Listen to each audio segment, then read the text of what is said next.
Greetings, programs, and welcome to Red Pill Sunday School, Season 2, Episode 4. We're on, which means we're on Part 3 of my audio-video reading of a Strawman story, the third book that I've actually written, and this will be about as good as it gets for printing, publishing, or anything like that on this one, and will remain free as always.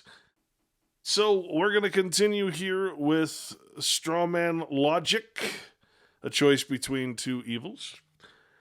And we're up to the point now on part 3 where I promise that if you get through this, you will understand what has happened to us. You'll understand the purpose of incorporation.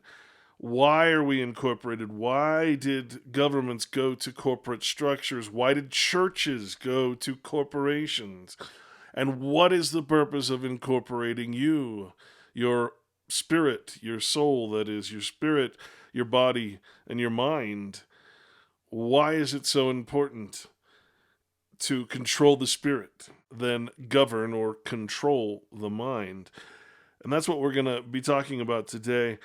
And I wanted to just give you a little understanding here in the beginning so that perhaps you can relate this to the real world. And honestly, it doesn't matter what your opinion is, what you call yourself. Maybe you call yourself an anarchist. Maybe you have other flattering titles that you like to call yourself, a Christian, a Muslim. It doesn't matter really, because in the state of being that we are in, this artificial construct, the legal matrix, if you will, you gotta understand the purpose behind the church and the state. What does the church do to your spirit is the question. And why? Why would it? Why is it throughout history there's always the church and the state in some form? Why is it always that creating a union or creating a nation or a country or a people has always to do with God? What is it about that? Why is it that even the worst tyrant believes that God is on his side? What is it about this mixture of God and the secular order of men? In other words, government. What is it about that combination, which is obviously completely opposed to each other? Two sets of laws that must necessarily be opposed to each other when you're talking about the law of nature, God, and the law of man, or that which man creates, which is never nature. All right? It's, of course, very important to understand that what man invents or recreates or resources is never part or of the source of the original. We cannot create. That's the point. We do not create in a first-hand or original manner. That's the important part to understand about that. So, in other words, the law of creation and the law of man's recreation of what was the original creation must be opposed to each other, right? The recreator is not the creator and does not act according to the creator's law, obviously, because he's recreating what was already created. He's not satisfied. Man is never satisfied with the beautiful garden that was given to us, so we do all these things to make life easier. We commit the sin of ease, in other words, which leads to all the other sins. So we're constantly looking for that easy road. Now, what's important here, though, is that the church is there to I won't say to steal your soul, although it is acting in the devil's advocacy in this regard.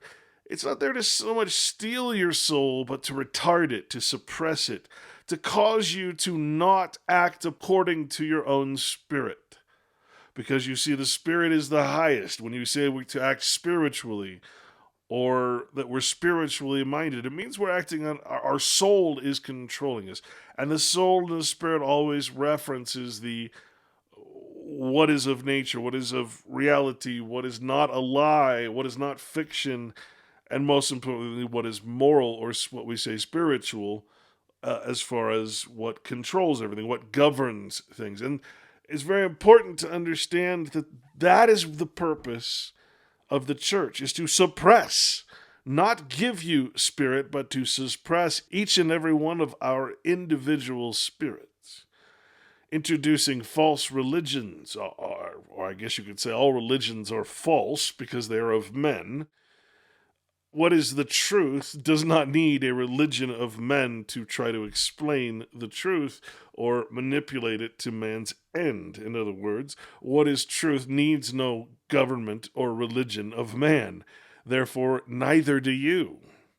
But you do need knowledge. You do need understanding of how these institutions have set themselves up, always married, always wed to each other, the church and state, pretending to love and hate each other at the same time, and convincing you to do the same. Love and hate is synonymous. Why? Because either way, you're believing in the existence and the power of something by saying, I believe in it. I love it or I hate it. I have this emotional response to it. It controls me. It manipulates me. So either way, you're giving it credence. I hate religion. I would do anything. Well, you're still saying you believe in it in the first place. You're giving it credence. You're respecting its title. You're respecting its false existence and its power over things, including government, which, of course, always takes its power back once it incorporates religions. The marriage, though, is so important because once the church suppresses, retards the soul, the spirit, you see, it's not the church that's there to catch you when you fall, it's the state. Because the church, what do you have in the state? You have welfare, you have all the things that the church should be doing if it was truly of its own ideology. But the church, you see, the church is not there to catch you when you fall. The state is. The state has the insurance and the disability and all those things that actually support you. The church does not. All the church does is take away your spirituality. Okay? By taking away your spirituality, you've taken away that which is supposed to be governing your own mind. Once the spirit is distorted and no longer constantly used by you in order to keep yourself free from such institutions as these, as the church and state, well, then suddenly your mind is open to be manipulated, controlled, governed, that is. Must always remember that govern means control. To govern is to control, to steer, in other words, like a ship. And once the mind is controlled and the spirit is no longer there to guide the mind in the moral aspect of all things and the highest of laws. Once the highest of laws is no longer considered, once false gods are taken, and that can be presidents or kings or magistrates, those are gods. That's why that commandment is so much more than just a religious one. You must understand that that is when the body has been taken over. You're possessed by a false spirit, a legal spirit, right? What do they say about people who have spirit? Oh, that ball player, he has spirit. Yeah, that alcohol, that's quite a spirit. Well, what are they talking about? They're talking about what makes you act, what makes you do, what is it that it drives you, and it's your spirit. But once the spirit is taken away, then the surrogate can come in and control the mind. The false spirit or the dark spirit, the empty spirit, the simulation, if you will.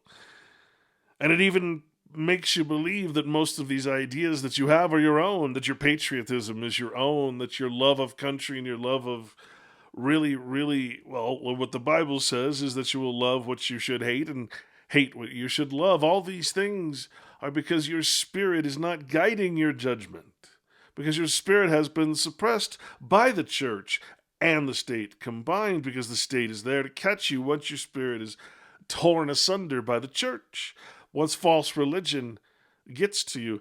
And, really, this is the description of everyone out there, because this process, whether you believe in religion or not, Notice I don't say believe in God, because there is no debating whether God exists, because God is defined as existence. If you don't believe in Jehovah, which is defined as existence itself, more to the point, the spirit of or behind existence, that which is all being, if you don't believe in that, then you're a nihilist. You don't believe in anything.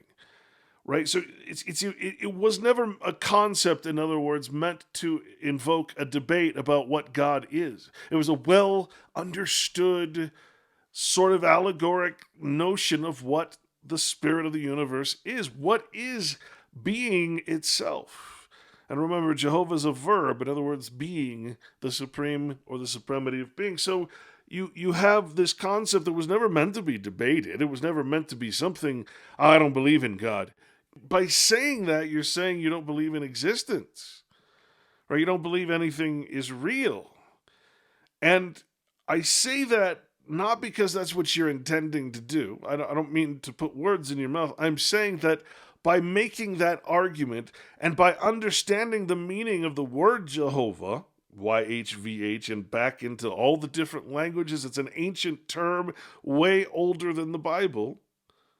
By going against that concept, the reason you're doing that is not because you've read and understood this word. It's because you're against, or you don't believe in the gods of men, the false narrative of Jesus Christ, the false narrative of Christianity, of Muslim, of Jews, of all the... You don't believe in them because they're man-made. You see, the idea behind Jehovah is that it's not a man-made concept.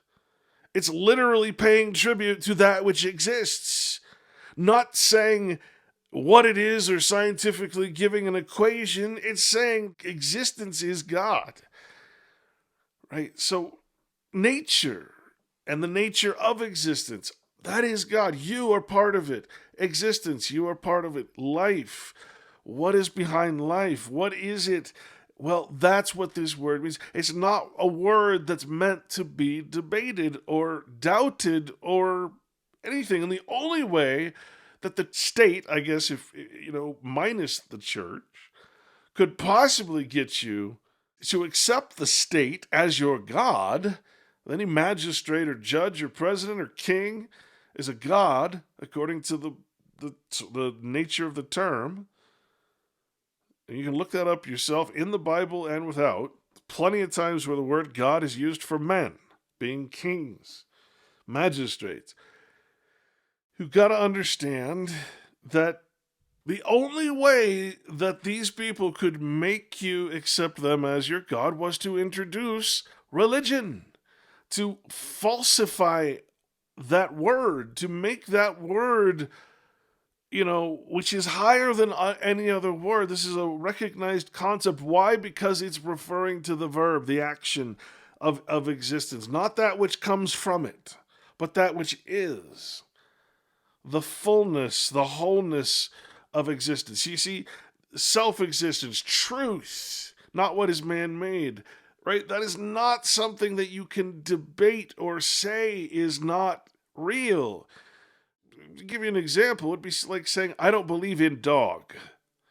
Well, what do you mean you don't believe in dog? There's a dog right here. It's beautiful. Well, no, I don't believe in the term that man has created, and therefore the pictures and the art forms and all the pictures it's drawn of dog. But dog is real, obviously. What we're arguing over is the semantics of a word. I praise dog. I accept and take dog into my heart. These are just words, and they're empty words when it comes to religion, because the gods, the false images, the idolatries that the church has created in place of this beautiful concept, this beautiful word. We understand the word. We're not going to sit there and have a debate on what the word dog really means. It's not, you can't say dogs don't exist unless you're completely taking out reality from the word that represents it. So I can't stress enough this one thing, if I could just get that across to people, as a foundation, as the foundation of everything, that truth, or that is existence that is not man-made, is our reality, is our home, is our place of shelter, real shelter and protection. This is something I don't know if I can even get across in words. It really has to be understood. It has to be felt and experienced. In other words, you have to find your spirit. You're going to have to find and reconnect to your soul in order, your living soul, yes, living, not that thing that's going to detach from you like a sperm and go find the light or the egg, right? Not that thing that the church teaches you is your spirit or your soul. No, they've successfully detached you from it mentally, not in reality, but mentally, so that you don't act upon what you know is truth, what you know is right. And for God's sake, no one in their right mind could possibly think the Pope is truth. No one could possibly think that religion is truth, because it is obviously not self-evident.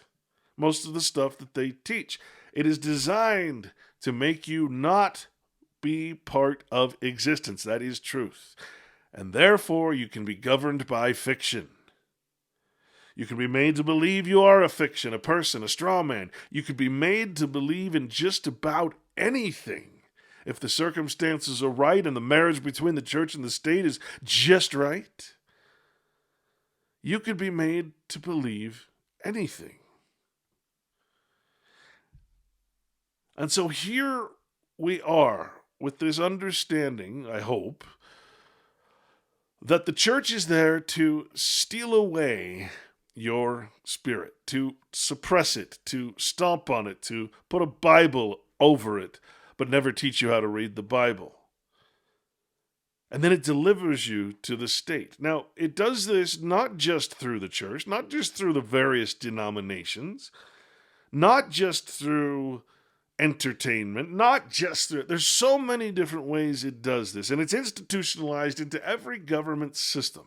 And whether that system leans towards complete atheism, which again is a man-made thing. It's actually funny when you examine atheism and you discover that atheism is the belief that existence doesn't exist, that Jehovah doesn't exist. Well, see, what atheism really is the belief that the gods created by man in man's religions, including the Christ God, the false notion that Christ is God, including all the unknown, and everybody's walking around with their own version of what the image of God is. No, because the word Jehovah is so lost.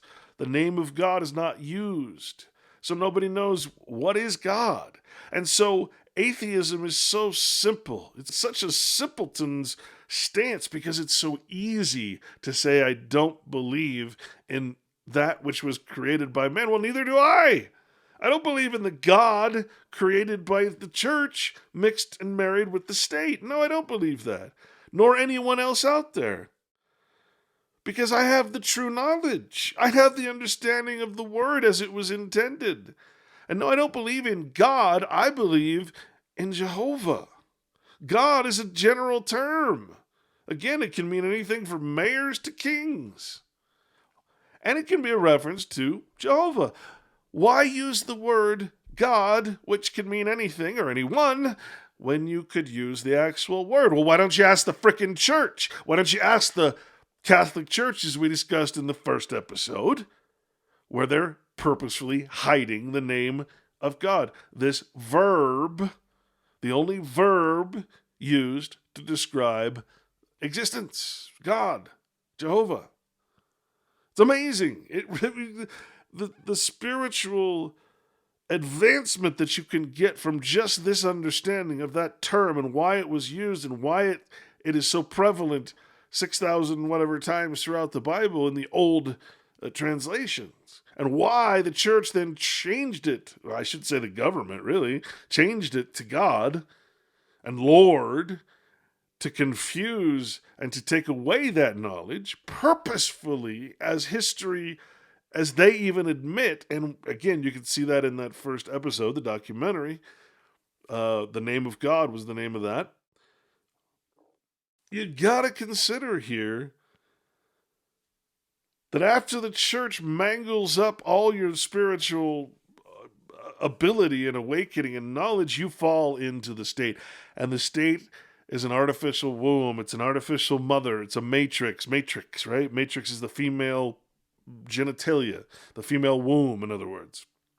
And not ironically, in the legal language, the matrix is defined, the term matrix is defined as the original contract or the original document that led to a contractual situation. The original document, in other words, the birth certificate, is your matrix. Look it up.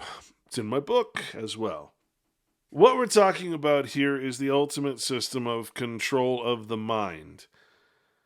And that battle lies between yourself, as a spiritually minded man of Jehovah, of God, and this group of people who wish to control your body and enslave it, right? If you can control the mind, you can make the body do anything. How do you control the mind? You suppress the spirit. You suppress the soul.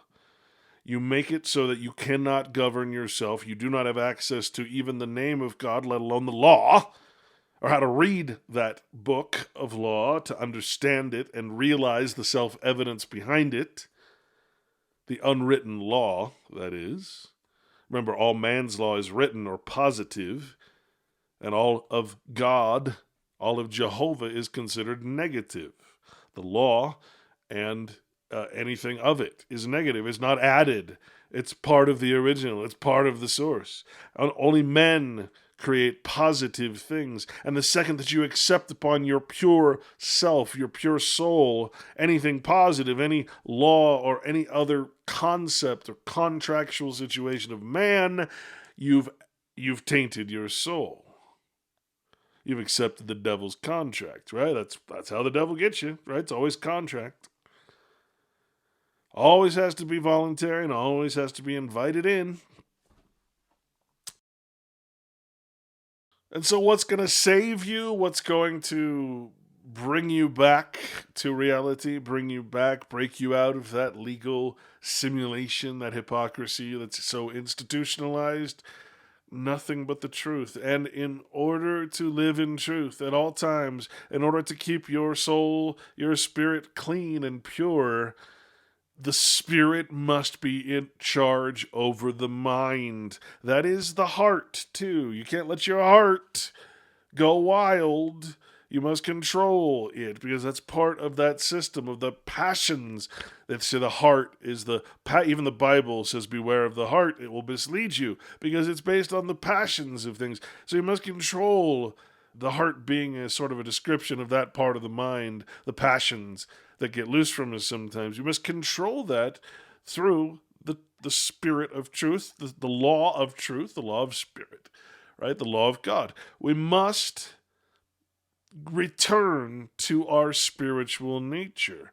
And by doing so, what's really scary, probably to most people, that would make you free. That would bring you around to freedom. That would bring you around to not being able to follow another law, because it would oppose that which is highest law, that which cannot be broken at any time, under any excuse, under any manner, for no reason whatsoever.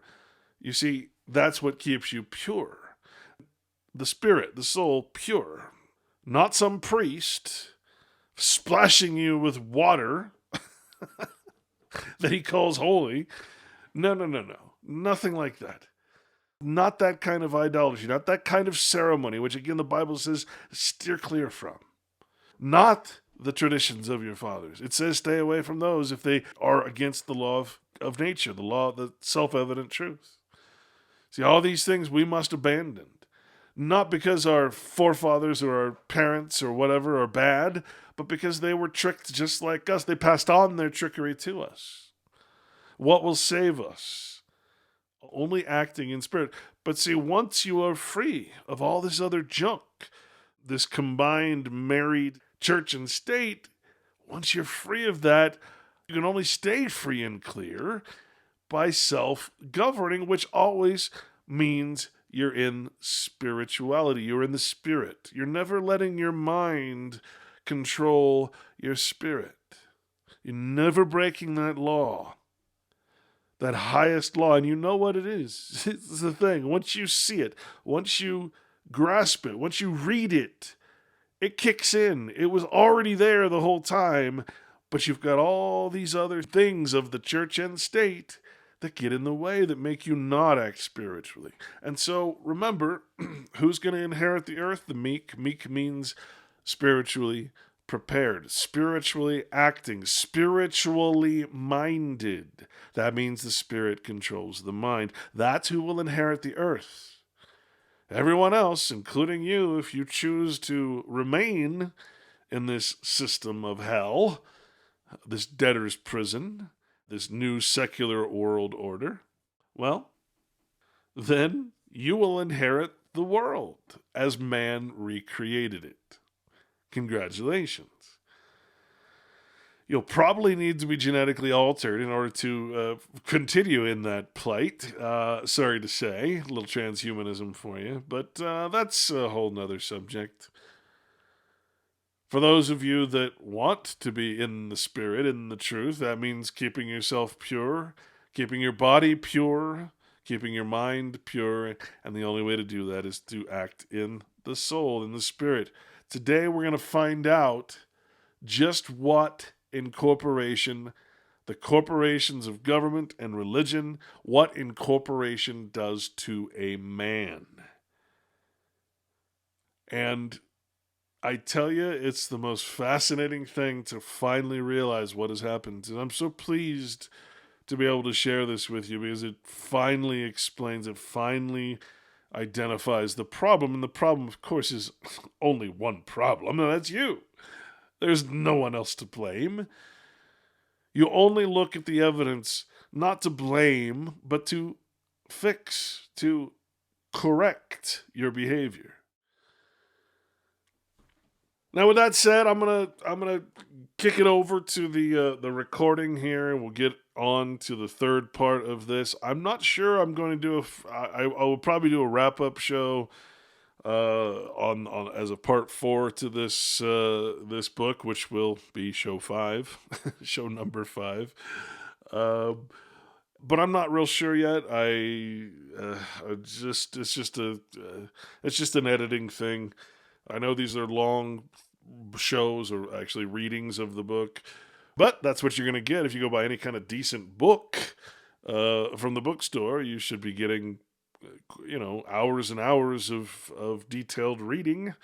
And in this case, you're getting both my reading of my own writing and my critique and expansion of those concepts. So I like to think it's a win-win. And so there you go. With that said, welcome again to Red Pill Sunday School. This again is Season 2, Episode 4. And now, my fellow programs, please enjoy.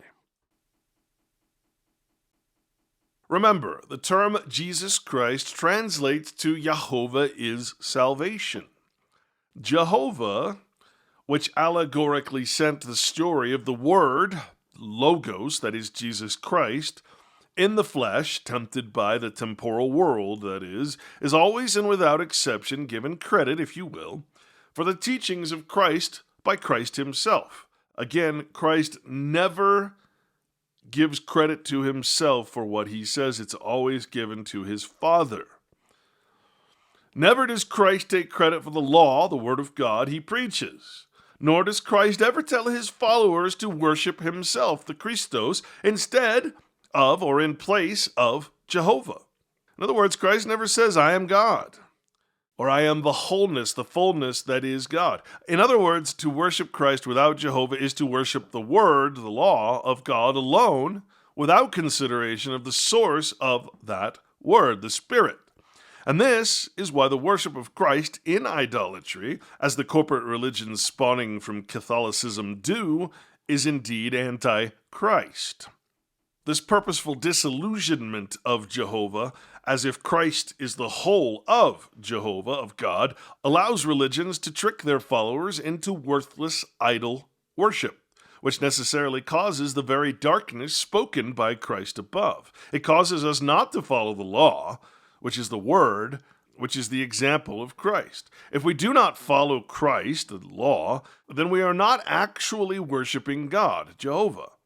For the only way to God is through the following of Christ, which is God's law. I can't tell you how important it is to understand the allegory there. Instead of following the law of Jehovah, we are caused to be inactive, without spirit, that is, through idol worship. The word idol taking on the meaning of not moving, of spiritual stagnancy, of not actually following the examples of Christ, as having some symbol of the real without actually utilizing it or its intent and purpose.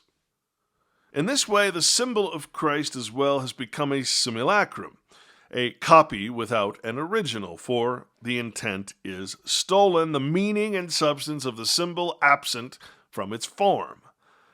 To worship a symbol detached and inactive from its intent and purpose, its reason for being, for existence, is idolatry.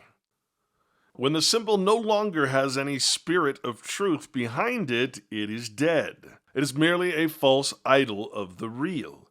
The church and state, incorporated in marriage as they are, have deceived and robbed us of our understanding, of our knowledge, and has become the destroyer of the true church. That is, the people, capitalized. But don't take my word for it, for I'm just a messenger. Let's read what Christ says about his Father, Jehovah. These words spake Jesus, and lifted up his eyes to heaven, and said, Father, the hour is come. Glorify thy Son, that thy Son also may glorify thee, as thou hast given him power over all flesh, that he should give eternal life to as many as thou hast given him. And this is life eternal, that they might know thee, the only true God, and Jesus Christ, whom thou hast sent. Jehovah, the only true God, and Jesus Christ, whom thou hast sent. Now don't be confused by this, where it says that Christ has been given power over all flesh.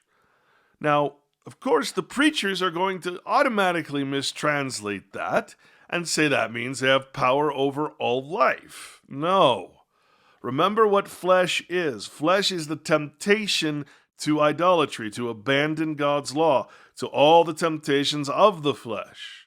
So in other words, God gave Christ the power to overcome all the things that get men in trouble, right? He was able to overcome. That's why he's your example. He doesn't own you. He's not your God.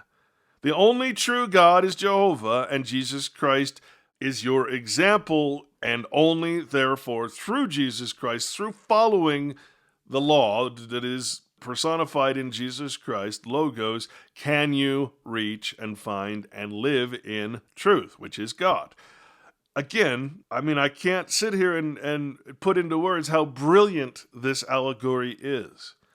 But it's worthless if you take it literally. If you take it, if you take Jesus Christ as God, then there is no way to follow Christ, because you're not God. You cannot be a God. You gotta understand this. You cannot consider Jesus Christ as God, or you're in idol worship. Why is it idol worship? Because you can't follow a God. You can only worship a God. You can't follow Jehovah. You can only worship Jehovah. Inversely, you can't worship Jesus Christ. You must follow. There's no point in worshiping Christ. I cannot stress this enough. And yet, what does the church do? It reverses those roles. It tells you to worship Christ as God. Why? Because then the Pope, who is said to be the heir, if you will, to the kingdom of God through Christ, because Christ was God, you see how that works. You see the corruption. You see how there is no truth in the Catholic Church. And therefore, in all Christian churches, because remember, Christian is an idol. It's a flattering title. Just because you call yourself a Christian does not mean you're following Christ in any way, shape, or form. You're worshiping an idol, but you're not following the law, which is Christ. If that doesn't make sense to you, you might as well put the Bible down and go back to whatever it is that you think you're doing. It's pretty hard to mistranslate this verse. It's pretty hard to justify the lie that Jesus Christ is God, especially when it was Christ that solemnly spoke these words in this allegorical Bible story. Again, at no time does Jesus Christ claim to be Jehovah, nor does he break the commandment to take any other god before Jehovah, not even himself. That would completely defeat the whole reason and spirit of the story of Christ. The purpose of the story would be lost. It would become idolatry, as it has, as it is in the now over 1,000 varying Christian religions in title only today. Instead, we find Christ helpless and praying to his Father God, Jehovah, for the very clear reason that Jesus is without doubt or pretext not Jehovah. For Jehovah is the Spirit of truth, and Christ is sent in the flesh. Remember what that means. However, if we are to follow the example of Christ, we may find eternal life, for we may follow the path of truth and its law. There's one of those words again. This does not mean that men get some imaginary pass to go to heaven after our physical death in the flesh. It means we may live freely in spiritual eternity, in timelessness, which is Jehovah, in pure being, in supreme being, without the dead legal laws that cause our spirit to die inside the legal matrix. For the spirit is the essence of life, not death. The spirit drives the body by controlling the mind. What possible purpose does the story of Christ have if our bodies are already physically dead? What possible reason does Christ have to any dead man? Therefore, why should heaven be any man's goal? For the law of God has no purpose in some imagined ethereal afterlife. God is life, not death. Christ was sent for men, not for ghosts. The delusion of heaven as a place of reward is but the empty promise and propaganda of corporate religions, an incentive for membership. Jehovah is defined as the heavens and the earth. In other words, you're already there if you would just let it shine. But instead, you've covered it up with concrete jungles and artificial things. See, heaven is real. Heaven is reality. Heaven is truth. Jehovah is not some place we will go after we die. We're already part of existence of Jehovah. For Jehovah is all self-existence in oneness. To follow Jesus Christ, an example here and now, is to follow the law, the word of God, Jehovah, of nature, which allows us salvation. Salvation from what? From man's legal realm of spiritual death. In this way, Jesus Christ, the law of God, allegorically came in the flesh to save us from man's legal law as a gift from God. The law is salvation. The law, that is Christ, causes eternal life, and that is, it keeps us safe and shielded from the devil's contract, from the legal debtor's hell we currently exist in. We're all stuck in the matrix. Personhood is the antithesis of eternal life. But eternal does not mean forever. It means in the timeless nature of Jehovah. It means without dead legal things that kill the spirit. Jehovah is eternity. But you must not confuse this as a reference to time. Time has no place in that which is eternal. Time is a conception, a perception of man. Jehovah is never-ending existence without reference to any man-made timeline. To act godlike is to act eternally, meaning without artifice, without lies, and without false laws. To act eternally is to follow the law of nature, which inversely means to never accept anything man-made as that which is of God, a creation of God. What is of man is not a creation of God. In other words, as Jehovah is the unchanging God, that's how it's defined and how it's intended to be read, so too must man be unchanged from his natural state of being in Jehovah, in existence. Without exception, legal words are designed to cause artificial change. Identity, for instance.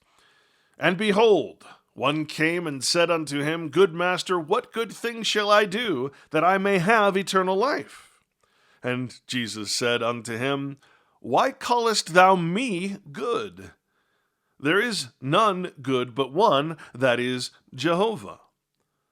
But if thou wilt enter into life, keep the commandments. What is he saying here? Life is eternal. Just because you're going to die doesn't mean life doesn't carry on.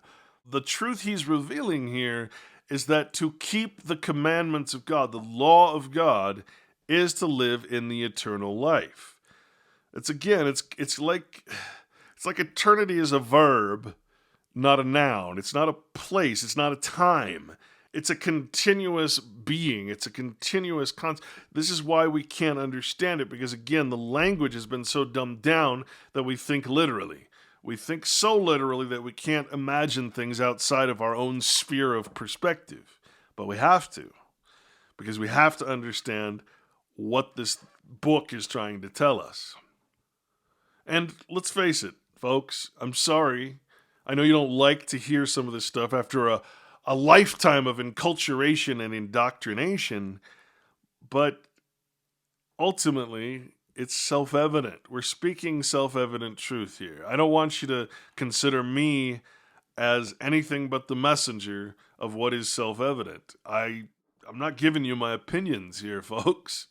This is not disputable stuff. I'm sorry. Well, I'll put it to you this way. Under no circumstances is anything I'm saying can you prove to be untrue, because I'm only talking about truth. That's the point. What shall we do to acquire eternal life? Follow the law of God, the self-evident, self-existent law, not of man, but of God. Now ask yourself, can this be done by dead men? Can dead men follow the law of life, the law of God?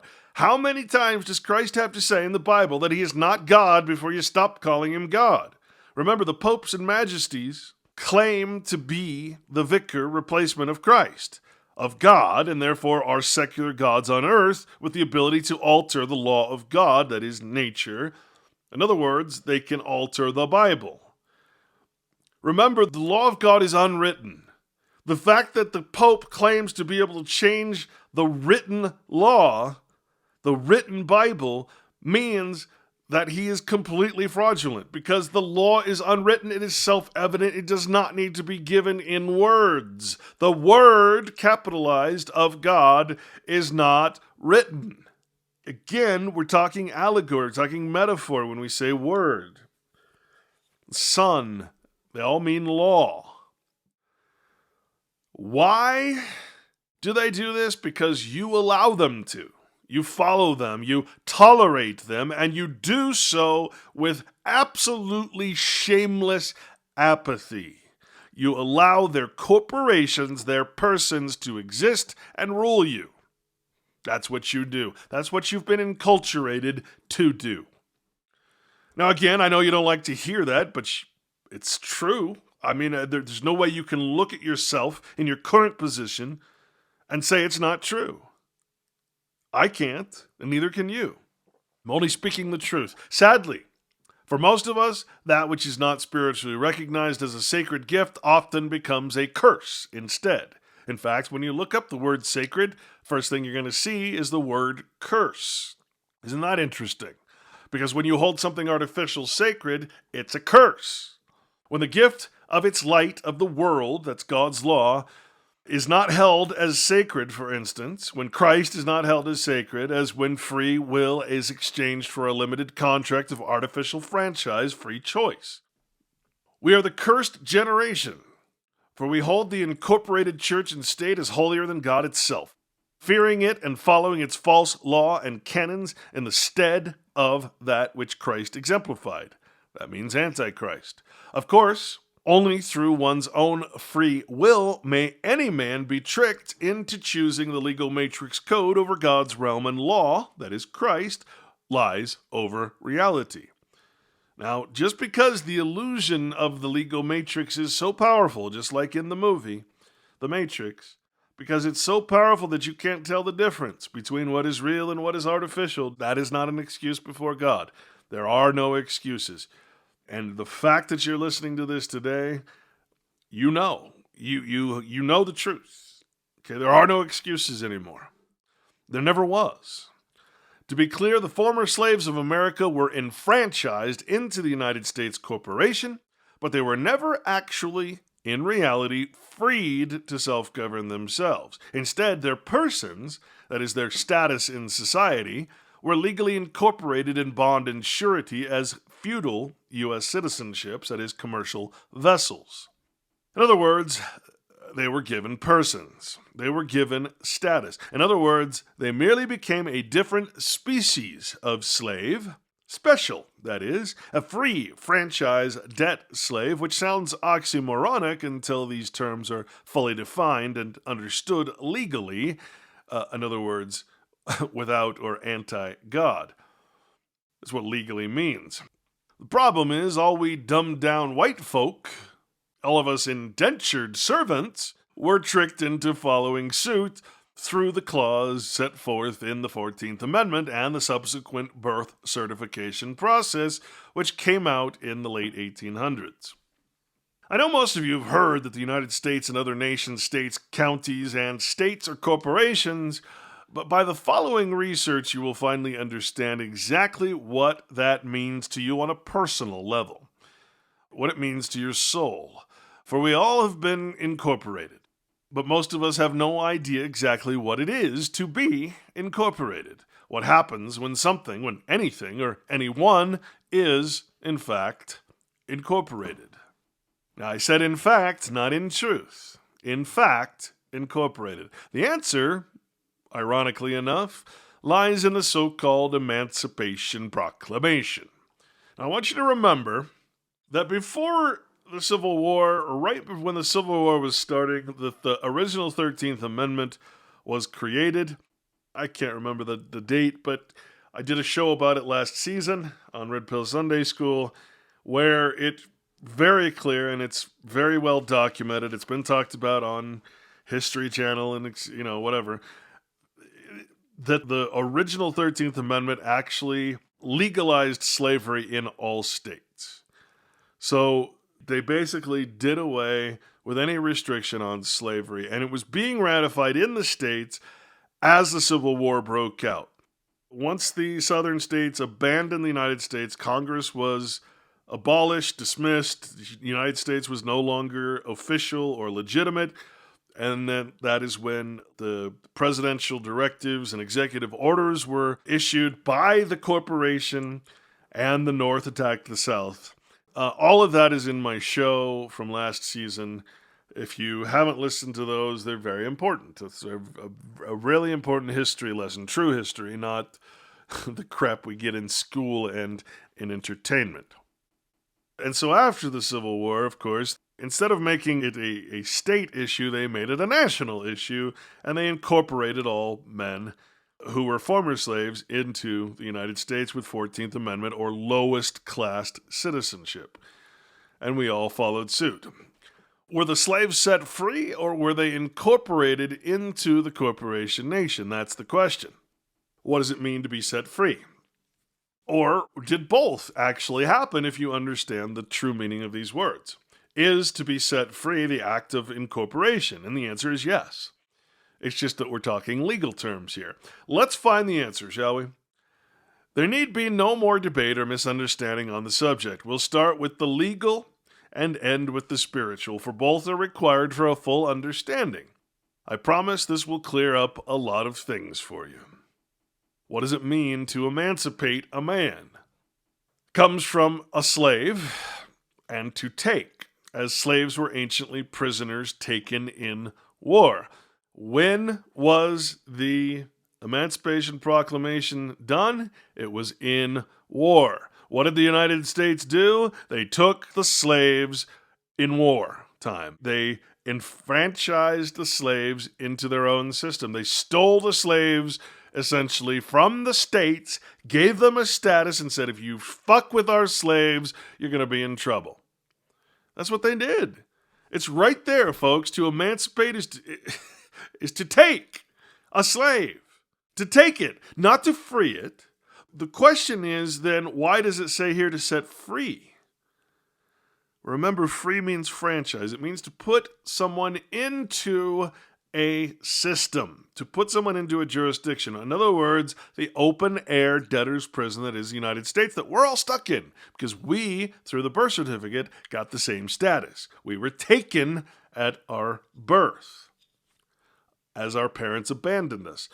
What does emancipate mean? To set free from servitude or slavery by the voluntary act of the proprietor, to liberate, to restore from bondage to freedom, as to emancipate a slave, to set free or restore to liberty. Now that sounds just so wonderful, doesn't it? It's a thing that you could pretend that was a great thing. But that's not how it worked. They weren't set free. They were taken. They were taken from the states and made national slaves, just like we are. I want you to understand that. By the voluntary act of the proprietor. Well, guess what? War. What? This is basically the same old argument. Service at the barrel of a gun. Either you give us your slaves or we're going to burn down your plantation. Basically. So, again, this sounds all romantic. Oh, we set you free from servitude or slavery to restore from bondage to freedom. Well, there's a problem here. What is freedom? Freedom, a state of exemption from the power or control of another. Liberty, exemption from slavery, servitude, or confinement. Oh, again, it sounds wonderful, doesn't it? But that's not what we're after here. We're after the legal meaning. Remember, there's no document from government that doesn't have a legal meaning because government is not common. It's legal.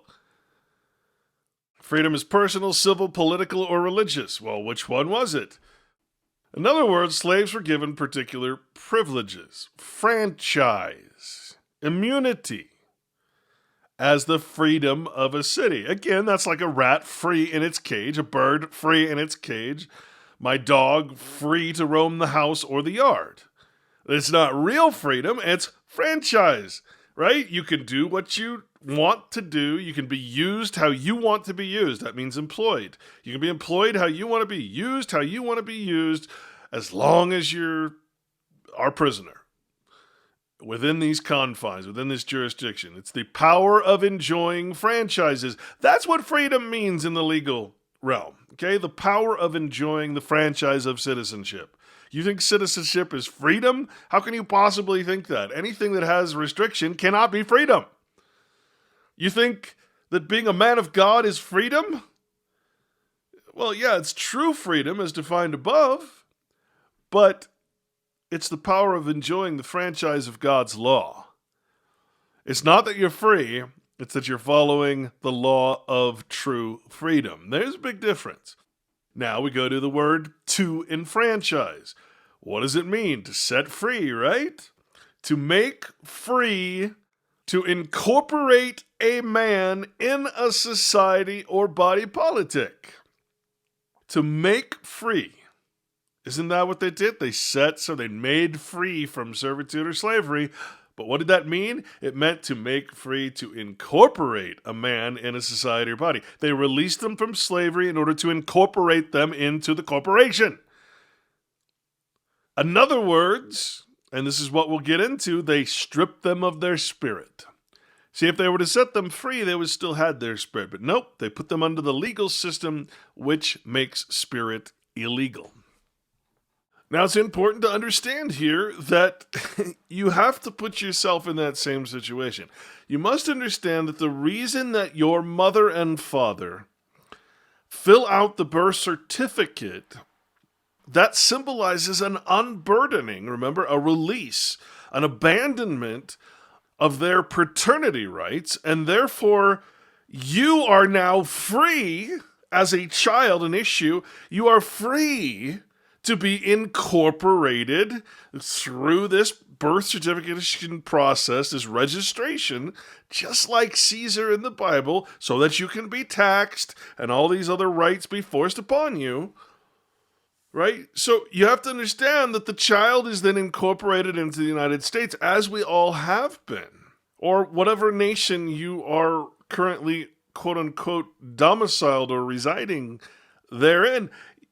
I just want to make sure that that's clear here, that while slaves were released from their masters in order to be incorporated into the United States, to be given a personhood, a status, as commercial vessels, so too are we freed from our masters, our parents, so that we could be given a national status, so that we can then be enfranchised or incorporated into society. Right? This is what it means to be incorporated. And again, that means our free will is stripped. Our spirit is despoiled. We no longer need it. We don't use it. We're like computer programs. We need nothing but the instructions given to us by the legal code, the law of the computer realm, right? Same thing. We need nothing but the law of the legal realm. We don't need to make a choice except between two evils. Because we've been incorporated, because we've been separated, our mind and body have been separated from our spirit, it is illegal to act against the legal system and code, which is immorality. That is the process of enfranchisement. That is what it means to be or have legal freedom. I hope that's clear. I'm not sure I can explain it any other way. Well, we'll keep going. I mean, I know this is hard to take, but you have to not consider yourself as anything higher than what slaves were emancipated into being, incorporated, enfranchised into being, which is this lower class state of citizenship under the 14th Amendment. That is why it's so important to understand the difference between being the private people who created the United States as a corporation to hold all its debt slaves. We're all equal. Once the slaves were released and once we're released from our bloodline, our parents, we're all nomads. We're all basically, just waiting to be taken advantage of, to be enfranchised, to be incorporated into the society. This is incorporation. But it's so much deeper than that, and of course we'll get into it. To enfranchise. To make free. That's just amazing. Franchise, to set free, to liberate from slavery. To make free of a city. Not free, but free of a city. A franchisee of a city, corporation, or state. To admit to the privileges of a free man. Remember, that's one word, and free man is not a good word, okay? It means to be a subject of the city. The English colonies were enfranchised by special charters. Were the English colonies free? No, they were franchises of England, and therefore they had to follow the law of England, and they had to be taxed, put in pain, punished, all that stuff that we are by our own government, right? They revolted. They didn't want to do that. They didn't want to use the king's money to pay the king's taxes. They wanted to print their own money. You see, we're in the same exact situation as the colonies were. We're franchised, enfranchised. We're emancipated slaves. All of us. Anyone that's been through the birth certificate process. Anyone that's abandoned by their parents and given over to the state and gets U.S. citizen, that is a national citizenship, again, not one of the states, is a public servant, slave. I can't stress this enough. It also, and here's another term that we misuse all the time because it sounds so good, to free or release from custody, to naturalize. Well, you think naturalization is a good thing? I mean, after all, anyone can be naturalized. Why do you think that's a good thing? Why is that a good thing? Because remember, natural means idiot. It means someone who can't self-govern. It means, in other words, to make a denizen. Remember, a denizen is a word that specifically means you're not part of the royal family. You don't have the privileges of the royal or the higher class. You don't have the right to own land, etc. To receive as denizens. What did the United States do? They received the slaves and anyone that's in the birth certificate process as a denizen. They enfranchised foreign words. In other words, they took your name and they made it part of the corporation. Enfranchisement, again, release from slavery or custody, means the admission of persons to the freedom of a corporation or state. Investiture with the privileges of free citizens, the incorporating of a person into any society or body politic. I don't know how much clearer I can make this, folks. Because all I'm doing right now is establishing the fact that we have all been incorporated. Once we understand what that means, that we've been enfranchised, emancipated, that we are still slaves, but we're free slaves, franchises, just like any business is a franchise of the mother corporation, can't do anything without the mother corporation's permission or against its law. So we're definitely not men of God, sons of God. I mean, that's out of the question at this point. We understand that, I think. We have to understand that we've been incorporated, and then we can finally understand what that actually means on a spiritual level. Enfranchising is the setting free from slavery or custody, admitting to the rights and privileges of denizens or free citizens in a state, or to the privileges of a free man in a corporation. Can you be free in a corporation? No. Can you be free in the Matrix? No. You have to leave. You have to be outside of the Matrix, the corporation, to be free. Therefore, the word freedom is a legal term, and it means to be enfranchised. Enfranchised. What is a freeman? Remember, that's one word, not free man, but a freeman, a person who is free. A person who is free, but there's no such thing as a free person. Persons are property. Person is a status. How can a status be free? It's impossible. So free means enfranchised. A person who is enfranchised. A person who enjoys personal, civil, or political liberty. A personal means of the person, of the status. Civil is the civil law. And political, well, that's pretty much what we have. Political liberty. Again, liberty is freedom, and freedom is franchise. We enjoy the personal, civil, or political franchise. Not freedom, not liberty, except, again, as much as a bird enjoys liberty inside its own cage. If you don't understand that, and you don't understand, or you're not able to see that in your real life, I don't know what to tell you. A person who enjoys or is entitled to citizenship, franchise, or other special privileges. A freeman of a city. If you're of a city, remember, of means belonging to a city. You're free within a city. You're free within the United States jurisdiction. Can't go on private land, though, can you? A frank pledge. Remember, frank means free. In Old English law, a pledge or surety for freemen. Well, there you go. What are we? We're freemen in surety. We're pledged to the United States. If you don't believe that we're in a feudal pledge to this corporation, then you might want to go try and get out of personhood. You'll see that you'll have to pledge your allegiance to, if you want to expatriate, for instance, you'll have to pledge your allegiance to another country, nation, because you're pledged to this one.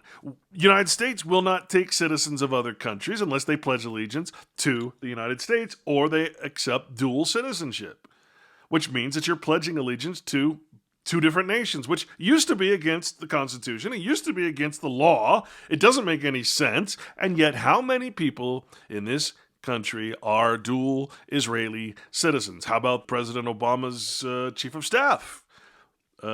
what was his name? And there's so many dual Israeli citizens, and yet this doesn't make sense, does it? Because now you have two conflicting systems of law. You have a Jewish illegitimate state and a Christian illegitimate state, right? How can those two be compatible? How can you have dual citizenship? You can't. Well, unless it's completely corrupt and illegitimate. And I think we don't even need to go farther on that. So, what is a freeman? What are you as a citizen of the United States?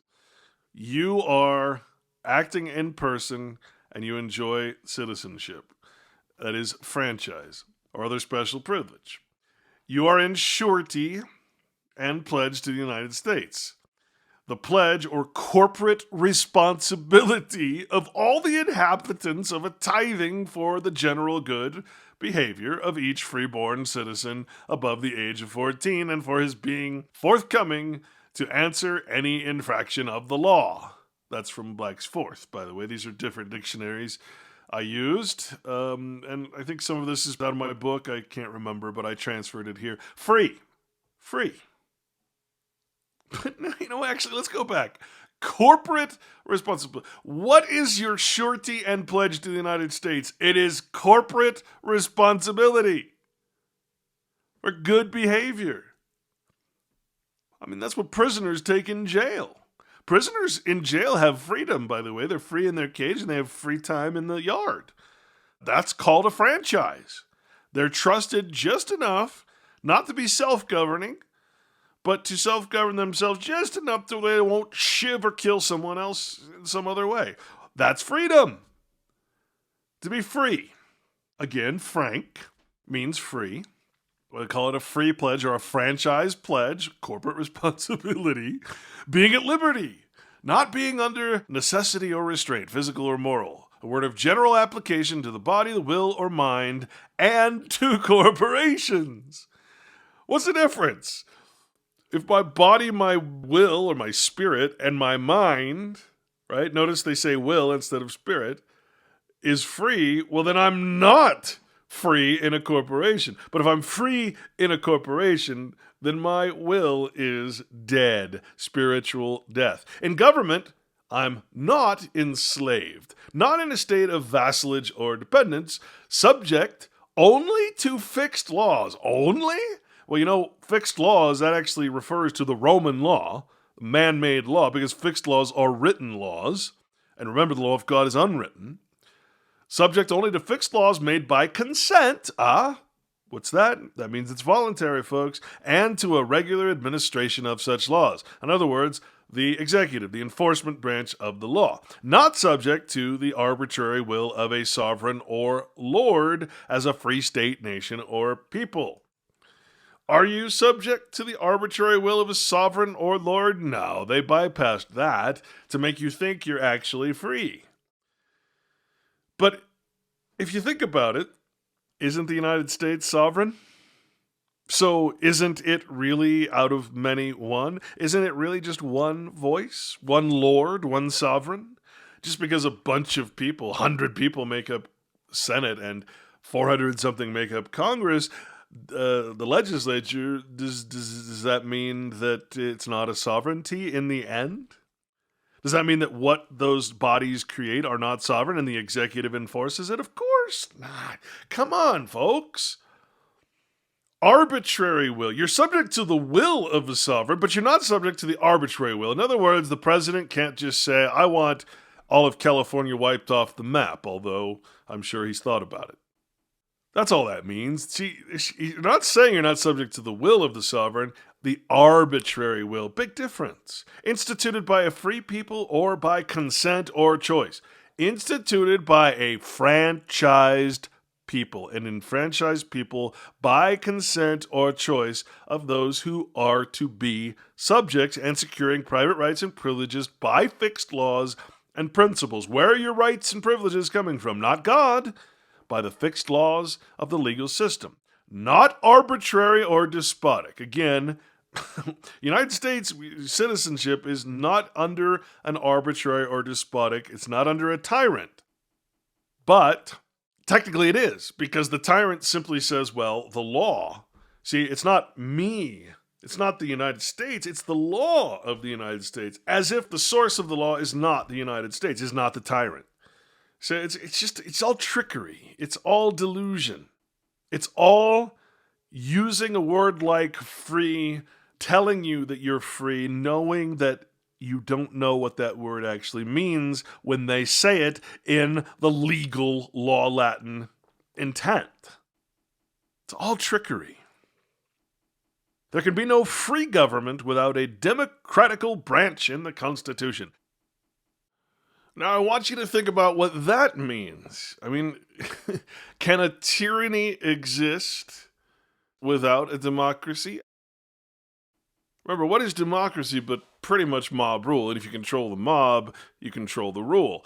So, consider what democracy is. Now, if you're not familiar with Plato's 5 regimes, I highly recommend you at least pull it up on like Wikipedia and get an idea of what it says, because democracy is the last step in the cycle, if you will, of politics that leads to tyranny. In fact, tyranny is impossible without democracy. And I'm going to read you some quotes so that you understand democracy is not a good thing at all, in the least. It's a very bad thing. The founding fathers were actually against it.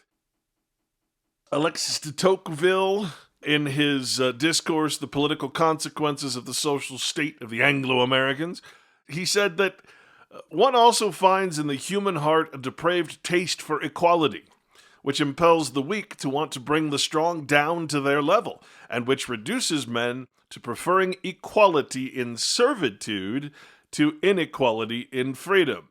What have I told you? Freedom is inequality. How does that work? Remember, you have no status. You can only be equal when you have a status. Without status, you are not equal. You don't have equal rights, because rights are artificial. They're part of the franchise. In other words, you can either have a franchise and be equal, or be free, have actual true freedom under God, and be unequal. But that's a good thing. Don't you understand? There is no equality in nature. And most importantly, this is why we need what is called the law of God, the law of nature, because then we know how to treat each other morally and spiritually as equals, right? We're to judge each man by the Spirit, by his spiritual output, and go accordingly. So it's very important to say, yes, when we don't have this legal structure, then no, we are not equal in any way, shape, or form when it comes to physical prowess and, the mind, that sort of thing, which is why we must have law. We must always prevent ourselves and prevent others from gaining any kind of artificial status, because even though I'm larger and bigger and stronger, does not give me some right to do anything. That would be a legal right? I can't claim under God that I'm stronger and therefore you must serve me. In fact, the law says I must serve the weak. I must take care of the infirm. I must take care of those weaker than me, right? Again, I must share when it comes to any type of wealth. Strictly speaking, anything that's not money, hoarding things, right? Anything that you're creating that causes you to have some status because you have more than others. Well, what does the Bible say? What does the law say? No, that you're to feed the storehouse. You're not to hoard everything to make you wealthy or rich, as we say. The Bible says, the law says, all men should be wealthy, and therefore any wealth that you get should be given away. Any excess should be given away. This is charity. This is forgiveness. This is all those things combined into one thing. And so, right, you have this false equality in the legal system, where you have real equality that comes from the soul, from the spirit, in and under God's law. Now, which would you prefer? Because right now you're in a system where you're practically causing a civil war trying to ensure that everybody is treated equal. And as we're seeing, one group gets higher than the other, and then the other group strives and brings that group down. And really, ultimately, in the end, it's a game in the legal realm of dragging everybody down to the lowest possible status so that the bad people can get ahead. I mean, that's really what it boils down to. Those who are not, those who are the rulers. And you got to understand that the inverse to that is the law of nature that says no man should ever be without wealth, and therefore no man is actually wealthy. And that's a difficult concept for most, but it means that you're always looking out for each other in a sincere way, not in a way that you're taxed or whatever, involuntarily, but you're actually acting in love and charity at all times, and therefore wealth is inconceivable to the moral man, to the spiritually acting man, right? So we're not talking about becoming a nomad or becoming some barbarian or something. We're talking about entering into a state where you have none of these protections, none of these false equalities, right? But instead, you're acting in equity. You're always treating people with the respect they deserve.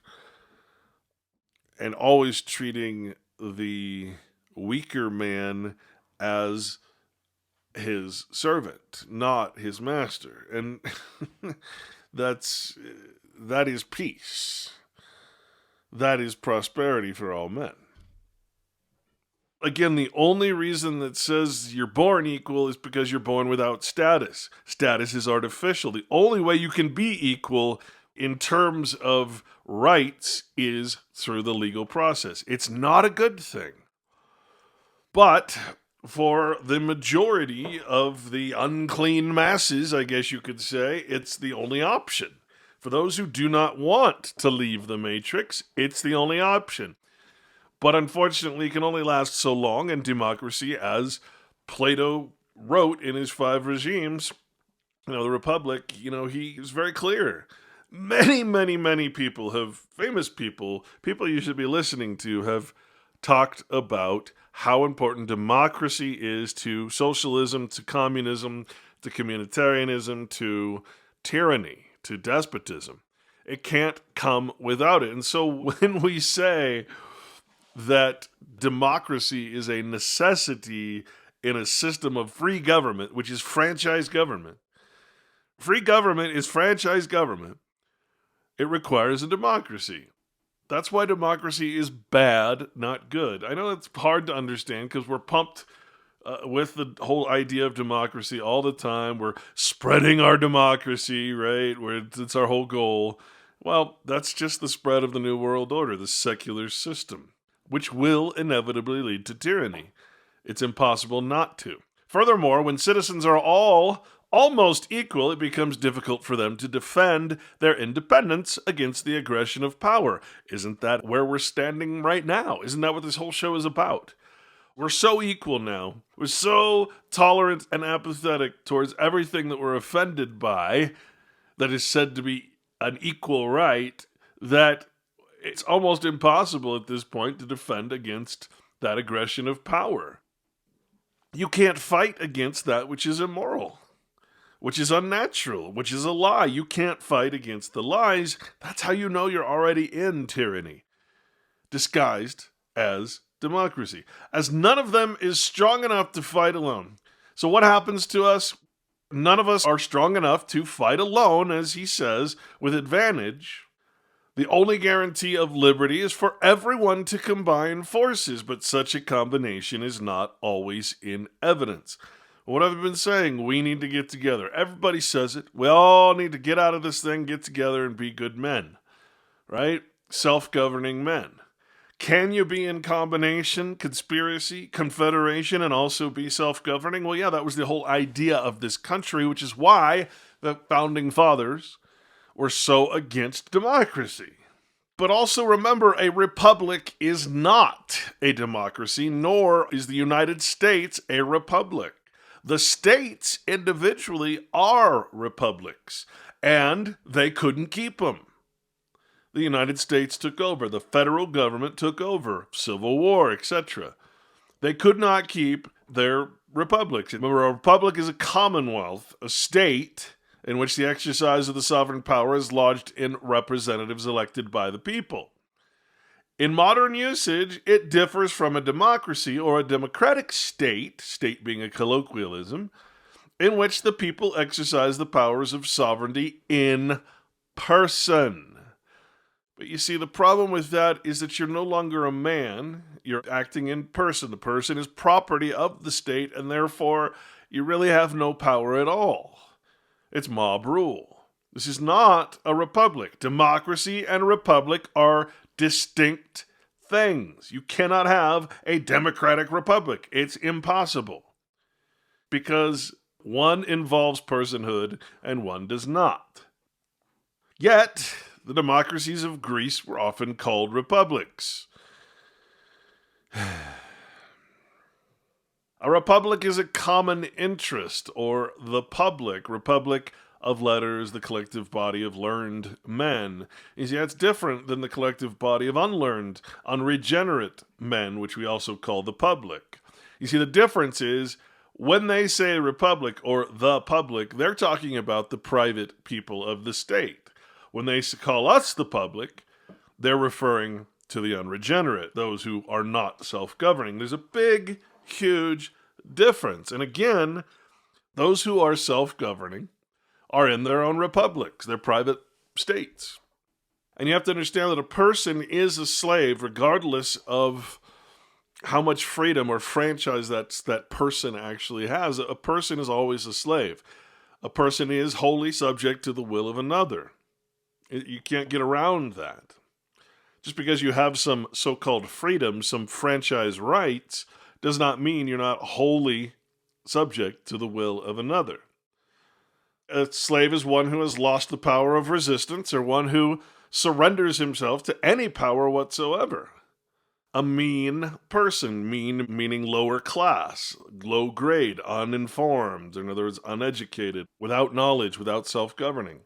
One in the lowest state of quote-unquote life. What is the lowest state of life? Servitude, or what you would call contract, right? The life of the contract, the person.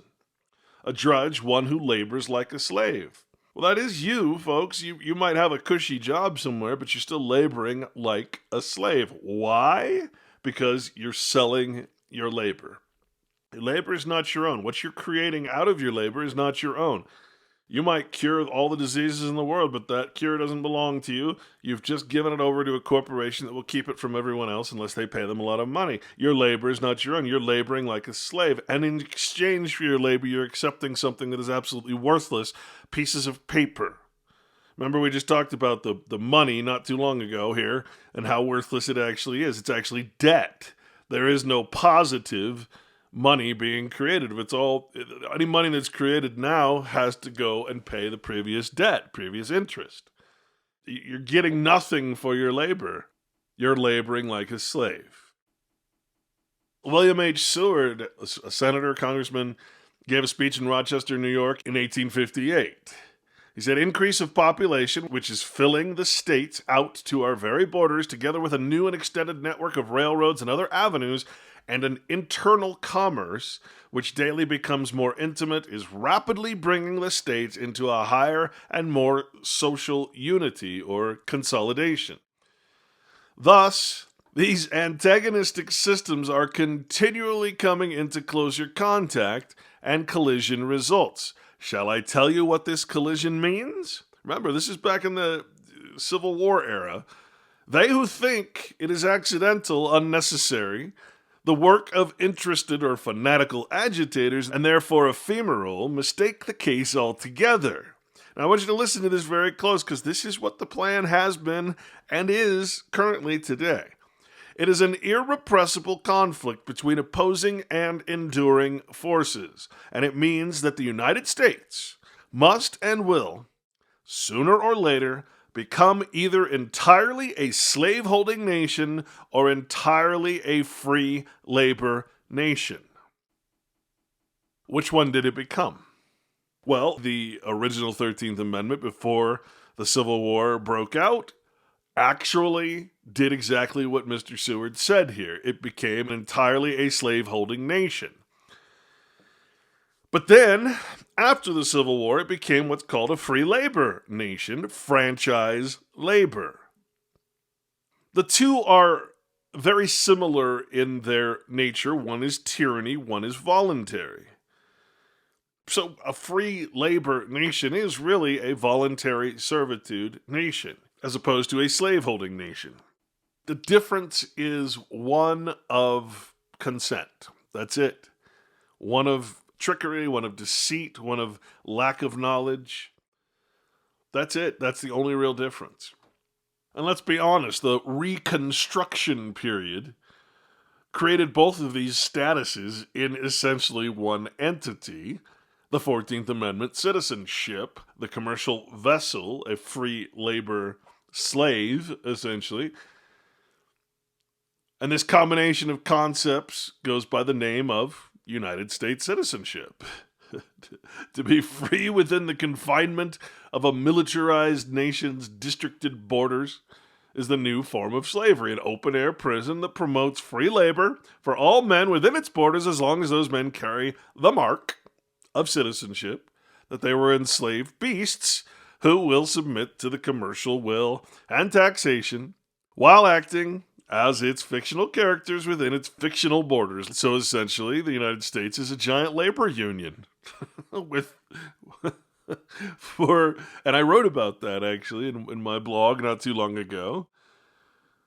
Essentially, a mass group of agents acting on behalf of a singular principle, which is the whole concept of the New World or secular order government. Now, I want to clear this up for you folks because it's very important to understand. You see, they didn't have to destroy the country. They didn't have to militarily come in and take over America, the true notion of America. Not the United States. No, I'm not talking about the United States. I'm not talking about the states, the 50 states united that make up the entirety of what we call America, the land, etc., the people. No, I'm talking about how do you defeat a country? You turn it into a nation. You take the people and you lift them from out of their system of common law of government, from the Bible as their law, and you put them into this holding company, this sort of extraneous foreign district in Washington, D.C., as they've done. That is what they've done to us. And I can't stress that enough. See, they didn't have to destroy the country. They only had to destroy our understanding of what the country is, what it means, right? All they had to do was lift us outside of it. And it was so simple to do through the birth certificate, through the 14th Amendment. It was so simple to do. All they had to do was create a corporation and then set us free to be incorporated into that fiction, that district in Washington, D.C., outside of the 50 states. How did they do that? They emancipated us from our parents, just as the slaves were emancipated from their masters, from those private people in the states. We, the commoners, were emancipated. We were set free to be incorporated into the district, into that corporate structure we call Washington, D.C., or the United States Incorporated. Not the States United, right? Not the 50 states in compacts. No, this is a separate corporation. Same name, different concept. Different thing, different everything. Not even close to being similar. All right? So again, I just want you to understand that, and this is the reason that you can't ever get anything done. You can't ever invoke the correct law or what you think is the correct law. You can't do anything because you don't even realize how you've been plucked out of that system of law and placed into another. They did it so clandestinely. They tricked all of us people, all the parents, into giving up abandoning their children, delivering them to the state. They brought us into this system, a completely different system of law, and then kept on pretty much telling us that we are the people and that the government is for the people, etc., etc., etc. Big freaking lie. So again, you don't have to defeat militarily a nation. All you have to do is trick them. And that's what they did to us. And this is what I'm calling for, folks. I'm saying, look, we got to go back to the land. We got to get out of Washington, D.C. as our domicile. And we got to say no more of this. No more of this central government. No more central bank. No more nothing. These are all tenets of the Communist Manifesto, and they're all law in the United States. We can no longer do this. We must leave her. Because this fictional entity has blinded us to the truth. It has blinded us from what this whole thing was started for in the first place, which was to allow good men to self-govern themselves. Now, again, I don't want you to confuse the Founding Fathers with good men. But because the good men were forming communities and churches and congregational churches. They weren't out to make history. They weren't out to make commerce, etc. Right? There's a big difference between those two. And the reason the United States was implemented because there was too many people trying to self-govern.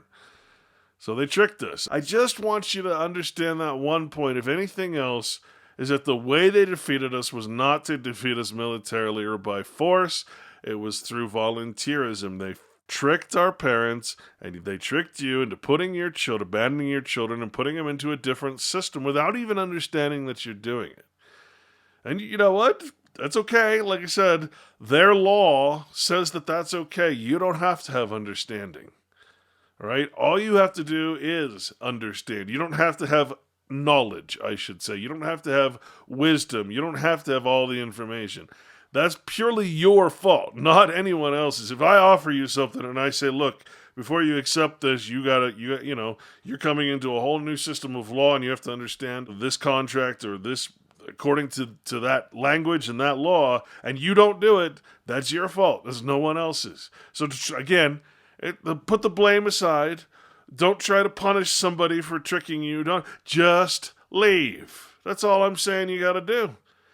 We, as a collective group of men who wish to self-govern, must leave. There's no deportation for us. We can't be deported. We're already here. There's nowhere to deport us to. We can't be illegal, in other words. Do you understand that? I'm particularly speaking United States, but this goes on to every country. Every country has this same problem with nations. You've been tricked into this birth certificate process, taking you out of what you would call the privacy or the people, if you will, and put into a corporate structure. We've all been emancipated or set free to be incorporated into the nation, which means we're not on the land, we're only in residence with where the land is, but we're in domicile in that artificial structure. And we arrive back at the notion of choice. It's not that we had a choice to either become slaves or free laborers. It's that's how history went. And is this really a choice? Because you're a slave either way. You're either a slave under the boot of a master or under the debt of a master. What's the difference? Well, we said what the difference is. It's volunteerism, the doctrine of master and servant. The end of free will either way. The taking of false gods either way, and the taking of false doctrine or law either way. Let's read some quotes, shall we? What did people think about democracy? Well, Ben Franklin said man will ultimately be governed by God or by tyrants. That's a very important statement. It's very simple and very elegant. God or tyrants. We volunteer to do one of the other. Freedom is not a gift bestowed upon us by other men, but a right that belongs to us by the laws of God and nature. There again, Benjamin Franklin. So if freedom is that which belongs to us by the laws of God and nature, according to a founding father, what is the other kind of freedom that he's referring to? Well, franchise. And make no mistake, Franklin was not a good guy. These are the guys that created this type of franchise, this type of artificial freedom. They allowed slavery, so, I mean, come on. Every step we take towards making the state the caretaker of our lives, by that much we move toward making the state our master. Dwight D. Eisenhower. Supreme Court, an excerpt from Laird versus Tatum, 408 U.S. 1 in 1972, had this to say. The America once extolled as the voice of liberty heard around the world no longer is cast in the image which Jefferson and Madison designed, but more in the Russian image. So what about democracy? John Adams said democracy, while it lasts, is more bloody than either aristocracy or monarchy. Remember, democracy never lasts long. It soon wastes, exhausts, and murders itself. There never was a democracy yet that did not commit suicide. And it's true. No democracy towards the end of any kingdom has ever lasted more than 300 years. John Adams also stated that we have no government armed with power capable of contending with human passions unbridled by morality and religion. Avarice, ambition, revenge, and gallantry would break the strongest cords of our Constitution as a whale goes through a net. Our Constitution was made only for a moral and religious people. It is wholly inadequate to the government of any other. And you know what that really means, folks? That means you're not under the Constitution. You can't be because you're not a moral and religious people. Why? Well, for one, you're not a people. You're persons. Remember, people is not a plural for person. If you have multiple persons, that's what it's called. Persons are never people. You are not a moral and religious people. And religious, by the way, doesn't connotate a religion. It connotates following the moral law, the law of God, religiously. That's the only way a Constitution, as it's written, protects the people. Because remember, what does the Constitution protect? Not legal rights, inherent God-given rights. That's it. It protects only what you already have. It doesn't give anything. Even constitutional scholars, even Obama, spoke about that in one of his speeches. Remember that a democracy is a representative government where there is equality of rights without hereditary or arbitrary differences in rank or privilege.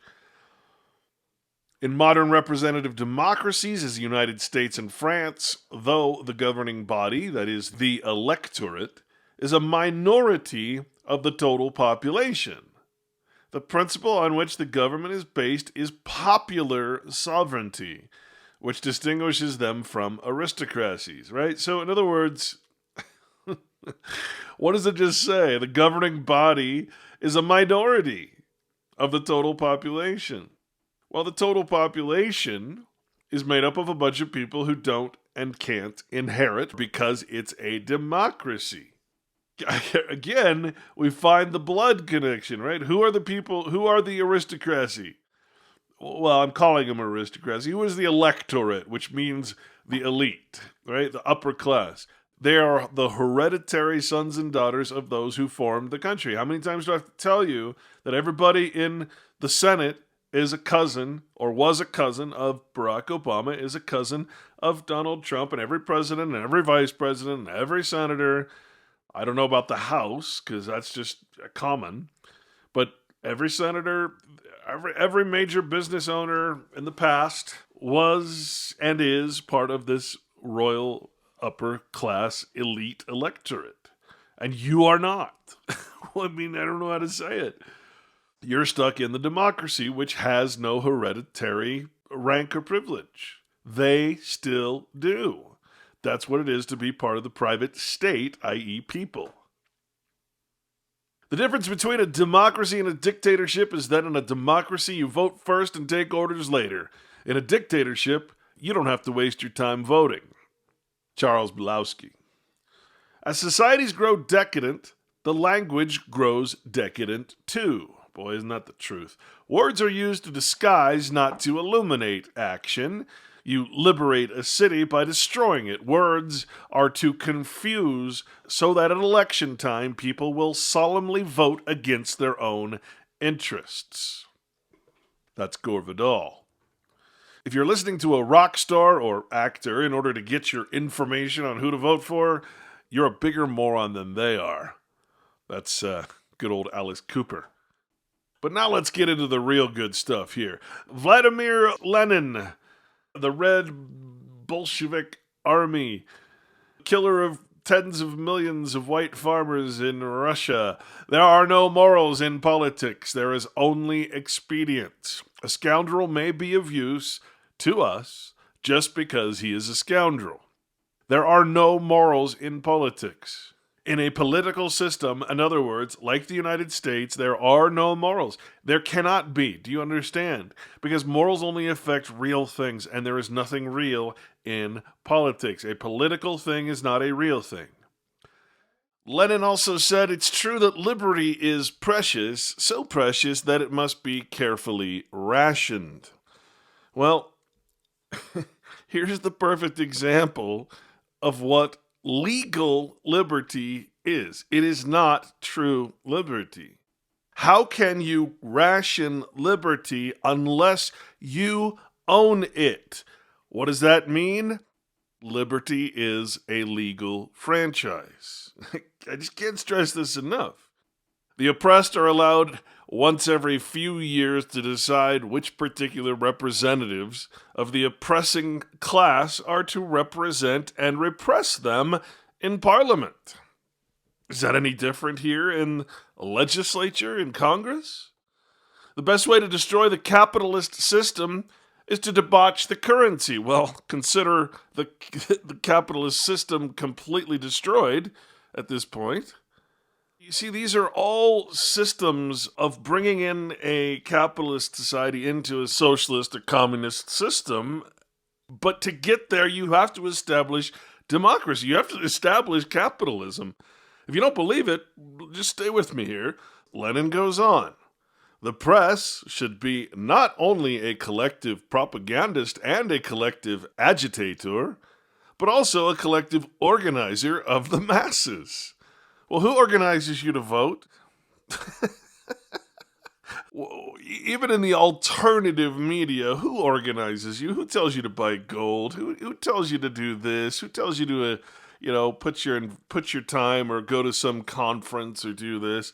It's all bullshit, folks. Whether it's alternative or not, ultimately it's all controlled. Lenin says our program necessarily includes the propaganda of atheism. Well, of course it does, because atheism represents those who cannot govern themselves, those who do not recognize a set system of law. But here's where it gets to the real point of what I'm trying to say here. With Bernie Sanders now running as a Democrat on a socialist platform, here is what Lenin says about that. Democracy is indispensable to socialism. Socialism doesn't come before democracy, it comes after. And democracy can really lead no other way. And make no mistake, socialism and communism, these are tyrannies. These are complete oppressions, complete control of production, of work, everything by the state. Now, whether that's socialism or communism, it's the same ultimate goal, which is to get everything in the hands of the state. Well, that means it's in the hands of the people. No, folks, for one thing, you're not the people. Secondly, no, you own nothing. We've already discussed this. You own nothing. Nothing. You own the title to things, nothing else. And then finally, he says, of course, in favor of gun control, one man with a gun can control 100 without one. Why else would they try to get gun control? The point here, though, is that democracy is indispensable to socialism. That's really what this boils down to. And that's not the only bastard in history that said that. The only tyrant in history that said that. David Lloyd George, a British statesman and prime minister, is quoted as asking the question, who ordained that the few should have the land, of Britain, that is, as a prerequisite? Who made 10,000 people owners of the soil and the rest of us trespassers in the land of our birth? Well, this applies to America too, folks. Remember, there's the private land and the public land. The states and the United States, two different foreign bodies. Somerset Maugham said if a nation values anything more than freedom, it will lose its freedom. And the irony of it is that if it is comfort or money that it values more, it will lose that too. Again, welcome to frickin' America. Sir Edward Gibbon in the 1700s said, in the end, more than they wanted freedom, they wanted security. They wanted a comfortable life, and they lost it all. Security, comfort, and freedom. When the freedom they wished for was freedom from responsibility, then Athens ceased to be free. We are not learning from true history. We're learning from the history they present to us. You see, we don't ever discuss what really happens to these places that go democratic and then turn into tyrannies where they lose their freedom. You see, the democracy is where you lose most of your freedom. What you get in return are these false artificial comforts. But maybe more important is this one, because this one's referring to the soul, the spirit of men who either have freedom or don't.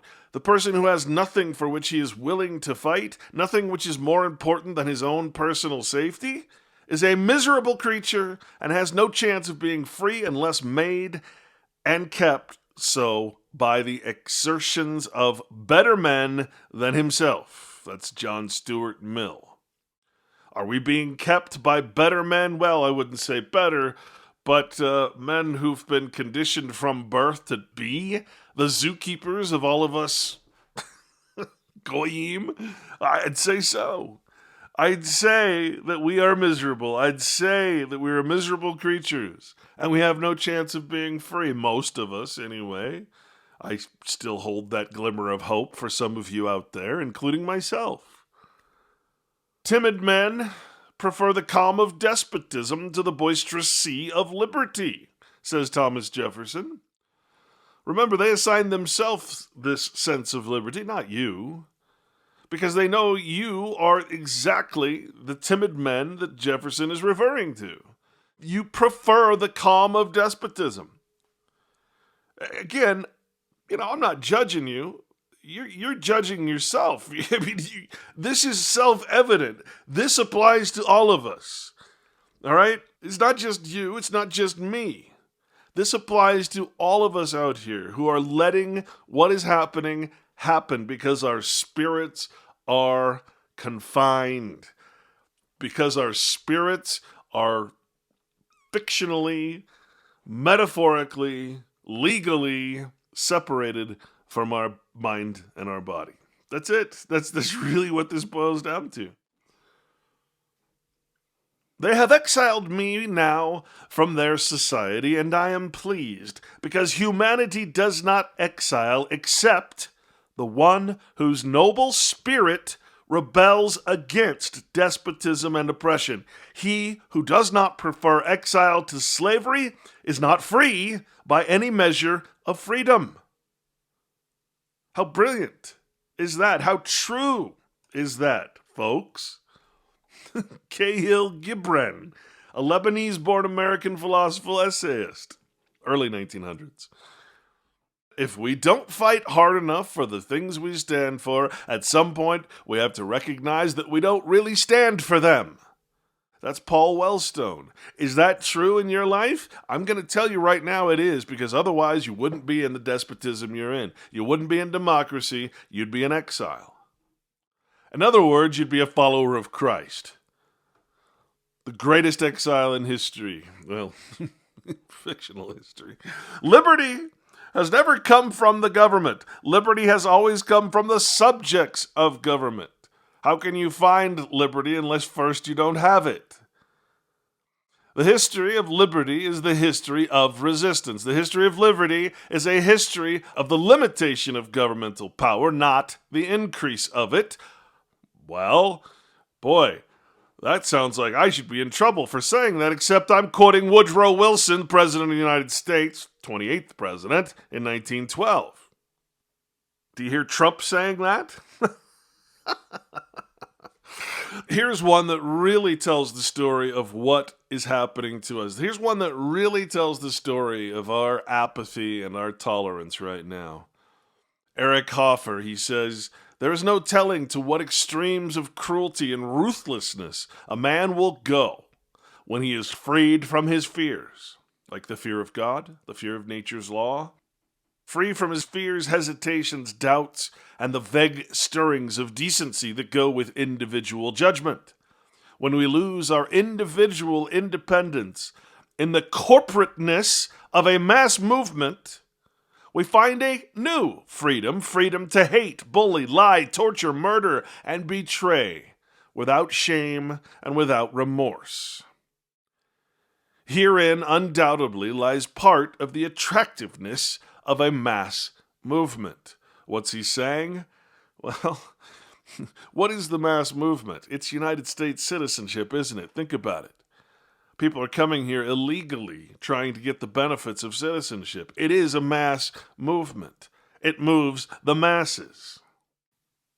Speaking of not having a spirit and therefore not controlling your mind and instead having government, that is, mentis, mind, and gouverner, to control the mind, the man who does not do his own thinking is a slave and is a traitor to himself and his fellow man. Robert G. Ingersoll in the late 1800s. Eustace Mullins in 2004 in an interview with James Dyer said, "Americans love their captivity. There's no responsibility. When you're a captive, you don't have to make a decision about anything, though you have no liberty." Remember, you have franchise. Here he capitalizes the word liberty to make sure that it's a capitum, to understand that that's natural, God-given liberty, not legal liberty, not the liberty prescribed by governments. He goes on, he says, people don't want liberty. Liberty is nothing but uncertainty. It's much easier to have someone tell you where you'll be, what you'll do, and who you'll pay tomorrow than to worry about it yourself. The same goes for what you think. See, these guys have you all figured out. These aren't necessarily good guys, most of them. They're your leaders. They're your rulers that are speaking down upon you. Some of these are actually men who fought for their freedom, and so they know that most men will not. How could they rule if you knew their language and had their passion? Free election of masters does not abolish the masters or the slaves. Herbert Marcuse.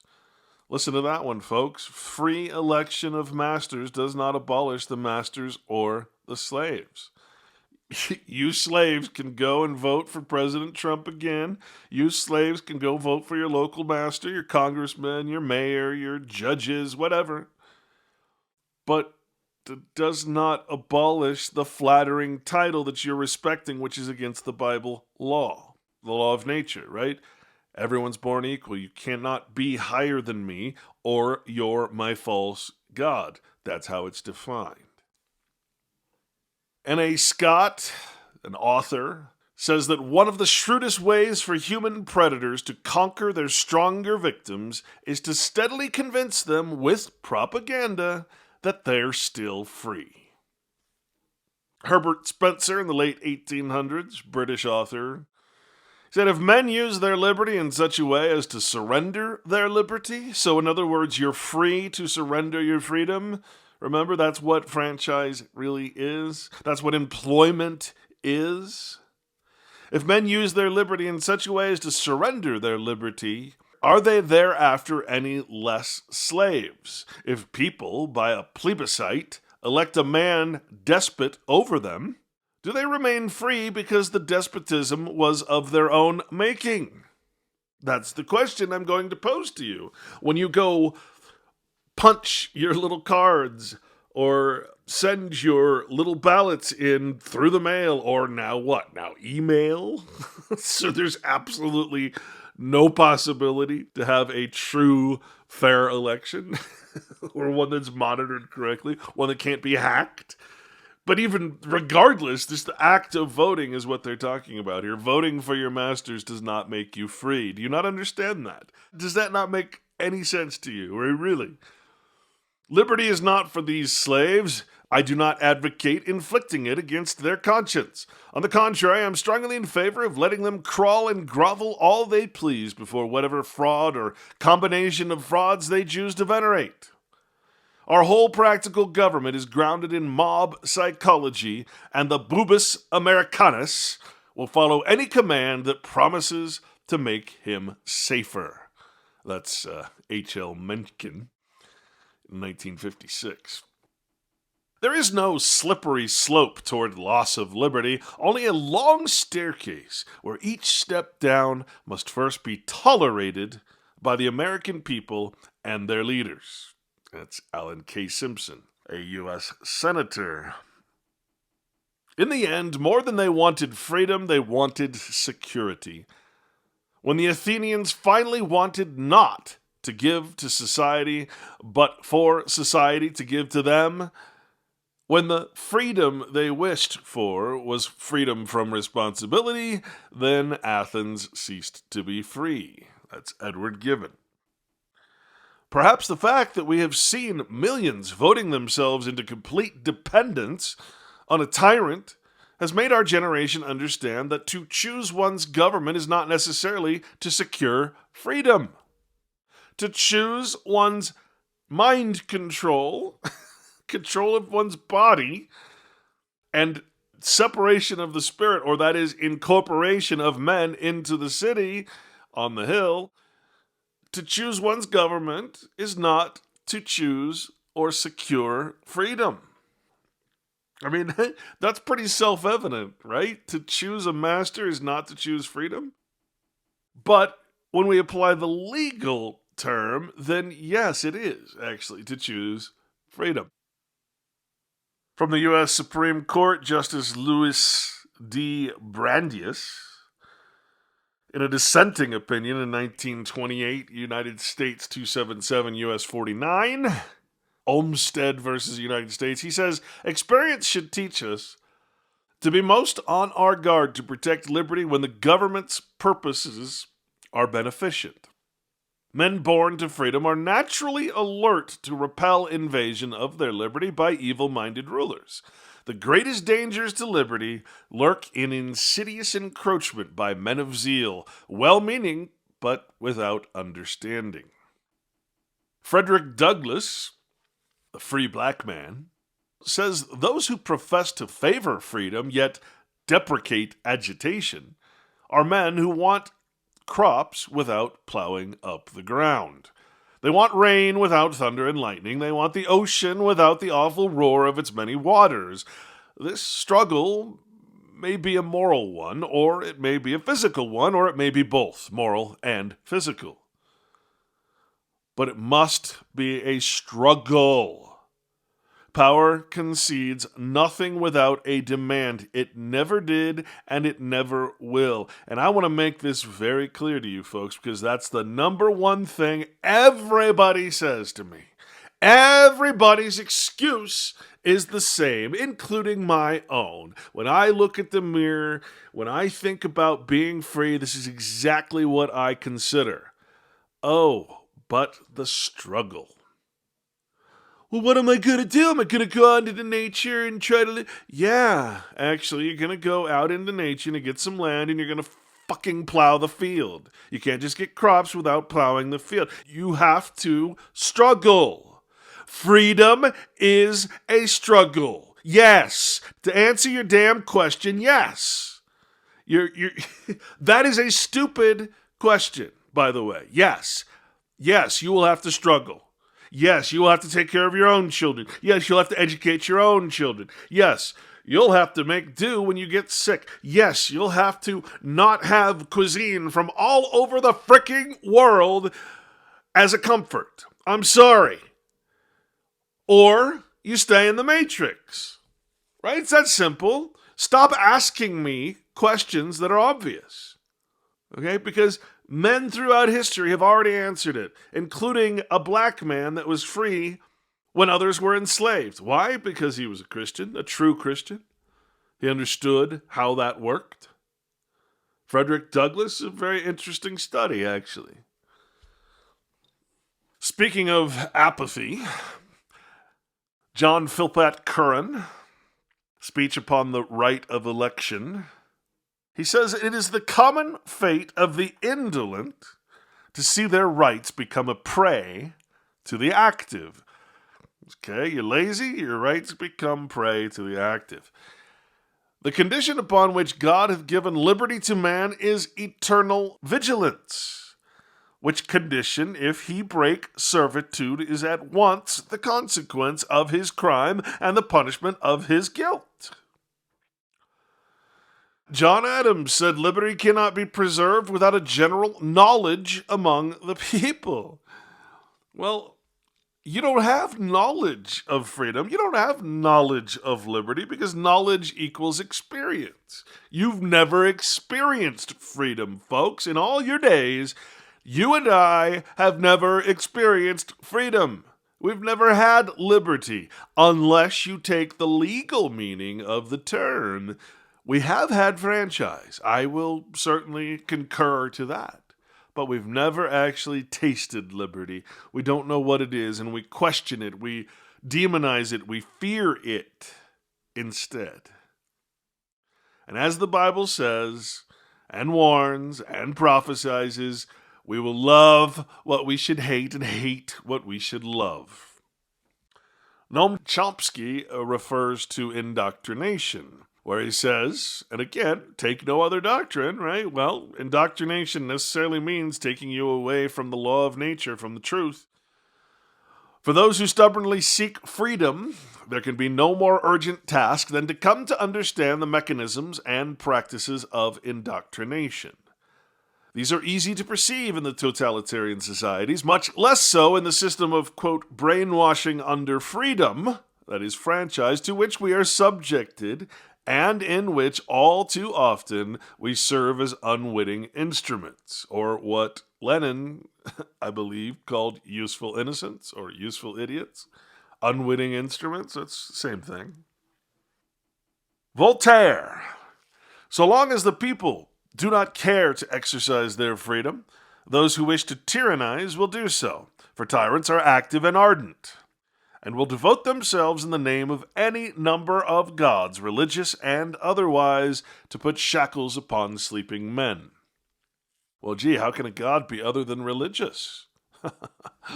Remember, anyone with power is your god if you give them your power, your liberty. You give up your liberty in exchange for franchise, for power.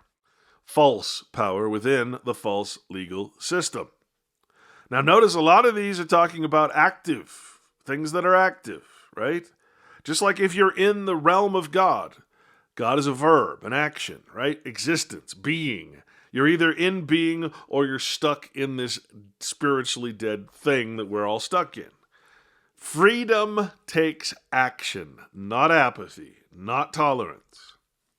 Freedom is to fight against every immoral thing that you see, not to just watch from the street corner, not to do nothing while you give money to a charity to fix the symptoms of the problem instead of focusing on the problem itself, not to call the police. No, it's action under the law and authority of your maker. But your maker is the state. Sorry. Thomas Jefferson, the third U.S. president and principal author of the Declaration of Independence, here's what he had to say. "The natural progress of things is for liberty to yield and government to gain ground." Oh, but Jefferson's my hero. Really? The natural progress of things is for liberty to yield and government to gain ground? Okay, well, what have I told you about having heroes? I'm not a hero, you're not a hero, and Thomas Jefferson was no frickin' hero. Who specifically designed his own grave, as so many do, to be buried under an obelisk. The phallic symbol, the staff of Ra. Look it up. Freedom of expression is the wellspring of our civilization. The history of civilization is, in considerable measure, the displacement of error which once held sway as official truth by beliefs which in turn have yielded to other truths. Therefore, the liberty of man to search for truth ought not to be fettered, no matter what orthodoxies he may challenge. That's another Supreme Court justice back when they had balls. Felix Frankfurter was his name. In Dennis et al. Versus U.S. 1951. To change masters is not to be free. Jose Martí Pérez. H.L. Mencken again from Why Liberty in 1927. I believe that any man who takes the liberty of another into his keeping is bound to become a tyrant, and that any man who yields up his liberty, in however slight the measure, is bound to become a slave. Well, I mean, literally bound in surety to become a slave. And how do they take our liberty? Well, through democracy. First democracy, and then once it's given, once we've given over ourselves, once we've become spiritually dead, then government can do exactly what Mr. Jefferson said it will, which is to gain ground so that liberty is yielded. I mean, the whole history of the United States is being written here through these quotes. Oh, man. Khalil Gibran. I have seen you prostrate yourself and worship your own freedom, even as slaves humble themselves before a tyrant and praise him, though he slays them. Aye, in the grove of the temple and in the shadow of the citadel, I have seen the freest among you wear their freedom as a yoke and a handcuff. How do you wear freedom as a yoke? Well, freedom means franchise. How can freedom possibly be a yoke? A yoke is something you put on cattle to drive them, right? To drive the cart. How can it be a yoke? How can freedom be a yoke? Well, that's what I'm trying to tell you, folks. Freedom is not freedom. Freedom in a cage is not true freedom. And my heart bled within me, for you can only be free when even the desire of seeking freedom becomes a harness to you, and when you cease to speak of freedom as a goal and a fulfillment. D.H. Lawrence said that men fight for liberty and win it with hard knocks. Their children, brought up easy, let it slip away again, poor fools. And their grandchildren are once more slaves. History of democracy, right? It's just amazing how this has happened to us, even though all these warnings are there.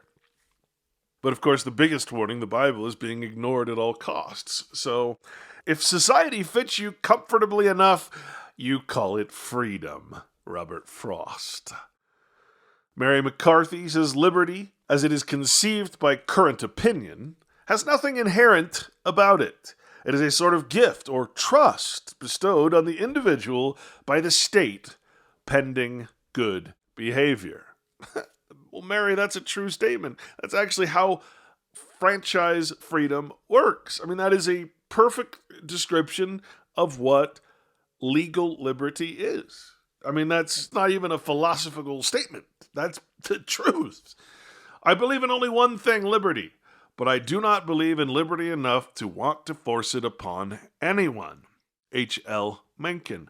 Of course. You see, only the legal type of liberty can be forced. You can't force men, obviously. Just look around. You can't force men to be free.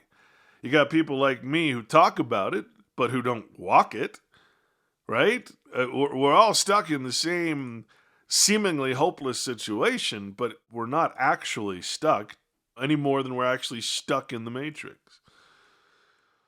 Liberty means responsibility. That is why most men dread it. Good old George Bernard Shaw. The Bible actually sort of chips in that way too. It says, "But I say that the things which the Gentiles sacrifice," that's you, anyone who's in the nation, The things which Gentiles sacrifice, they sacrifice to devils, attorneys, and not to God, not to Jehovah. And I would not that ye should have fellowship with devils. Ye cannot drink the cup of the Lord and the cup of devils. Ye cannot be partakers of the Lord's table and of the table of devils. Remember, devils are attorneys. Devils are agents, in other words. Right? Agent and attorney are the same term. And you are therefore an attorney. A representation.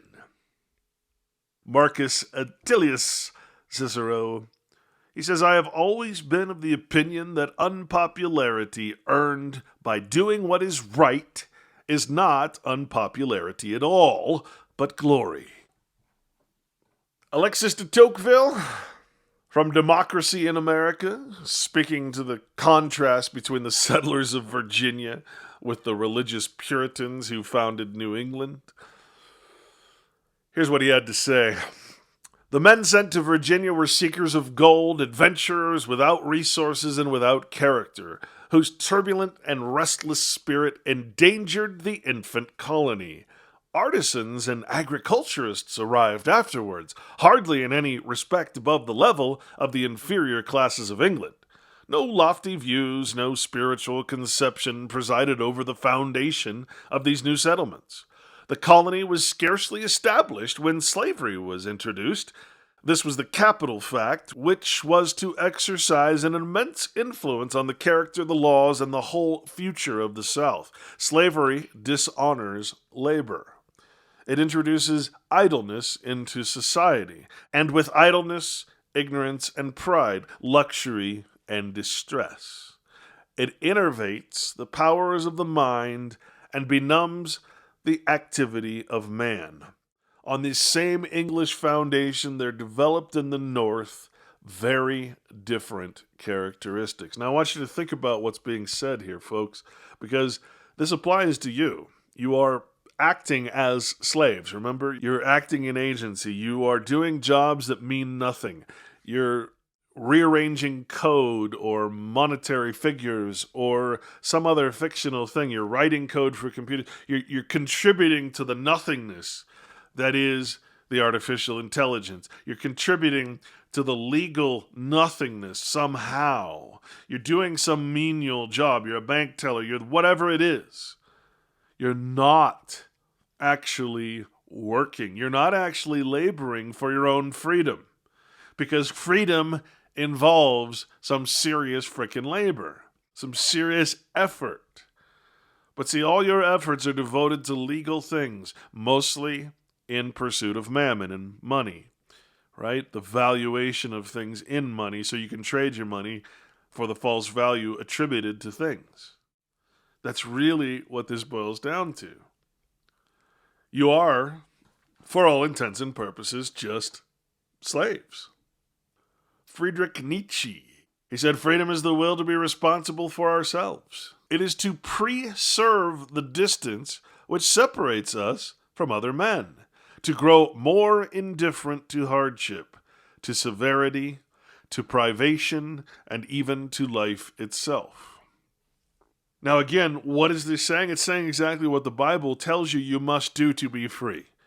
To worship God, you must separate yourself or circumcise yourself from society. That doesn't mean clip off your little foreskin, because foreskin, again, as everything, is a metaphor.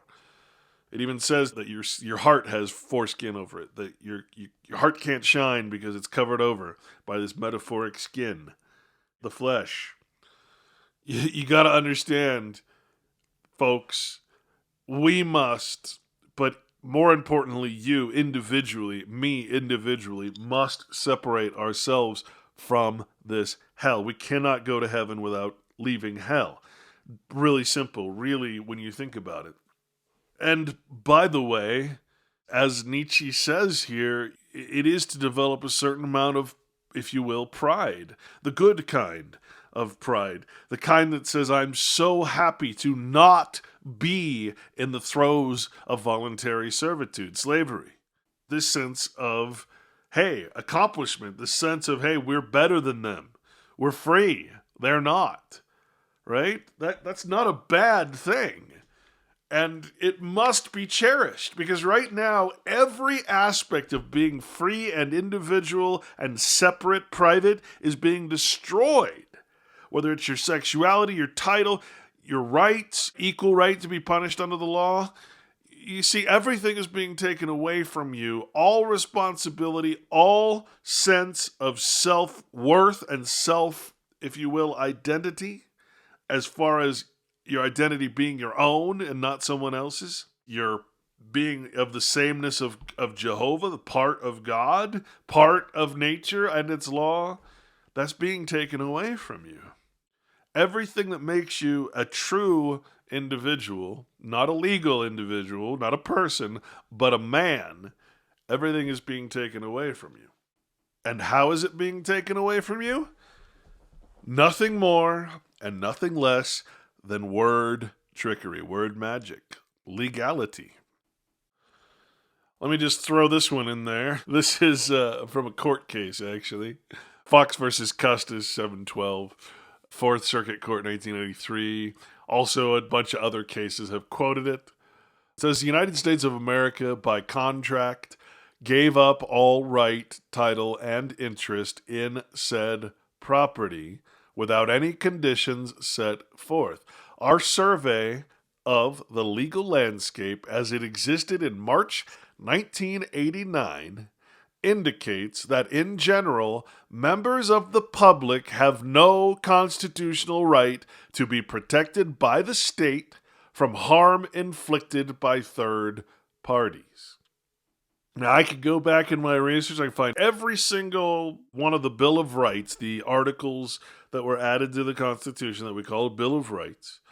Those are all in court said to be not applicable to U.S. citizens. I'm sorry.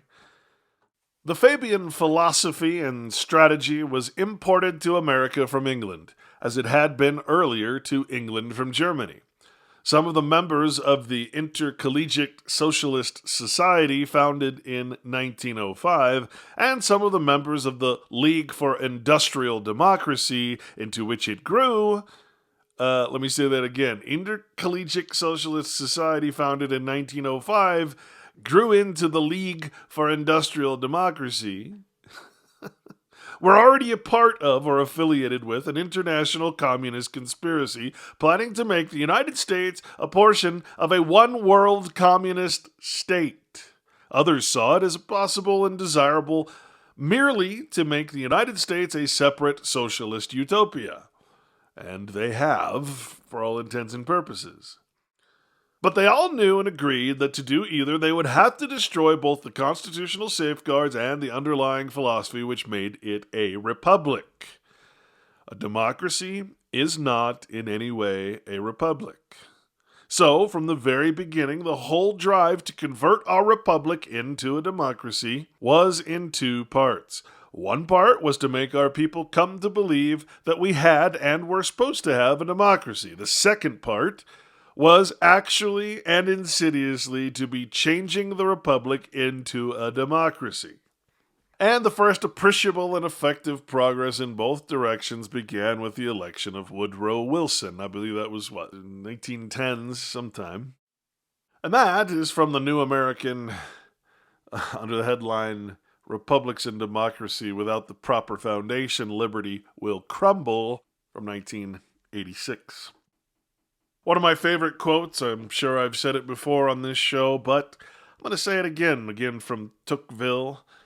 After having thus successfully taken each member of the community in its powerful grasp and fashioned him at will, the supreme power then extends its arm over the whole community. It covers the surface of society with a network of small, complicated rules, minute and uniform, like the Uniform Commercial Code, through which the most original minds and the most energetic characters cannot penetrate. To rise above the crowd. The will of man is not shattered, but softened, bent, and guided. We fall into apathy and tolerance. Men seldom forced by it to act, but they are constantly restrained from acting. Such a power does not destroy, but it prevents existence. In other words, it makes you spiritually dead. It does not tyrannize, but it compresses, enervates, extinguishes, and stupefies a people, till each nation is reduced to nothing better than a flock of timid and industrious animals, of which the government is the shepherd. What's an animal? Soulless, without anima. Ironically, what this really boils down to is one of my favorite words of the English language, which is essentially where the word pussy comes from, how we've all been pussified. The word pusillanimity. Hard to say, but we can just shorten it to a bunch of pussies. What it means? Small, weak, attaching small and weak to animus and courage. So weak courage, weak anima, weak soul, weak spirit. Want of that firmness and strength, so not having the firmness and strength of mind which constitutes courage or fortitude, in other words, weakness of spirit, cowardliness, that feebleness of mind which shrinks from the trifling or imaginary dangers. That feebleness of mind which shrinks from trifling or imaginary dangers. Remember, what is the imaginary danger we all are afraid of? The gun to the head, right? It's always the same. Service at the barrel of a gun. If I don't do this, I'm going to get a gun pointed at me. That's an imaginary trifling danger. Webster also is clear that you should distinguish between an act of pusillanimity and an act of great modesty or humility. These are two separate things. To be a pussy is basically just to be without courage.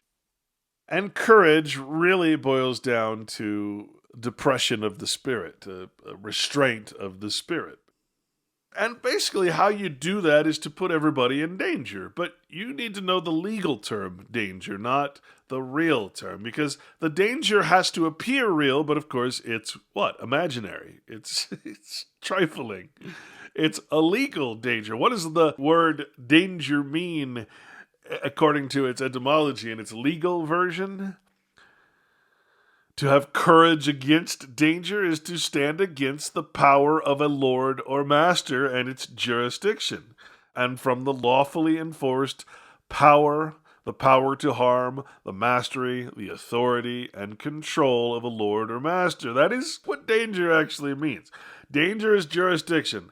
The power of a lord or master, the power to harm, mastery, authority, and control. That's what danger actually means in the legal realm.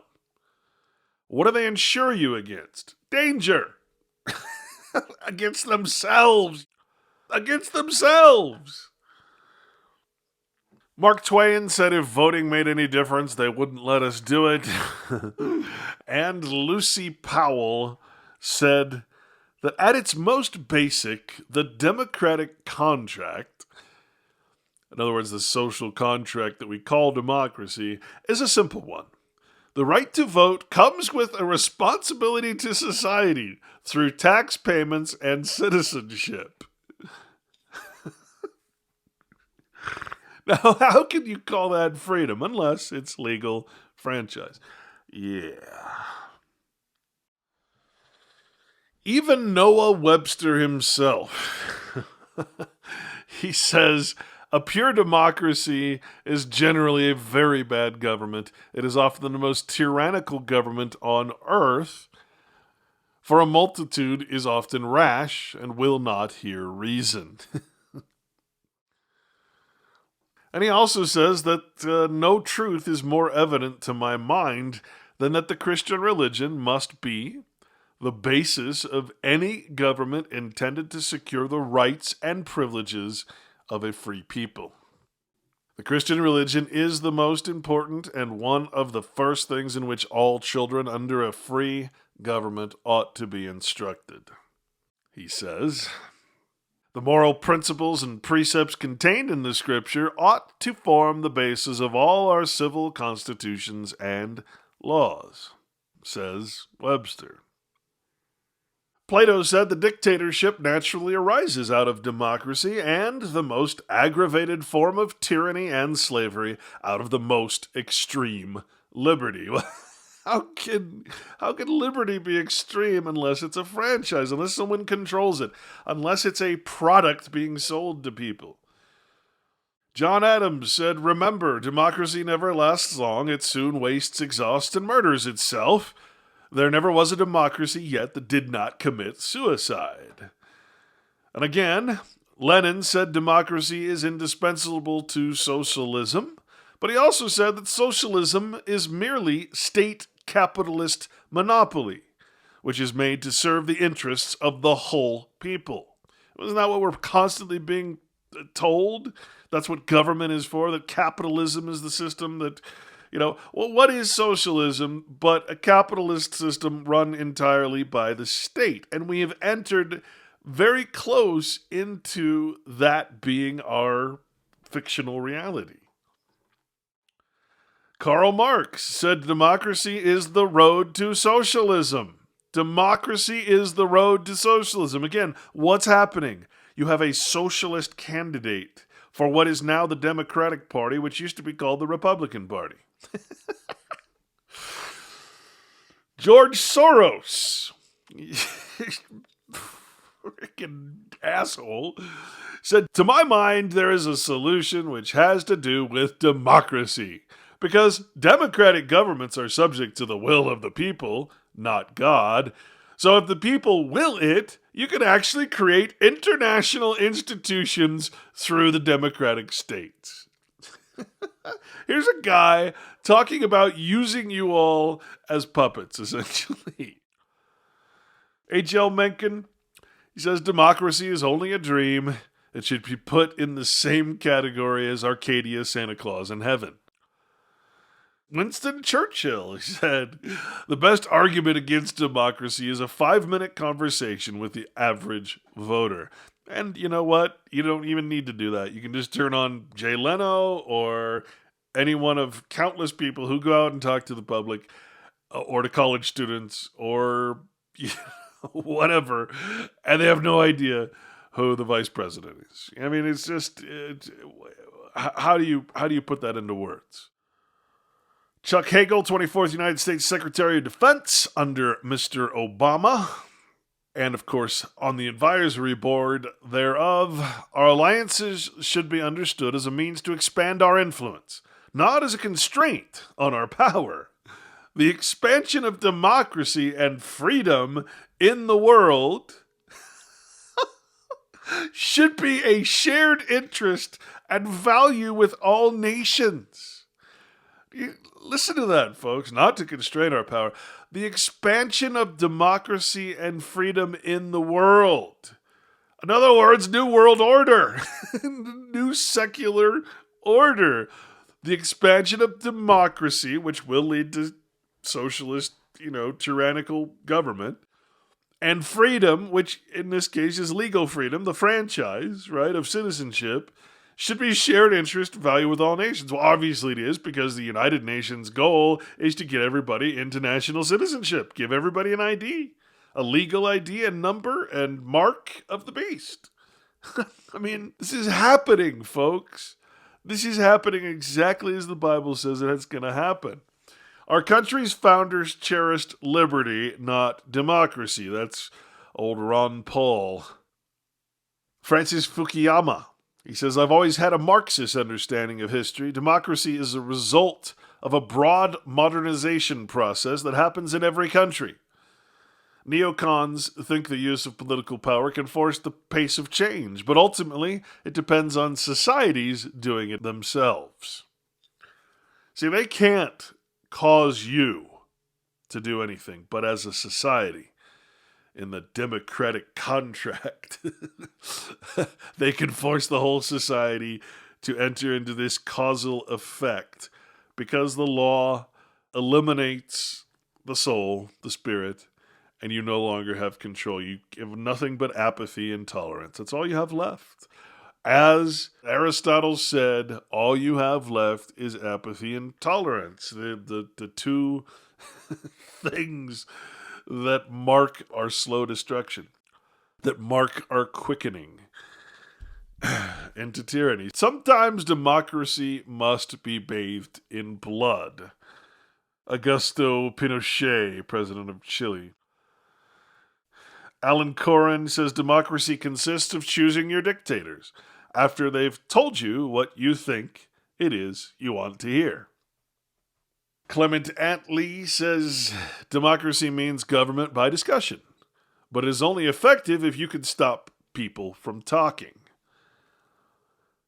Patrick Henry, he said, the president will lead in the treason. Your militia will leave you and fight against you. When evil men take office, the whole gang will be in collusion. They will keep the people in utter ignorance and steal their liberty by ambuscade. That means by surprise, by lying in wait like a thief. When government removes your arms, your armaments, you will have no power. But government will have all power. Now, I want you to think about what this says here. The president will lead in the treason, and your militia will leave you and fight against you. What does that mean, folks? Well, yeah, that's exactly what's happened. So your sons or daughters are not joining your militias. There's no militia to join because you're not part of the people, right? You're not protecting the state. Your son and daughter joins the United States, a standing army, the very thing that we complained about England, about the king having a standing army. Well, the United States has standing armies everywhere we are. You see, your militias have left you to join the national army, the standing army. There's no one to protect you, therefore, from what used to be your own militia. Your brainwashed son and daughters have joined the military, are paid prostitutes in the military, and they will eventually be ordered to govern you by force. The ignorance of one voter in a democracy impairs the security of all. John F. Kennedy. Benazir Bhutto says something very important as well. Democracy needs support. And the best support for democracy comes from other democracies. What does that mean, democracy needs support? It means it's unnatural. It means it can't exist without your belief, your faith, your support. And the best way for it to be supported is militarily from other militarized nations like ours, where your son goes over because we're going to nation build somewhere into an illegal occupation where war is never declared legitimately by our illegitimate government. I mean, that's basically what she's saying here. Gary DeMar, American Vision website, in an article called Defining Terms, and we're talking about theocracy here. This is from February 2007. He says, the rejection of one God leads inescapably to the choice of another God. If a person, group, court, etc. establishes himself as the final arbiter of right and wrong, like the legal system does, then he or they have assumed the attributes of a god. Thus, he or they are theocratic. Democracy can become theocratic if absolute power is given to the people. The voice of the people is the voice of God. Right? False gods. We become our own gods and we create a despotic system by allowing ourselves to be a democracy instead of a republic of free men. Those who promote a particular worldview and want to see it implemented socially, educationally, politically, and judicially have elevated the majority to the status of gods. And unfortunately, if you think about it, that majority is essentially the movie Idiocracy. The majority is a bunch of idiots who have no idea what they're doing when they go and vote. And a lot of them are going to vote for Michael Bloomberg, who's literally buying the election. It's just amazing. One assumes the mantle of deity when he sets himself up as the ultimate authority. It's the attributes of deity that make someone God-like. In the 18th century, the French revolutionaries declared reason to be the goddess of their new state religion. Of course, they really were talking about logic, which is not reason, but okay. 19th century France was spoken of as Goddess France by patriotic figures like Victor Hugo and Charles Maurras. Hegel, the philosophical patron saint of communism, wrote that the state is the divine idea as it exists on earth. We must therefore worship the state as the manifestation of the divine on earth. The state is the march of God through the world.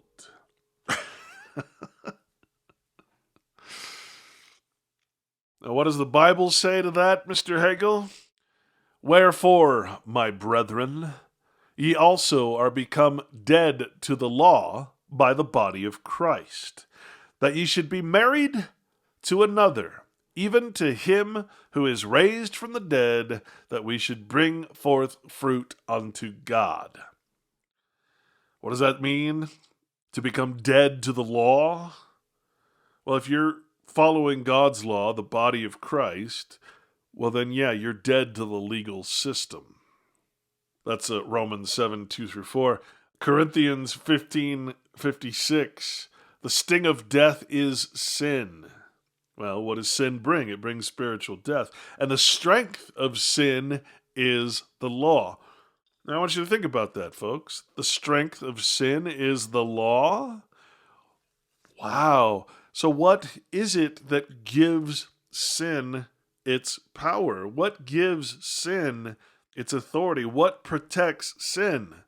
Well, obviously, the law of man, right? Not the law of God. That's, again, a self-evident thing. I mean, I don't even have to go into that. Romans 6:14, for sin shall not have dominion over you, for ye are not under the law, but under grace. In other words, you're not under the law of man, but you're under grace of God. But that can only happen if you're under the law of God. You understand? Because through the law comes grace. Not the law of man, the law of God.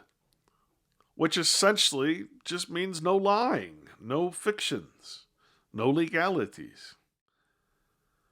And of course, if ye have respect to persons, ye commit sin, and are convinced of the law of the transgressors.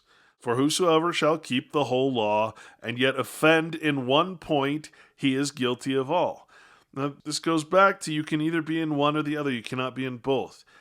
If you keep the whole law, and yet offend in just one single point, offend God's law, the law of nature, in just one single point, you're guilty of the whole thing. Because once you apply yourself into that system of law that is man-made, you're bound by the whole thing. One contract, one misstep, you see? In other words, you cannot be partially in the matrix. You're either all the way plugged in or you're not. You can't do anything in the matrix unless you're plugged into it, unless you're in its persona or you're its master, right? Likewise, you cannot be fully in nature and under God if you're doing artificial things, if you're lying, if you're doing anything legal.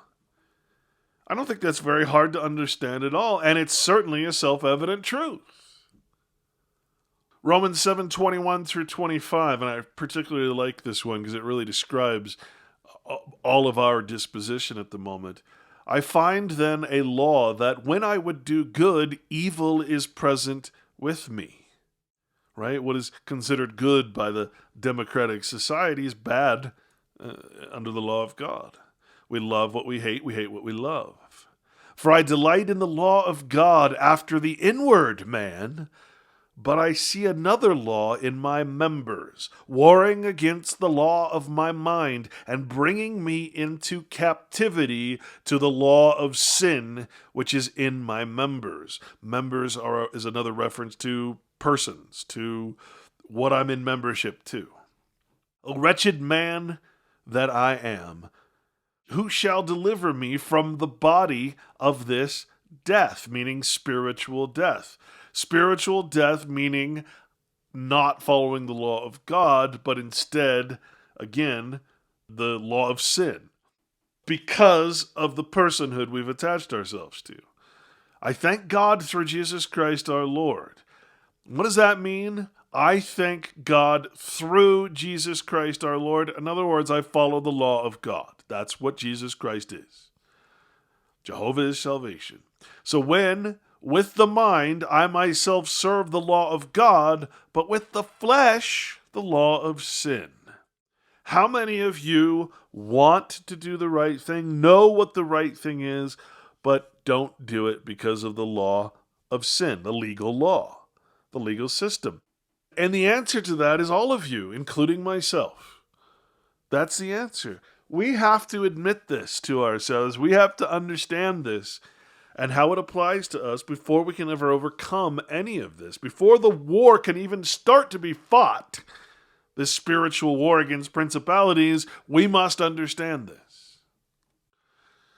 Romans 8:2, for the law of the Spirit of life in Jesus Christ had made me free from the law of sin and death. What does that say? Not worship Christ, the law of the Spirit of Jesus Christ. The law, not the idol, not the picture, not the cross. The law hath made me free from the law of sin and death, the law of God, the law of Jehovah. This cannot be confused. 1 John 2, 4 through 6. He that saith, I know him, and keepeth not his commandments, is a liar. That's you, Christians. You who say you believe in God, that you know God, and the truth is not in him. God is not in you. But whoso keepeth his word, in him verily is the love of God perfected.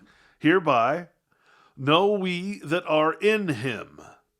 He that saith he abideth in him ought himself also to walk, even as he walked.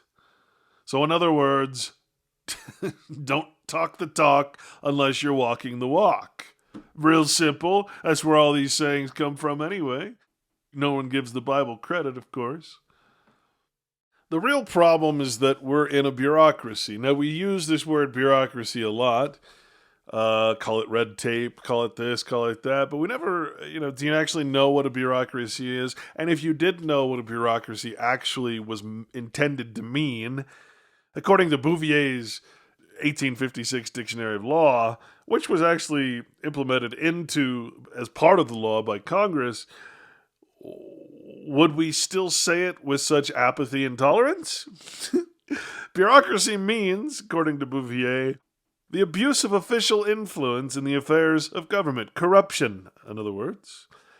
This word has lately been adopted to signify that those persons who are employed in bureaus abuse their authority by intrigue to promote their own benefit, or that of friends, rather than the public good. The word is derived from the French, coming from bureau, of course, a place where business is transacted, which comes from burgess, a magistrate of a borough, generally the chief officer of the corporation, who performs within the bureau the same kind of duties which a mayor does in a city, etc.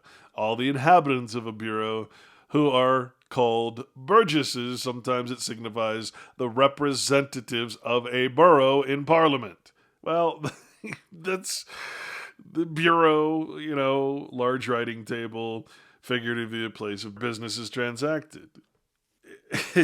A bureau is the several departments of the executive or administrative branch of government. Add crassy onto bureaucracy, the rule or government by a bureau. That's crassy, rule or government by, and then whatever the word is, right? So bureaucracy. Now, Random House Dictionary actually defines a bureaucrat as an official who works by fixed routine without exercising intelligent judgment. Now, again, this is funny, and yet we all know that is what our government has become. We say it, we have apathy and tolerance for it, we do nothing about it. Why should we expect not to be slaves? Why should we expect anything good to come of this? We shouldn't. We should have absolutely no hope. And I'll tell you what, the second that you lose hope is the second you're finally gonna fucking act and do something about it. Not imprisoned, confined, or under arrest as the prisoner is set free. What happens to a United States prisoner, either in a state prison or a federal prison? What happens when they get released? Are they set free? No. They're exactly what we are all on, which is a sense of probation, a sense of being released conditionally. See, true freedom has no conditions except to follow the law of God. But when the prisoner is set free, as when you reach adulthood and you agree to be a person and you're set free in franchise, it's conditional exactly as it says above, according to the law of the state, of the corporation. See, these words are used and they're completely misused to the point that they're used correctly, but at the same time they're understood incorrectly. It's brilliant the way they did this. See, we're reading the dictionary in a whole new way right now. Unconstrained, unrestrained, not under compulsion or control. A man is free to pursue his own choice. He enjoys free will.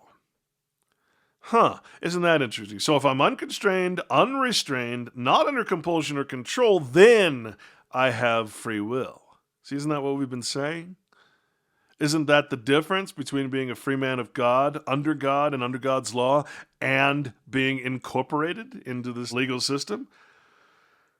See, you're free to pursue the choice that has been given to you. Not your own choice, but the choice of employment, of use. The choice that, you can't choose not to pay taxes. You can't choose not to do this. You can't choose not to do this. Because you're under contract. The contract makes the law. You see, the difference between these two things is so important. And to really understand why you always feel like you're in a prison, even though you feel free, well, this answers that question. This answers that compulsion, that desire to be free, even though you're told you're in a free country, which is an impossibility because country is legal. It's a corporation. Permitted, allowed, open, not appropriated. Places of honor and confidence are free to all. We seldom hear of a commerce perfectly free. Yeah. Licentious and unrestrained. Invested with franchises. That's what it means, folks. That's what personhood is. You're invested with certain franchises, enjoying certain immunities.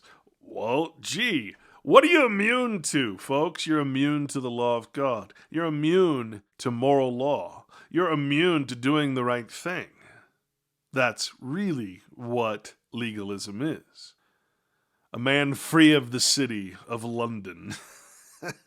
We all know what the city of London is, a big corporation, right? My God. What is vas? Vas. This is like a prefix, right? A pledge, a surety, a bail, or surety in a criminal proceeding or civil action. So what is a vassal? In feudal law, now make no mistake, United States citizenship is a feudal state. It's just that they don't call it that. It's all the same things. It's just, we don't call it that anymore. But we have to understand, we're in a feudal system voluntarily. And that's why it's allowed, because we volunteer, just like it said above, consent or choice.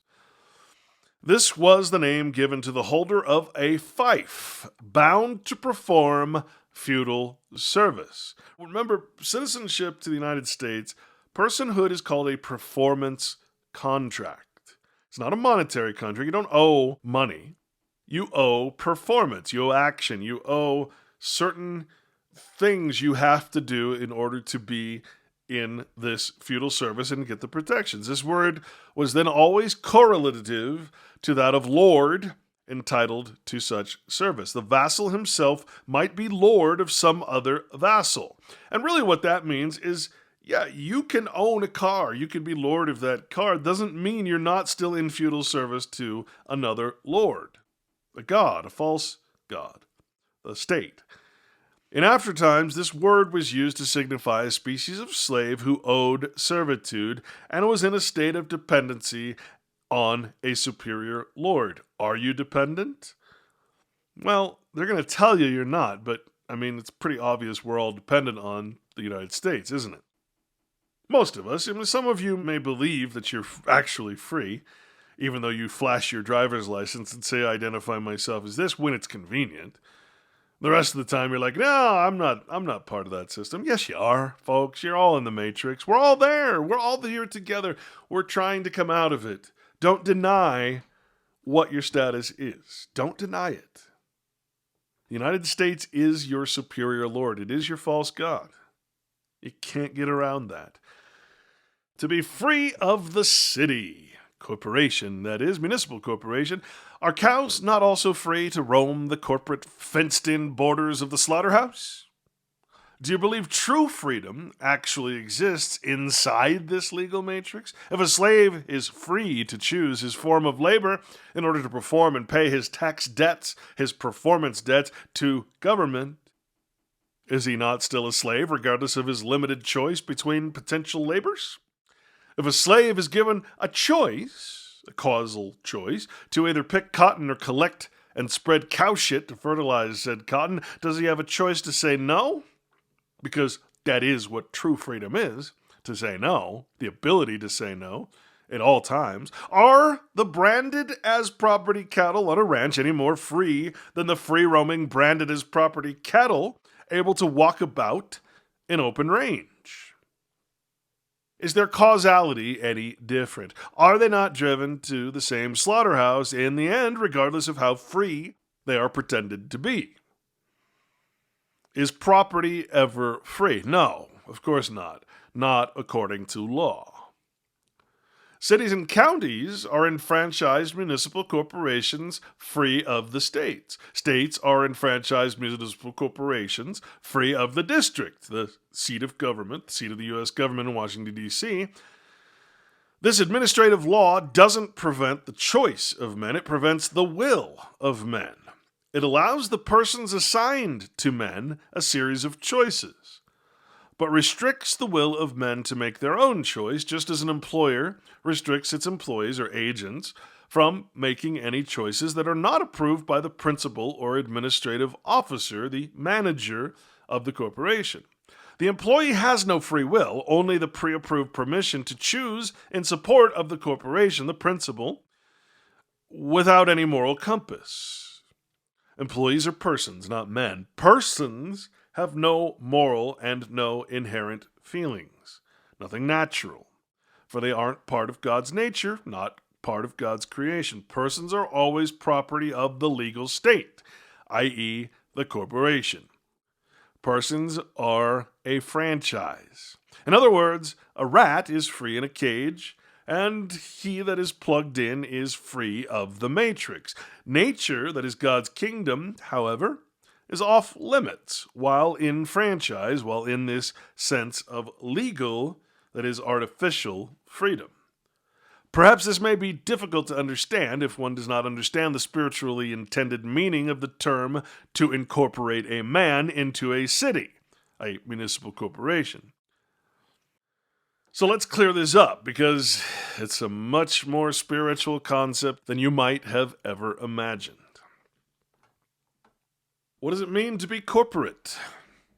As an adjective, a description, Latin is to be shaped into a body, or just body. Body corporate. United in a body or community as a number of individuals. What's an individual? A person.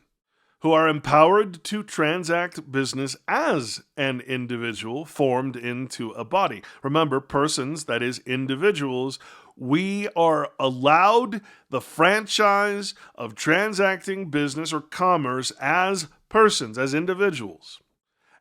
But all persons are part of a corporate body. They are a status in a corporation, just like an employee is a status in a corporation. Or a society, a corporate town.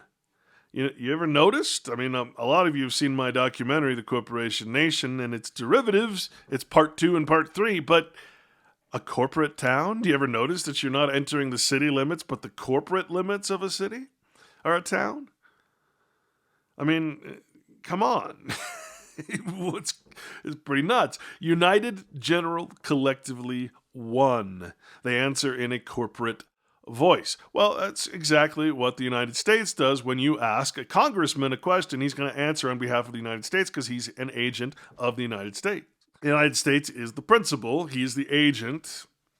Again, united, general, collectively one. Well, isn't that what the New World Order seeks? Isn't that what the new secular law system and one world religion, isn't that their goal, to unite us all in this franchise, in this system of voluntary slavery, so misunderstood by us that we don't even know we're slaves?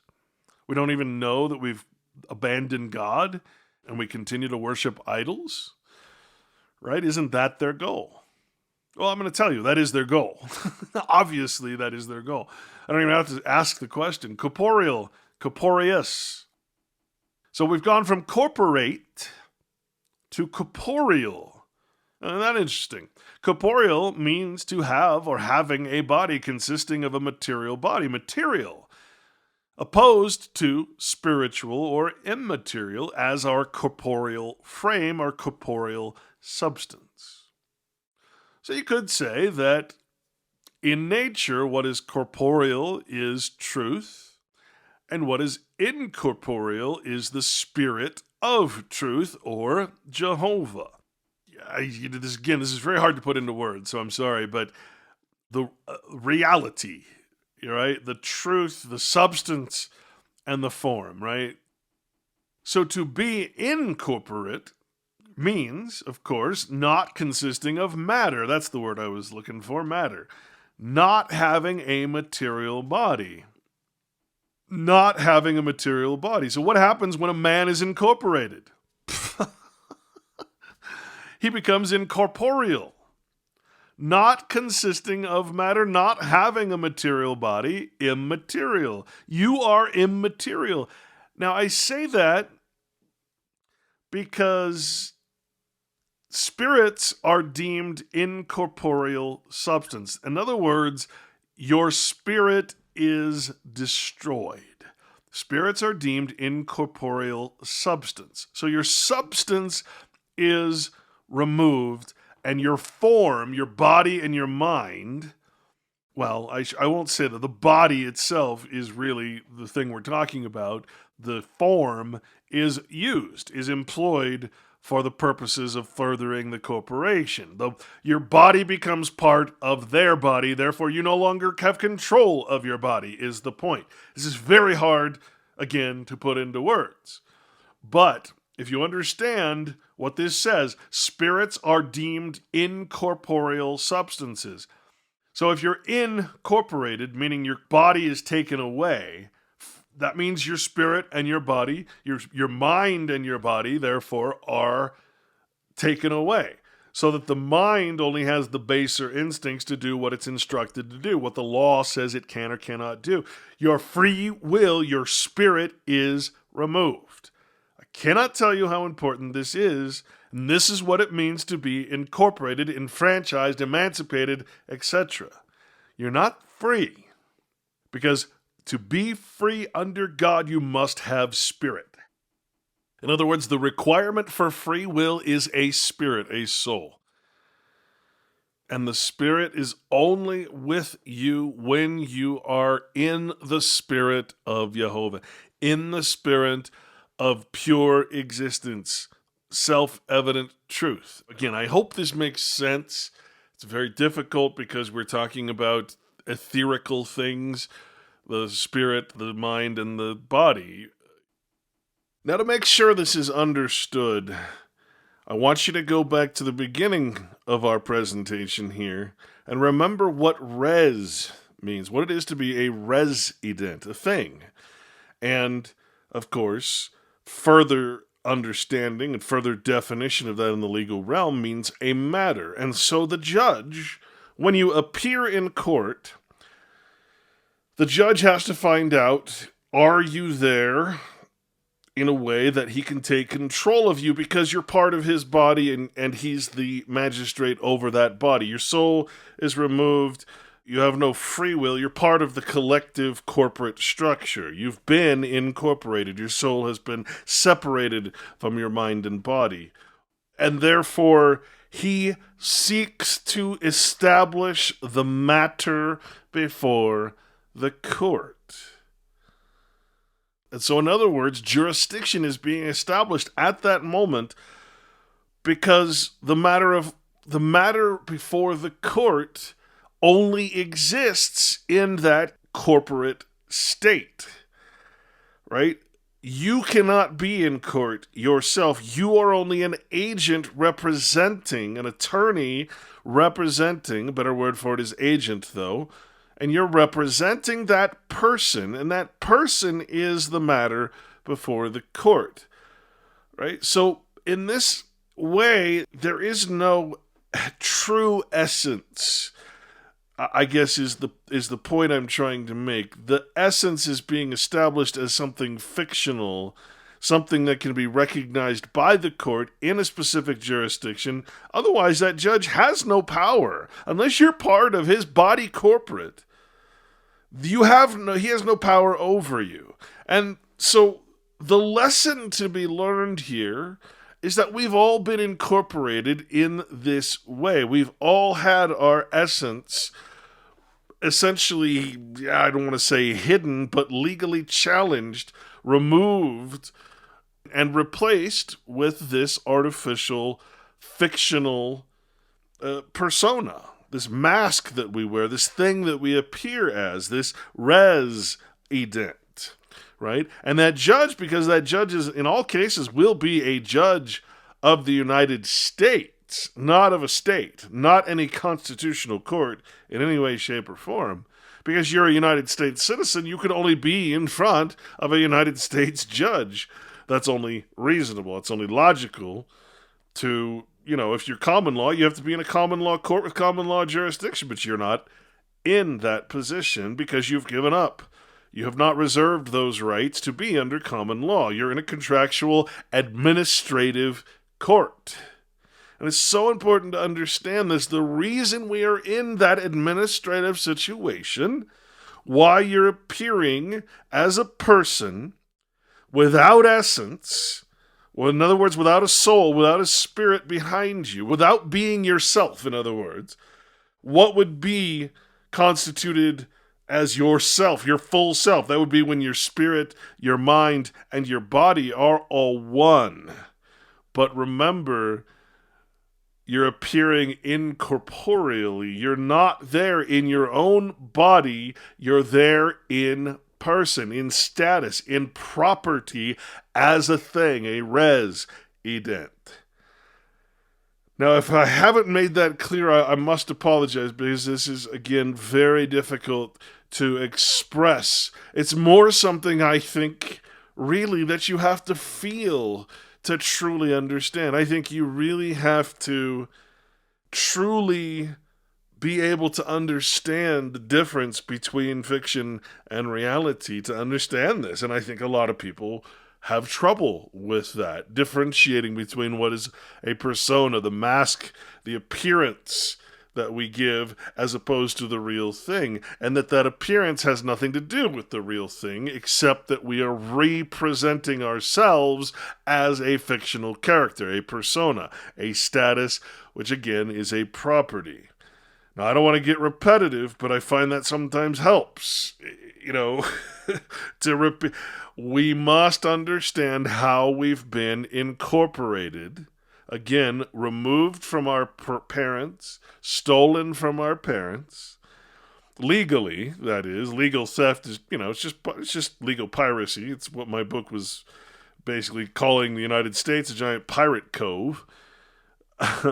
And once you're freed from your parents, from your master, from that which has paternity over you, and you're put into this birth certificate process, you're handed over as a ward of the state, which is why, parents have no rights, fathers certainly have no rights when they go to court, because all of these are administrative courts. They're administering your marriage. You're not going there for a fair trial. You're an administrative court. They're administrating you. They're administrating your child. Why? Because it's not actually you. You've been incorporated. You've been separated from your body. Your mind and your body are theirs. You must follow their law, not your own, not God's, in other words. So, of course, your child is at the mercy of the court, because why? The court owns the child's persona. You abandon the paternal rights, so you have no control. Anyone who doubts that has either not been to an administrative court or, somehow got free from that or got lucky, didn't have children, whatever. Any court you go to at this point as a U.S. citizen will be an administrative one. So until this is understood, and I realize this is very difficult, this is a deeply spiritual concept, but you must understand it is the backbone of the entire legal structure. It is what enslaves us. It is what causes us to lose that free will. We have no free will because we have no choice to say no. We have no choice to deny what the administrator demands of us in that administrative court, that bureaucracy, that executive. So we'll continue, but I hope that you're getting what's being said here, that we cannot be in unity, we cannot have power unless our spirit is in charge of our mind, and our mind is thus controlling our body. But at this point, we are all in this causal loop of legality, of citizenship, where the mind is controlled, government, by this fictional, artificial, illegitimate corporation. Again, the mind is useless without the spirit. Without the spirit, something else will control the mind, and therefore the body is basically just a golem. The golem will do what the mind tells it. So who controls your mind? That's your question. Who controls your mind? And the only answer to who controls your mind is, what law are you following? Take no other law. Take no other doctrine. This is other than truth. I can't, again, I keep saying this, but I can't express the importance of this, and just the fact that I've figured this out. I'm so, excited about it that, of course, I want to share it. That I'm eager, of course, to share it and make sure that you understand what's happening here and what has happened to you, because figuring this out has taken me my whole life to understand the difference between free will and choice, or causality, choice between two evils, as the post is titled. To be immaterial, then, is to be incorporeal, incorporated, not material, not consisting of matter. The mind or soul is immaterial, unimportant, without weight, not material, of no essential consequence. Well, that perfectly describes the typical U.S. citizen compared to the elite, the royal bloodlines that have ruled for way too long now. To be unessential, not essential, of course, not absolutely necessary. You're not necessary. I think they've pretty much made that clear to you. If it's not clear, then just look at the United Nations depopulation agenda, or look at eugenics, the history of eugenics. You're going to understand how unimportant you are. When they talk about unemployment in this country, unemployment or employment statistics, are you being used? That's what that means. Is your body being used by the state? If not, then you're unemployed. Are cattle being used to plow the fields? Are horses being used to pull the buggies? Are humans being used in human capital? That's all that means. So when President Trump gets up in there and says, hey, congratulations, black unemployment is at an all-time low, all unemployment is an all-time low, well, they figure out a way to use you. Otherwise, there'd be a lot more people starving, etc. It's just, this is government. This is mind control. Government, to govern the mind.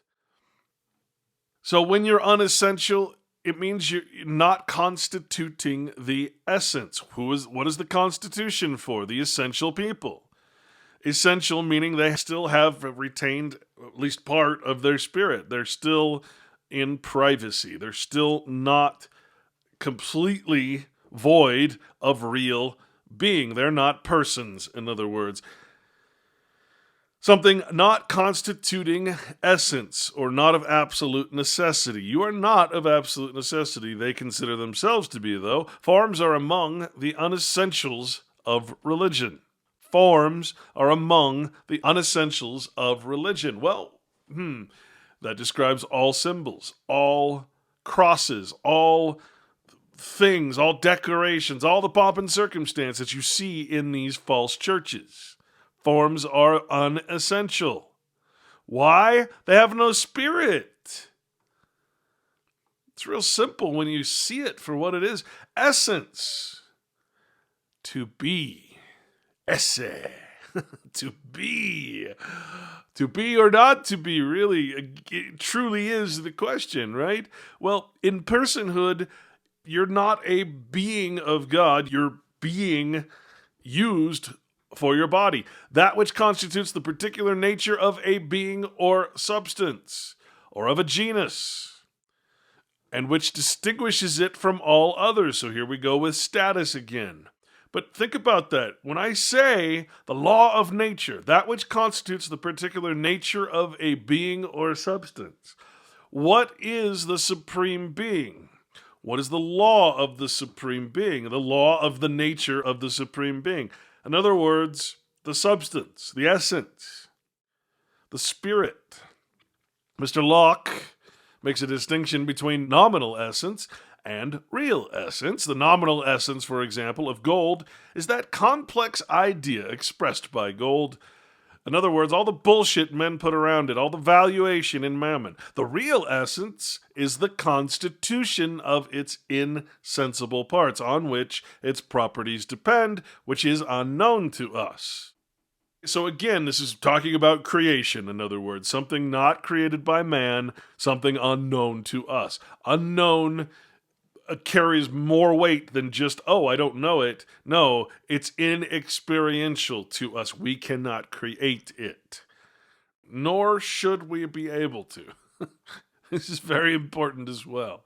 The essence of God, in other words, the spirit and substance, therefore, of God bears no relation to place. Now, we talked about this before, I think.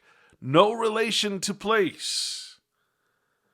God is every place, and therefore you cannot point to something and say it's God. That is the basis of monotheism, or the opposite of polytheism. I do not worship one thing of nature. I worship all of the nature of existence as one. Now, the difference between that and what these people are trying to set up, the new secular order, the new world order, the difference is exactly the opposite. It is for you to worship place. Not to worship the entirety of existence, only a place. And each place has its own gods and laws, doctrines. Formal existence, that which makes anything to be what it is. Well, what makes you what you are? Well, it depends. Are you talking about what is of God? Or are you talking about what is of man? What is of legal fiction? What makes you a person? It's not God. It's not nature. It's actually your own mind that has been stripped of its spirit. That's the problem. The peculiar nature of a thing, the very substance, as the essence of Christianity. What is the essence of Christianity? Following Christ. What is the opposite of that? Worshiping Christ. Big difference. Existence, the quality of being. What is Jehovah defined as? All of being, all of self-existence. When I say self-existence, I mean it exists in and of itself. It is not man-made. It is of God. A being, an existent person. So here we've transduced, if you will, We've transferred over into fiction, where persons exist. They don't exist in nature, not in reality. They're not part of the supreme being. They're not part of creation. They're an invention. They are a being in the fiction. Just so is Alice in Wonderland. So is the rabbit. A species of being, a special being. Constituent substance as the pure essence of a spirit. The predominant qualities or virtues of any plant or drug extracted, refined, or rectified from grosser matter, or more strictly, a volatile essential oil, as the essence of mint, perfume, odor, scent, or the volatile matter constituting perfume, etc. You get the point here, though. When you extract the essence from the plant is no longer whole. When you extract the spirit from man, the man is no longer whole. I saw this posted a while back, and I thought it was intriguing, so I thought I'd try to reproduce it here. When speaking of the Trinity, the soul, the spirit, the mind, and the body, the Trinity or the triune man, when our spirit is controlling our mind, which then controls the body, then we are in harmony, because the spirit is, of course, under the law of God, the law of nature. I want you to consider, I know a lot of you like to have a mathematical equation to go along with this, and it's interesting because Hebrew, of course, was a very mathematical language, but I want you to consider this. In the Trinity, man is singular essence. Right, his power is combined, and he's his own man, his own self-governing man. The Trinity of the spiritual man, or the Son of God, he who follows the law of God, follows Christ, in other words. His spirit, his soul, his mind, and his body are one. In other words, they're at unity. What is the number of the beast, though? So you take away the spirit, the soul of man, to where he can be so controlled as we all are, he now bears the number of a beast, which in mathematics would, of course, be, 2/3 of a man. In mathematics, that's represented as 0.666 infinity, basically. And I thought that was interesting, an interesting way to look at it. I'm not giving any credence to it in that sense. I just find that very, very interesting. Maybe it's a visual aid to really make you understand what that mark of a beast means, that you are being used, employed, that is, in human capital as a beast of burden. You are an unessential persona of a corporation, in other words. You're not the head of the corporation. You're not the elite. You're the lower class. This can only happen because you can only be in a class if your spirit, your soul, has been sucked dry, and you, again, cannot self-govern under the law of nature, the law of God. On that note, we have to look at the institutions that indeed create this problem, enforce it, reinforce it on a weekly and daily basis. You've got the church, right? The corporations calling themselves churches, as in church and state. We have the organized, incorporated religions serving to control and defeat the spirit, that is the soul of man. You go to church, you're told to be meek, and all of that stuff taken out of context from the Bible. You're told to accept the law of man over the law of God. In other words, the law of the land. All right, that's what you're taught in church. Many churches declare that they are subservient to the secular law, the governments of men. Right? This is, of course, very important because a lot of those churches started out with Masonic origins. Now, the state is organized incorporated governments, as we've discussed so often on this show, serve to control and employ the mind and body of man, but specifically the mind, because government is, of course, mind control, gubernare and mentis, mind. So, think about that for a moment, that these institutions are set up in order to take you away from the Bible, take you away from the law, teach you a religion, make you worship idols instead of actually being the essence or the action behind, the becoming Christ-like.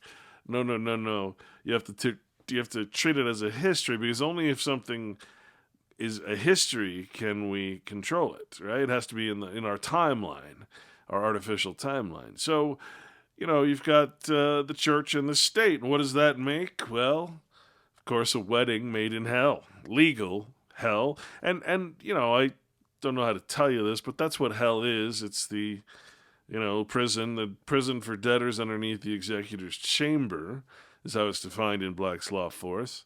We've talked about that before as well.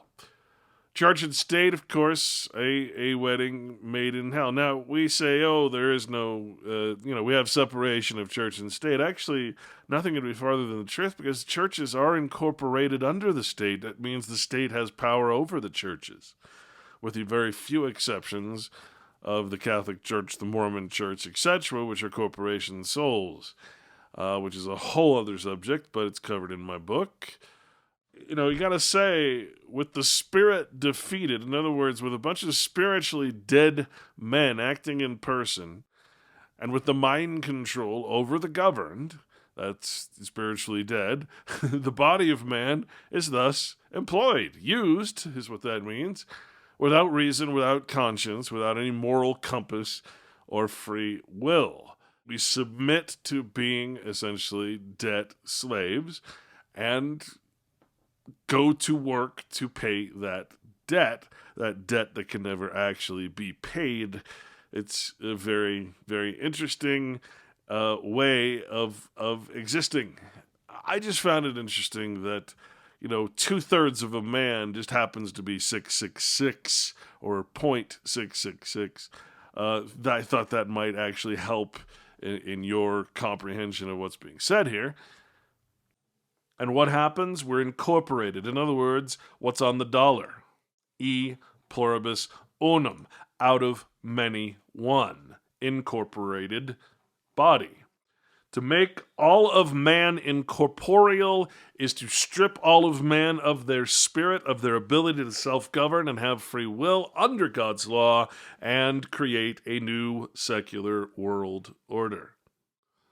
To be clear, when we abandon God, nature, and its law and laws, we are thus considered to be immaterial in the material world. This is the legal process. In nature, I am a man of substance and with my own essence, my own free will, for I am a self-existent creation of God's nature. In other words, I'm part of true existence, a substance of reality bound by the law of nature.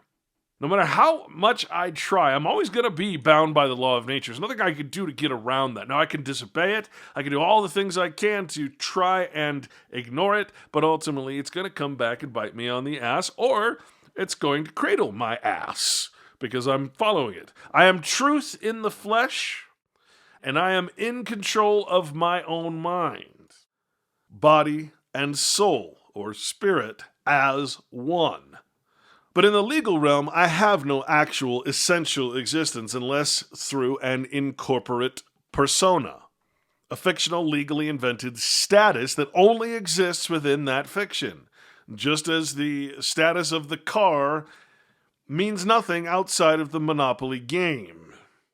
The status of the queen only exists on the chessboard. If you don't believe in the queen doesn't exist. And that's exactly what the Bible tells you. Do not believe, do not give respect to these flattering titles. Therefore, I no longer have any real essence under man's law, only a nominal existence without consideration of independent being, self-existence. In other words, as a legal persona, or as surety to one, as acting in the identity of a legal persona, I am recognized in name only, empty of substance, and undermined by legal form. Remember, a person is a noun, a name, nothing else. It exists only in a legal fictional place.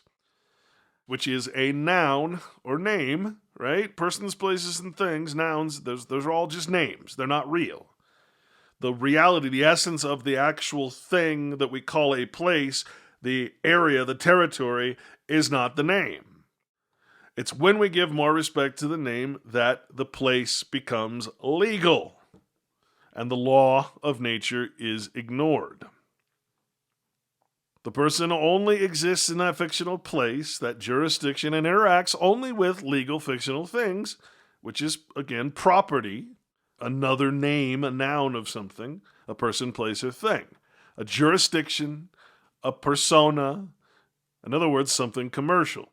To be a legal person is to exist in name only, and therefore never come into contact with anything of the real world that is nature. To exist in name only is to exist incorporeally, that is, without the material body or matter. So in other words, it's kind of like we're stuck in these bodies that are controlled by something else, someone else. We are incorporeal. We are spirits. Everything we see is still a spiritual experience for us, but the spirit, even though we want to change, we can't. We want to change the way our body reacts to our mind, but we can't because our spirit is separate from our mind. This makes us nominal, titular, existing in name only, as a nominal distinction or difference is a difference in name and not in reality. You think I'm just making this up? No, these are the definitions of these words, folks. Pertaining to a name or names consisting in names. That's what we exist in. We exist in the world of nouns. Just like Jehovah is a verb, not a noun, not a name. It's a reality. It's a being. It's an existence. But we've been trained not only have we been trained to put the word or the title, the name God or Lord upon Jehovah, but we've been tricked into forgetting the name as we covered in the first show. Amazing, really.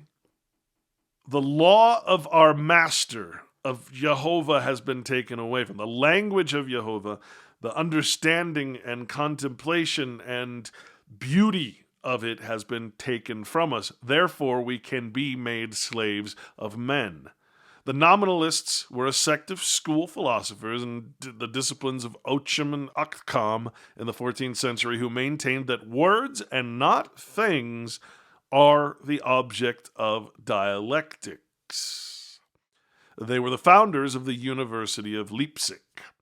Now, think about that. Words and not things are the object of dialectics. Well, we are in a dialectic. And if you're familiar with the Hegelian dialectic from Hegel, which I highly recommend people read because it's very fascinating to read, actually read instead of just listening to quotes. You know, the problem, reaction, solution is exactly what we're talking about. That dialectic made purely of words. What can a person do, he or she, that acting in person can only associate with words? There's nothing else to it. The legal system is built completely of words. It is its own dialectic. To be titular, existing in title or name only. So in other words, without essence, without spirit. Nominal, having or conferring the title only. Having the title to an office as a titular king or prince. Having the title to an office or dignity without discharging the duties of it. And to be a titulary is a person invested with a title. Again, what does the Bible say? Don't respect persons, don't respect flattering titles. And all titles, by the way, are flatteries. If you're acting in the title, you don't need the title. You see, that's the point. If you're acting in the name of God, you don't need a legal name. If you're acting as a follower of Christ, you don't need the title of Christian. Only people who are not following Christ need the title of Christian. It's very important to understand that. A person invested with a title in virtue of which he holds an office or benefice, whether he performs the duties of it or not. You see, they're right there. They're calling you out, you hypocrites. We're all hypocrites, don't get me wrong. I'm blaming myself too.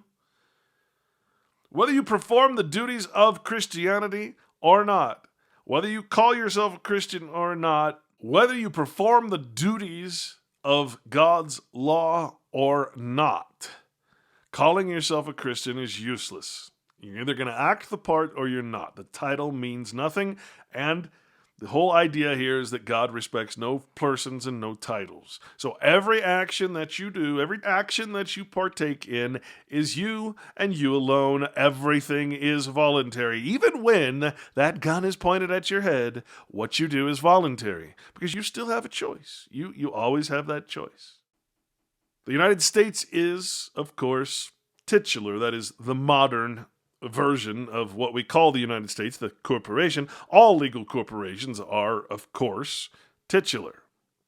All corporate Christians are, as well, titular, meaning they are Christians by name, flattery of title only, idolaters that never carry out the law of God and therefore are not following Christ in any way. And the Bible is quite clear over and over that no man can follow Christ while acting in flattering title and or in persona. Christ is not a corporation, and neither is a church. Remember, God's kingdom is not made by the hands or inventions of man. The self-evident truth is that persons cannot be Christians, simply because the self-evident truth is that persons, fictions, lies cannot be true Christians simply because persons are not creations of God, but of man, and are bound by the law of man, an opposing doctrine or law than what Jesus Christ represents. Anyone, even a Satanist, can be a Christian, for legal persons cannot and never will be allowed to fulfill the law of God, to follow Christ's example, or to act upon any moral law against the legal law controlling those legal persons. Why do I say a Satanist can be a Christian? Because it's a flattering title. Anybody can have a flattering title. A pig can be called a horse. It doesn't make it a horse. Put lipstick on a pig, still a pig. There is no spirit in fiction, no soul, any more than there is life in a puppet. Persons exist only in the legal hell, the debtors' prisons of the nations. The synonyms for this word incorporeal are bodiless, spiritual, corporeality, immaterial, unbodied, physicalness, materially disembodied, discorporate, unembodied, and corporality. The antonyms for incorporeal are immateriality, bodied, corporeal, incorporeality, and natural. Now this gets a little confusing because some of these words actually sound very similar. The term body or bodied is critical to understand here, as in the terms body corporate and body politic. The word body is also defined as reality, having a body as matter opposed to only spirit. The body is, of course, the frame of an animal, the material substance of an animal, in distinction from the living principle of beasts, or the soul of man. Matter as opposed to spirit. So if incorporeal is immaterial or not matter, we can say that it's been put into another body. In other words, to be incorporeal or incorporated.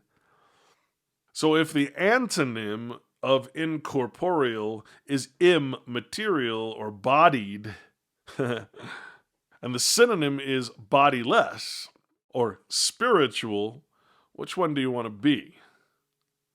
Do you want to be unbodied to the legal state, or do you want to be bodied, as in e pluribus unum, out of many one? Do you want to be materially disembodied, discorporate? Dis meaning bad? Again, it's hard to get it, but hopefully it's being understood. Matter as opposed to spirit. A person is a body. A human being. Remember, human is what belongs to man. Human is not man. Human is something that belongs to man. The human arm, the human brain, the human spirit.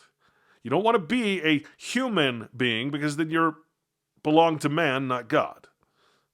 Right? That's the baser word. It's like the scientific word, if you will, and it refers to no type of spiritual thing whatsoever. That's why it's under body instead of spirit. A human being would never be called a spiritual being. Reality as opposed to representation. That's body. Now, again, we're going back and forth here between the sort of fictional aspect of the body and the reality of the body. Again, the human body is very real, but it's not referring to the body with any kind of spirit. Likewise, when we talk about the body, we're talking about reality or truth as opposed to representation. So, body politic, in other words, is a representation. It's not reality. Corporation is a representation. A person is a representation of the real. A collective mass, a number of individuals, are particulars united as the body of mankind. Again, what is mankind? It's a kind of man, but it's not man. Christians united, or the church, is called the body of which each Christian is a member and Christ the head. Well, they say that again because then the Pope can be Christ. The Pope is said to be the head of the church and the membership is the body. This is not a good thing, folks. This is the idea of corporation, or having your spirit and your body, your mind and body. I should say your spirit and your mind separated from your body, I guess, is the best way, because again, the spirit is supposed to control the mind. A collective mass, I mean, that's, right? Even the Congress is a collective mass. Whatever they decide is one voice, not many. Any number of forces under one commander. What is a body? A corporation, a number of men united by a common tie, by one form of government, i.e. mind control, or by occupation, such as a legislative body, body of the clergy, body corporate, body politic. Now, remember, this is not talking about essence.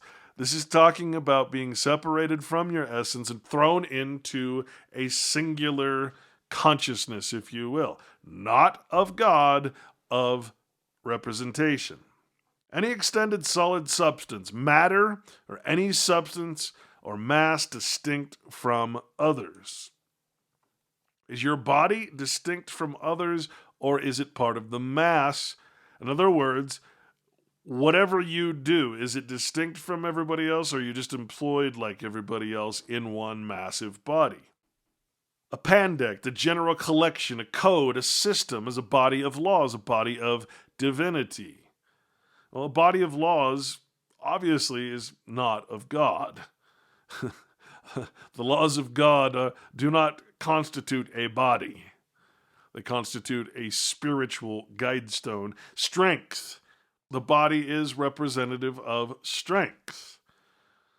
And, of course, unrequited, uncontrolled strength is a bad thing, so they create governments for people like us who can't control our own impulses, our own bodies, our minds, because we're unregenerate, unspiritual. The unrenewed part of man, in other words. So that is said to be the unrenewed, or not reborn, if you will. The unrenewed part of man, or sensual affections. That's not spiritual, that's sensual. That's what we desire. That's the flesh. The extent, the limits of the body are referred to here. To produce in some form. Imagination bodies forth the forms of things. Unbodied, having no material body, being incorporeal as unbodied spirits. There it is, folks. Again, not just me saying this. We are indeed unbodied spirits, freed from the body.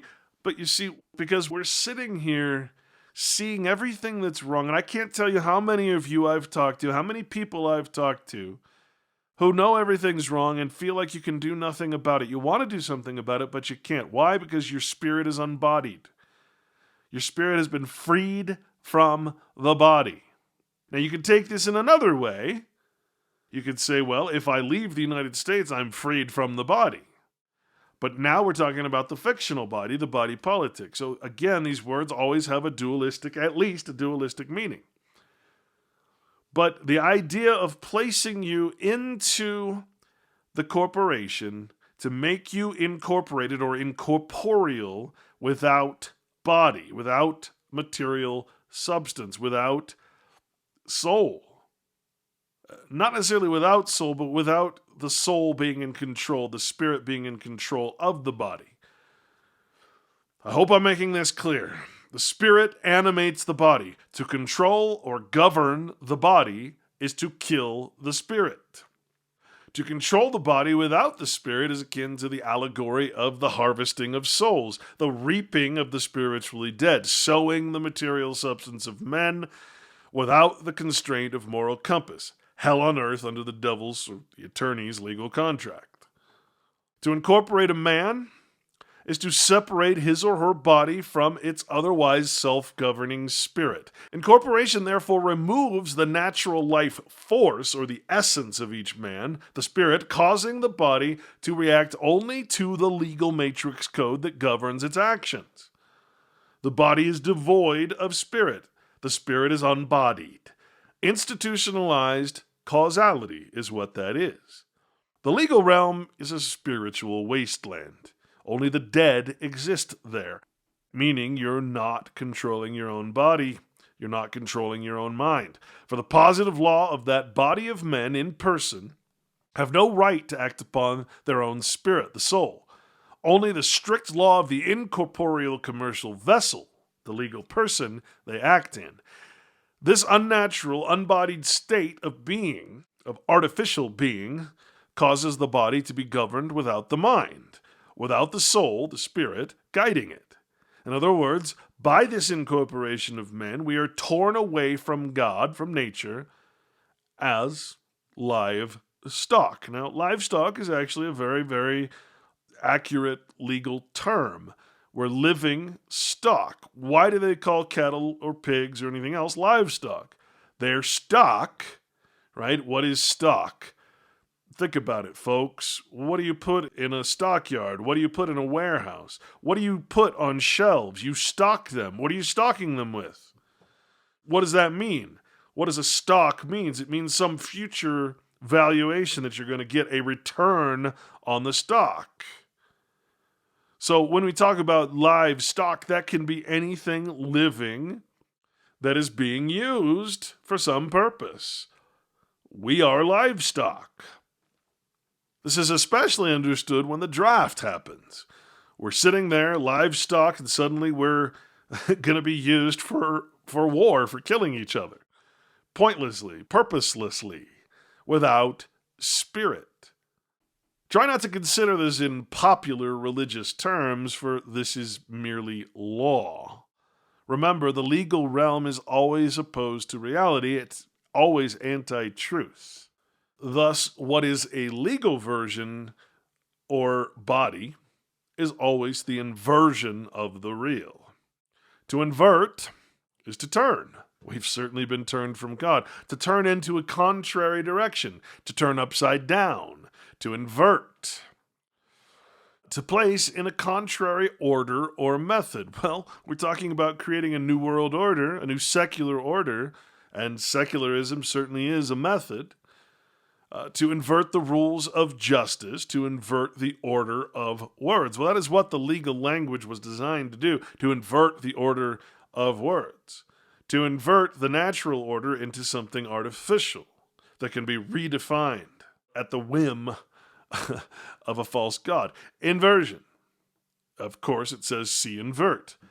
Inversion is a change of order. Well, okay, from the natural order to the new world or secular order. Again, very, very clear. So that the last becomes the first, and the first the last.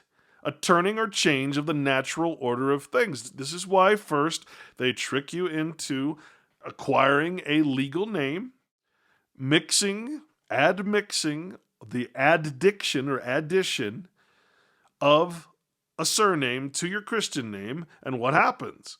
Well, you see it. How do they write your name? They write your last name first, usually. And so, what was first becomes last, and what's last becomes first. Why? Because what is last, the last name is the first will and testament. The first will. My Christian name has been put aside, and I follow the law of the last name, the surname. And remember, sur is, of course, in the word surety. So it's really a surety name. If you want to be technical, it's a corporate name, a name of commerce, a legal name. It has no other purpose.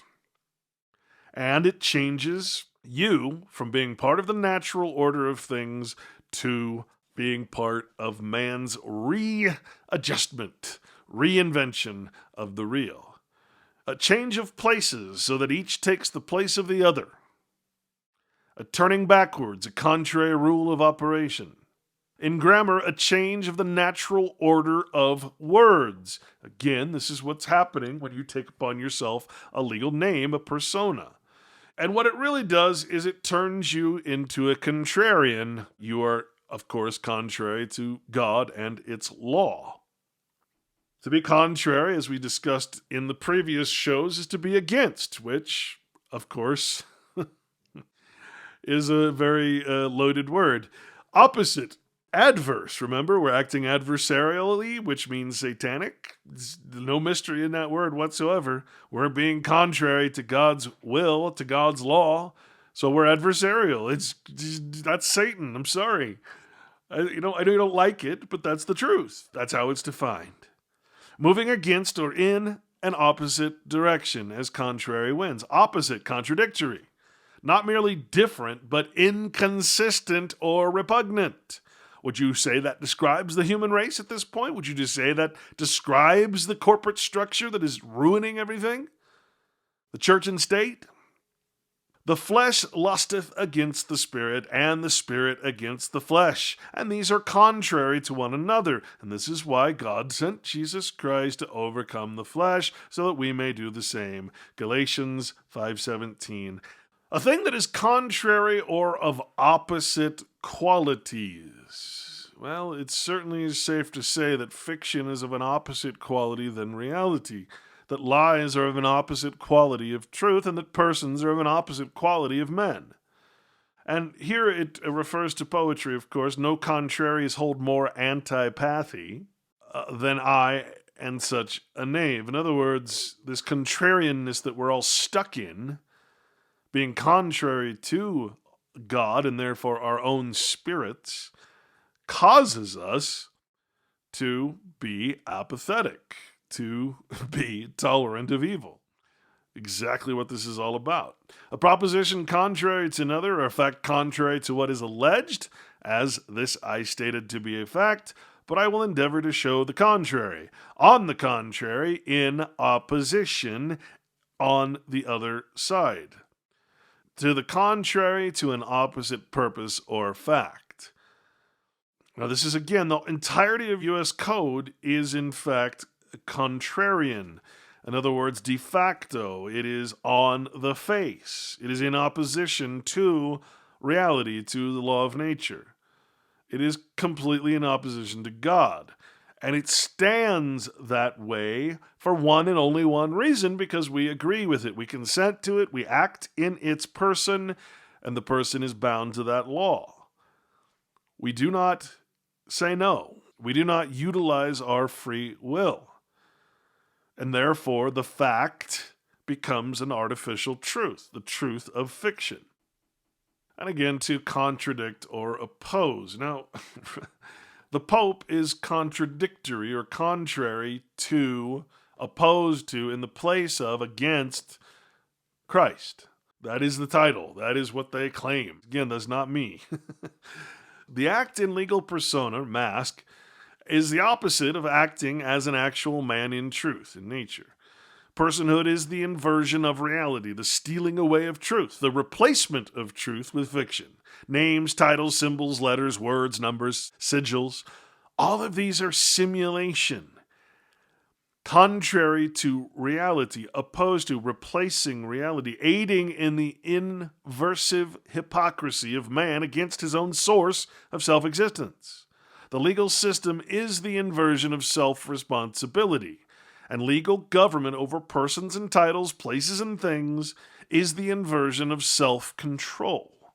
All these combined is the inversion of God, of nature, of all things self-evidently true. The causality invented within the legal matrix is the inversion of free will. Organized, that is, incorporated religion, is also a series of corporation of bodies, which equally but oppositely control or incorporeally govern the spirit, as detached from the body. While the legal system, the matrix code, controls the body exclusive of the mind and spirit, the corporate institutions of religion control the spirit independently of the body. Without the other, the body has no spirit, and the spirit has no body. What use is the spirit without the body? The body is the vessel given to us to carry out God's word. Simple as that. In other words, all of our actual power is stripped away through the detachment of mind, body, and soul. The holy trinity of what makes a man is broken. For one part is useless without the others. To act in body necessarily defeats the mind and spirit. This is the legal design. To act only in spirit causes no material change to reality, to the realm of the body. And to act in mind alone is but simulation or hypocrisy. Simulation means hypocrisy, where the body betrays the mind due to a lack of spirit, therefore lack of control or self-government over the body. I hope I'm making this clear.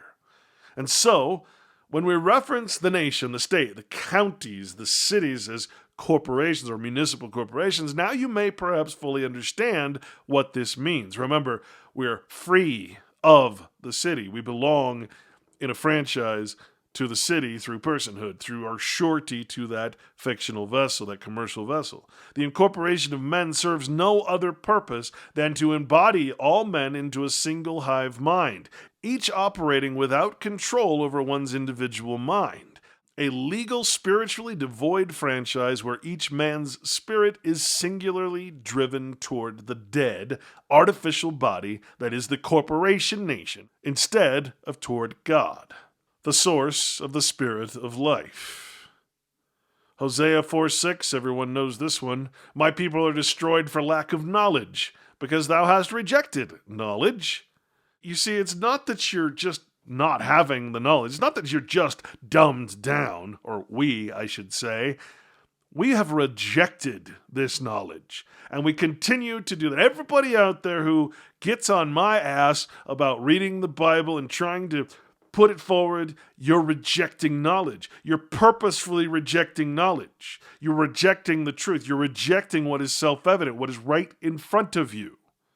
So, yeah, we're destroyed for a lack of knowledge, but not due to them, due to us. We are responsible. We are self-governing. We are the problem. They're just filling their part. And what does God say? What does Jehovah then retort? He says, you reject me, you reject the knowledge of reality, of truth, of spirit, I will also reject thee, that thou shalt be no priest to me, seeing thou hast forgotten the law of thy God. I will also forget thy children. Well, folks, why are your children, and why are you, and why are your parents all in this system? Why do we continue to put each other into the system? Why do I abandon my children? Well, because my parents abandoned me. And I'm just doing exactly what they did because they never woke up to this. So, if you're going to abandon your children, well, so is God. Not because there's a conscious effort, not because God is some bad dude. Remember, Jehovah is neutral. Okay, you're putting your children into a system that is designed to take them away from Jehovah, away from nature, away from the law of God. How can you expect then good things of nature, the good things of God to happen to your children? This is a metaphoric or allegoric way of saying, hey, if you abandon your children to the state, which is anti-God, then what do you expect to happen? God will forget the children, because the children will have no idea what even the name of God is, right? Stop thinking of it literally and start applying this beautiful metaphor, this beautiful poetry, this beautiful verse that's been applied to this. Because when you get it, when you understand the spiritual message, this is a beautiful, beautiful statement right here. Why is it beautiful? Because it's self-evident. It's so true that it hurts. It hurts because you recognize the ignorance that you've allowed yourself to obtain. You recognize that you're the one rejecting all of this. You're the one rejecting your moral fortitude. You're the one rejecting your moral compass. You're the one rejecting knowledge. How many people are going to tell you that? How many times have you heard my people were destroyed for a lack of knowledge? But how many people actually continue? How many priests actually continue and say, because thou hast rejected knowledge? They don't. They stop there because it sounds good, right? Because then they can try to teach you their bullshit. But their bullshit is part of the rejection of true knowledge of the Bible, because they're teaching their own doctrine, their own opinions. See, I'm not doing that, folks. I'm sitting here just telling you the truth. I'm not trying to indoctrinate you. I'm giving you the meanings of these words. And only through the understanding of the intent of the authors of this thing can you possibly get it. So you want to reject me because I'm simply saying it as it is? That's fine. Hosea 4:6 is your verse. It's made for you. And your children will be forgotten just like you are. It's important here to read the full verse, not merely that my people lack knowledge, but that we purposefully, willfully reject that knowledge. In other words, we reject truth. Our hypocrisy is our own doing, and therefore so is our self-destruction. We are the destroyer, for we are acting without spirit, without Jehovah, without carrying the meaning of external from, trying to pretend we're not part of this great oneness that is existence, trying to pretend that the law of nature doesn't actually exist or apply to us somehow. And why are my people being destroyed? Not merely a lack of knowledge, but because we have forgotten the law of our God. We had a little help with that, of course, thanks to kings and popes. But that's not surprising, considering we've forgotten even the name of our God. Our hypocrisy is our own. Simulation is our choice. For the real simulation, which is hypocrisy, only exists in our own imaginations. We are the source of it. The tools used to foment our own belief in the simulation cannot be blamed. Only our own lack of knowledge of the law of God is to blame. But one cannot blame God itself either, for we are each part of Jehovah, part of the whole, and the law is, of course, self-evident to us. In other words, it takes a willful effort to ignore what is self-evident. It takes purposeful action to ignore the law of God. You see, the magician can present all his tricks, and despite the fact that you know that it's a trick, it's very hard not to believe that the magician is actually making something disappear, or somehow he knows your card, etc., etc. He makes you say something. He uses neurolinguistic programming, whatever he does to amaze you. But if you know it's a trick, and you know that magic doesn't actually exist, that he cannot do the things he's doing without sleight of hand, what's the difference, folks? Just because you see some spectacular simulation, and of course the Matrix movie is a perfect example to use, this beautiful simulation of the real, which cannot be distinguished from the real, Just because that's there does not make it real. The problem is your mind makes it real. And so the magician shows you his trick, and you're amazed. You're just stupefied that he can do that because it looks so real, and you start to think it is real. So the simulation is not the issue. In other words, the program is not the issue. The issue is your own spiritual control over your mind is missing. You have no spirit, no law to say, hey, this isn't truth. No matter how real it looks, feels, tastes, it is not real. It is not of Jehovah. The source of simulation is our own perception of it. Only through the law of nature and being grounded in reality, that is, in God, can we possibly see the simulation for what it is. Can we possibly avoid or defeat it with the law of reality, the law of nature? You were registered, and you likely registered your children as bonded debt slaves in the surety of legal personhood into the realm of mammon. And so, yes, God has metaphorically forgotten you and yours as you have chosen to forget God and its law.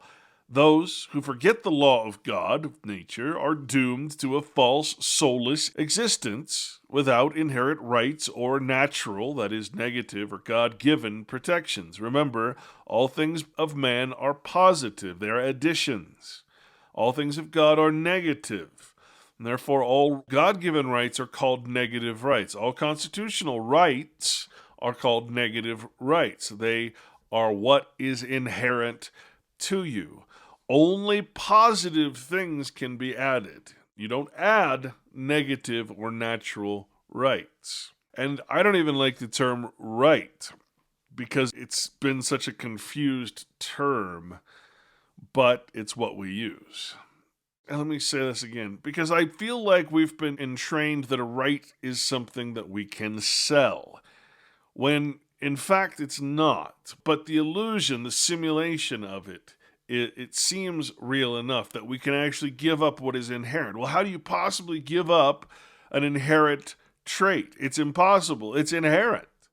It's not that we've ever lost these inherent or God-given negative type of rights. It's that we don't exercise them. It's that we allow them to be stolen, essentially, in a fictional sort of way, through contract, through the devil's tools, right? We allow this to happen, and therefore it appears, or it seems to us, that these rights are no longer there, and we have positive or added rights instead, which actually go against our inherent rights. For instance, again, Title 42, Section 1981, the right to be put in pain, punished, taxed, licensed, and extorted or exacted.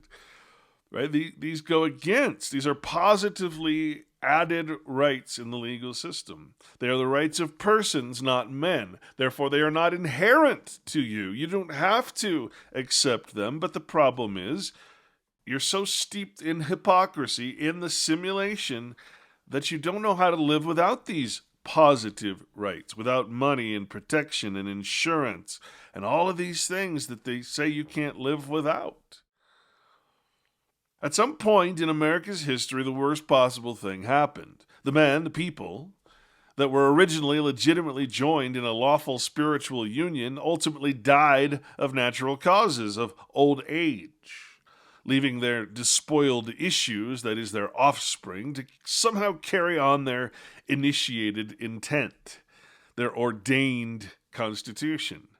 However, being not of same-mindedness or experience, especially having no experience of tyranny, as their fathers did, these sons and daughters of the Revolution were foolishly and mistakenly entrusted with upholding the virtue and intent of that original union, if there really ever was any, just as the royal families they desperately declared independence from have always done in their so-called royal hereditary bloodlines. But the son is never the father. The son is never the father. The spirit and experiential knowledge of the man is never passed over to the son. You cannot pass on your spirit. You can only pass on information. Information is not knowledge because you haven't experienced it. And so at some point, this once legitimate union of people was transformed and incorporated so as to become an artificial person of its own commercial spirit. The artificial spirit. In other words, the ideals and intent of those original men was lost. The spirit of their purposeful, voluntary union overshadowed by commercial greed and geographical expansion. They lost their spirit. And at some point, after just a few generations, what was a spiritual husbandry of free men was reorganized into a legal corporation of slaveholders, of pretty much a debtor's prison. The substance was lost to the form. Corporation is pure form, without substance, until only the image remained, right? The simulacrum, the copy without an original. We still pretend to be what they were, even though we have nothing to do with that original brood. The fictional borders of legal maps stealing over the actual land of the territories, spiritual reasoning lost to criminal intent, until nothing of the original could possibly survive. But the symbol is still there, the belief, the history, the mythology of the Founding Fathers is always there. And without it, there would be nothing. There would be no purpose behind what we have today, which has nothing to do with what it was. The men no longer governed themselves and instead began worshiping the corporation and its magistrates as their false gods under a false legal law. The sons were born without the spirit of their forefathers, and we, the current generations issued from them, are the fruit of that already spiritually destroyed seed. We are the sad and devolved remnant of once free men, whose spirit and knowledge could simply not be passed on through blood alone. Yet the raw, unreasoned legal power and control over this union was, indeed, passed on, entrusted foolishly to the sole issues, the offspring of formerly great men, men of spirit, as if the son is ever actually equal to the father. But being born without that tyrannical experience and spiritual awakening of their forefathers, the spirit behind their original cause necessarily died. And the effect of this legal matrix we find ourselves trapped in today, that in which we are all modernly, legally incorporated within, that is, set free in franchise today. Cause and effect. Not ironically, if we take Plato's Republic and the outline of the 5 regimes into consideration, we find this cycle to be exactly what we should expect, from aristocracy down through democracy, and finally, as we're experiencing slowly, into tyranny. And then, of course, revolution. The illusion, the delusion of revolution. The phoenix crashes and burns, only to be reborn into a similarly idealistic and moral government of men.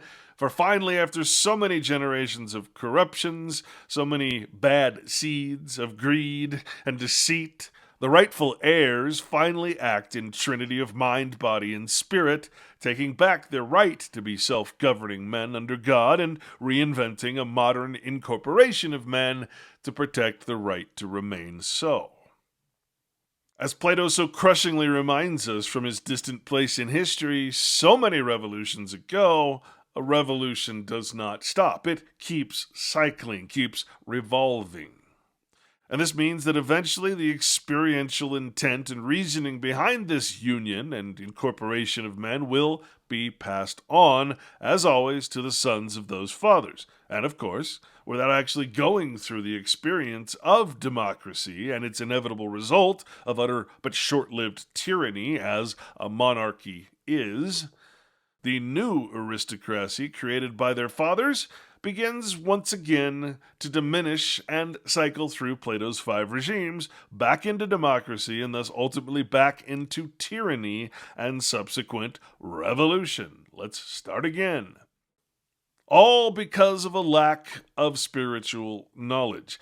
And so the cycle begins again as the sons of corrupt fathers become aristocratic in their philosophy, the result of a spiritual awakening from the utter nepotism and tyranny and whom once again find that it's impossible to pass on that spirit to their own children, disappointed in, of course, as our parents are constantly disappointed in us, and we're constantly disappointed in our own children, because, of course, their minds are being warped, their spirits withdrawn, their minds warped and melancholy, and their bodies used as tools. And so the devolution continues into the next cycle. The next revolution begins. Rinse, wash, and repeat ad infinity. Another point of view reflected on this cycle is reprinted here from my first book. I've certainly spoken this before, but I think it's always worth repeating because it's so perfectly stated, and it's so, well, it's self-evident, and it's also exactly what we are going through at this current time, and you can see where we are in the cycle. Therefore, you can know what to expect tomorrow. The Scottish historian Alexander Tytler, or Lord Woodhouseley, in the early 1800s, composed the following theory: a cyclic spiral of empire after empire that folds in upon itself merely because it forgot its original purpose and state of mind. Corruption seems to be par for the course, as does both political and moral destruction. He says, a democracy is always temporary in nature. It simply cannot exist as a permanent form of government. A democracy will continue to exist up until the time that voters discover that they can vote themselves generous gifts from the public treasury. Too late. From that moment on, the majority always votes for the candidates who promise the most benefits from the public treasury, with the result that every democracy will finally collapse due to loose fiscal policy, which is always followed by a dictatorship. Always throughout history, the solution to democracy is always the same. Whether you consider the Hitler, the Stalin, the Roman dictators, whatever you're looking at, it's always the same. Democracy is always followed by a dictatorship, a despotism.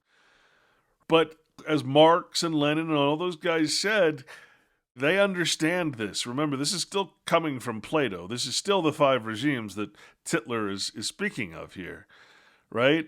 This is democracy followed by tyranny. They know that in order for them to be tyrants, they need to first inject the democratic process into the population, the foolish, dumbed down, absolutely immoral, unspiritual population, before they can possibly pull off a dictatorship. And so anybody that says, Trump or anybody else might necessarily become, like Hitler, I wouldn't say that's an inaccurate thing. It might not be Trump, it might not be the next president, but eventually you're going to have a dictatorship, because the way we're using democracy is more ridiculous than any nation in the world has ever fucked up so badly with democracy. So, I mean, our tyranny is going to be so bad, and we're going to be so in debt from our loose fiscal policy that there is no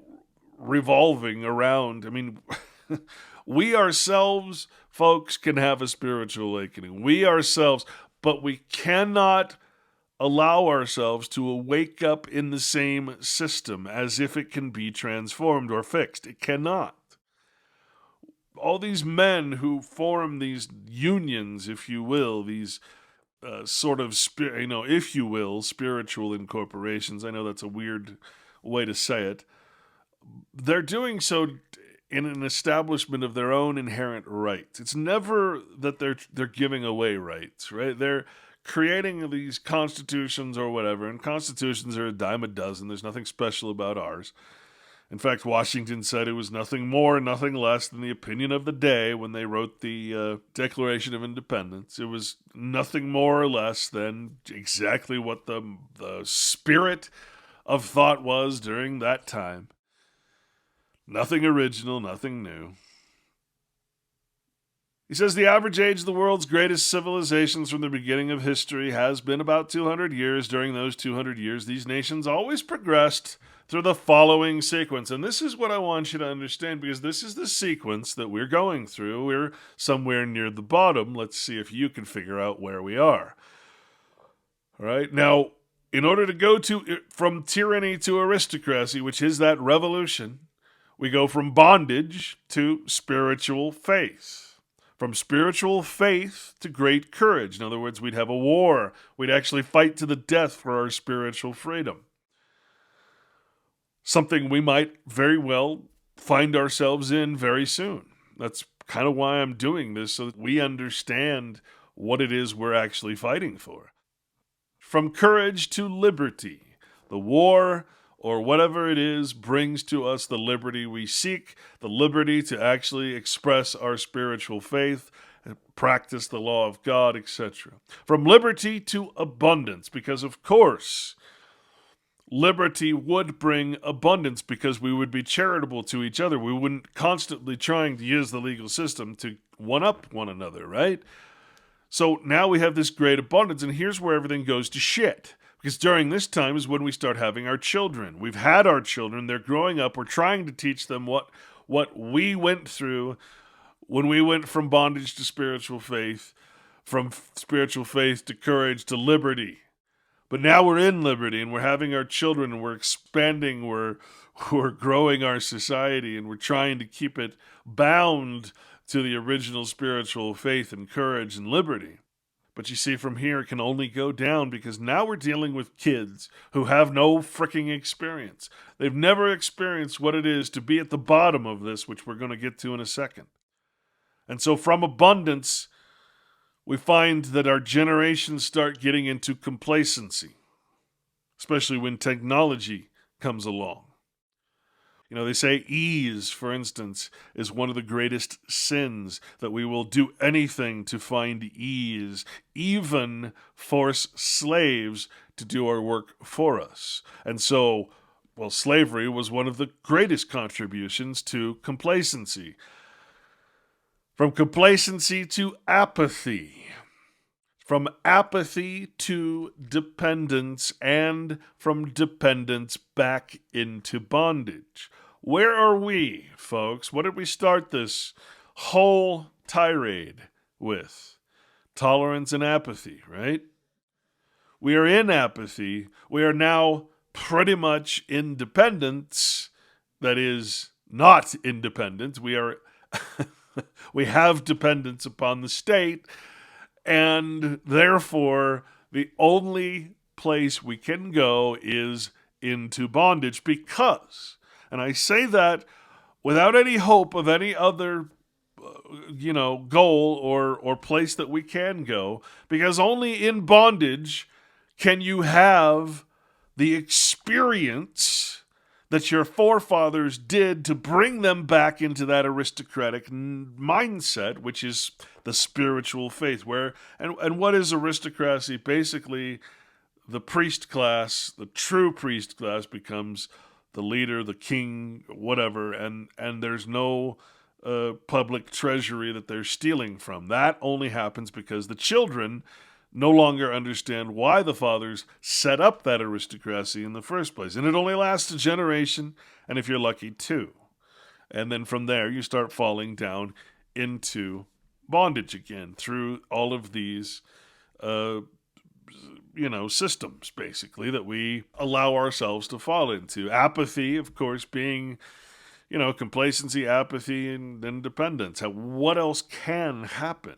And you're seeing this right now. You're in the last throes of what is the result of a democratic state. You're in the democracy. Everything about the republics has been lost. And so the only thing you should expect is exactly what Alexander Tytler and Plato and everybody else pretty much pre-programmed or pre-predicted. You're headed towards bondage. And you know what? You're already in it. It's just that let's just say that it's a string that the puppet master hasn't pulled yet, so that you understand the bondage you're actually in. Plato said that dictatorship naturally arises out of a democracy, and the most aggravated form of tyranny and slavery out of the most extreme liberty. We can certainly see that these cycles manifested herein. And so, perhaps more than any other reason, this tells us that the foundational laws of the Scripture cannot ever be put to rest, never be taken for granted. They must always be acted upon. We must always be spiritually conscious and aware of that which seeks to put you into this cycle. The victory over programmable human nature is never a true concept, and that we fight even against our own causality and habitual apathy.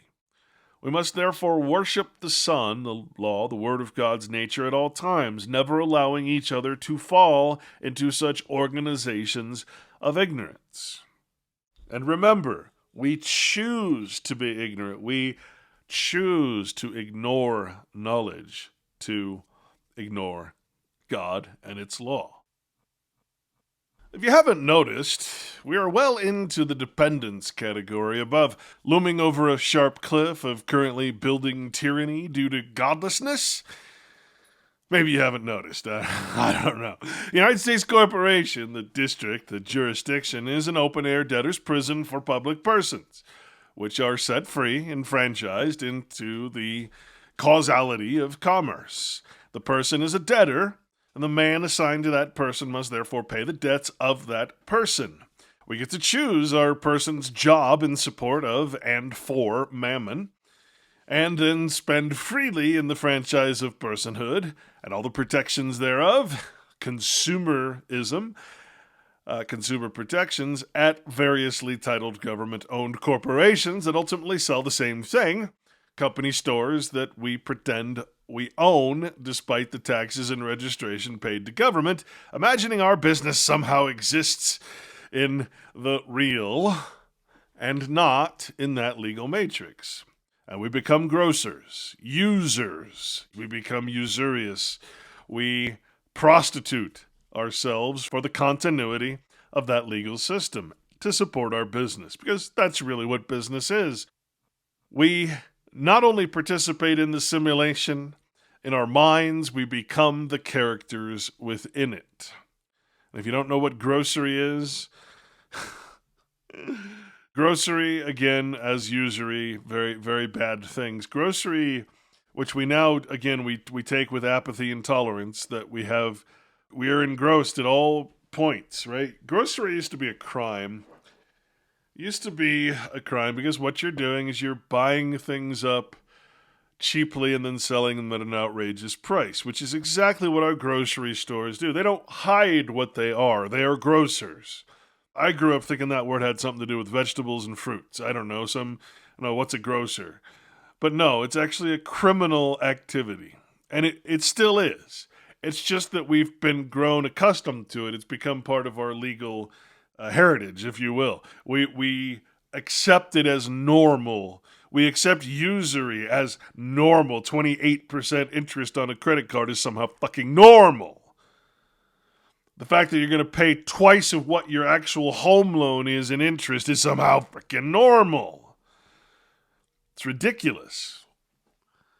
Apathy and tolerance. And by the way, I can solve the entire housing crisis right now. All you got to do is one thing. All you got to do is one simple thing, and that is only allow everybody one house. No more buying real estate. What do they say? Real estate's the greatest way to get rich. Well, how are you getting rich? By using and engrossing the price of rents. Right? You're being freaking evil. That is what the real estate market is, pure usury and grocery. And so all you have to do is take away all the tax incentives for people to buy a second house. Right? Don't allow it. Charge people outrageous amounts of money. Make them sell these houses to people who actually need them. If nobody owns two homes, or perhaps, you could have a vacation home, I don't know. But people that own 10, 12 homes and rent them, and that's how they make their so-called living, their income, that's criminal. You might not recognize it as criminal, because you've grown up in this system. You're not in the understanding of your forefathers. You don't know what these words actually mean. And you go to the grocery store and you're perfectly happy being engrossed, which used to be a crime. What can I tell you? You're perfectly happily paying usury. What can I tell you? This is due to ignorance, to a lack of knowledge. So you want to fix the home shortage, the home crisis, not that there actually is one. You simply take away the incentives, the tax breaks, the tax shelters that real estate provides. If people don't have an interest and it's not profitable for them to charge outrageous rent, I mean, you go on to a real estate website that has houses listed, and you will see that they also list how much you can get in rent. So you might have to pay $1,000 mortgage payment, but you can charge $2,500 in rent. That's the incentive for you to buy a house, is to really screw everyone else? I mean, geez, that's no way to live, and yet that is exactly how we live. And we're used to it. We accept it as normal. We're in complacency.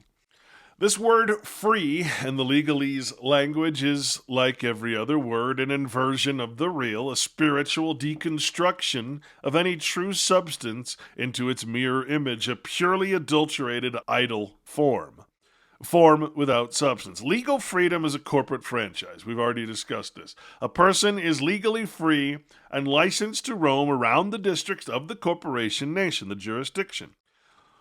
We were all enfranchised, we set free into the United States, corporate limits, at birth, as registered persons in agency thereof, just as the former slaves were set free, it is enfranchised into or of the reorganized post-Civil War United States Corporation.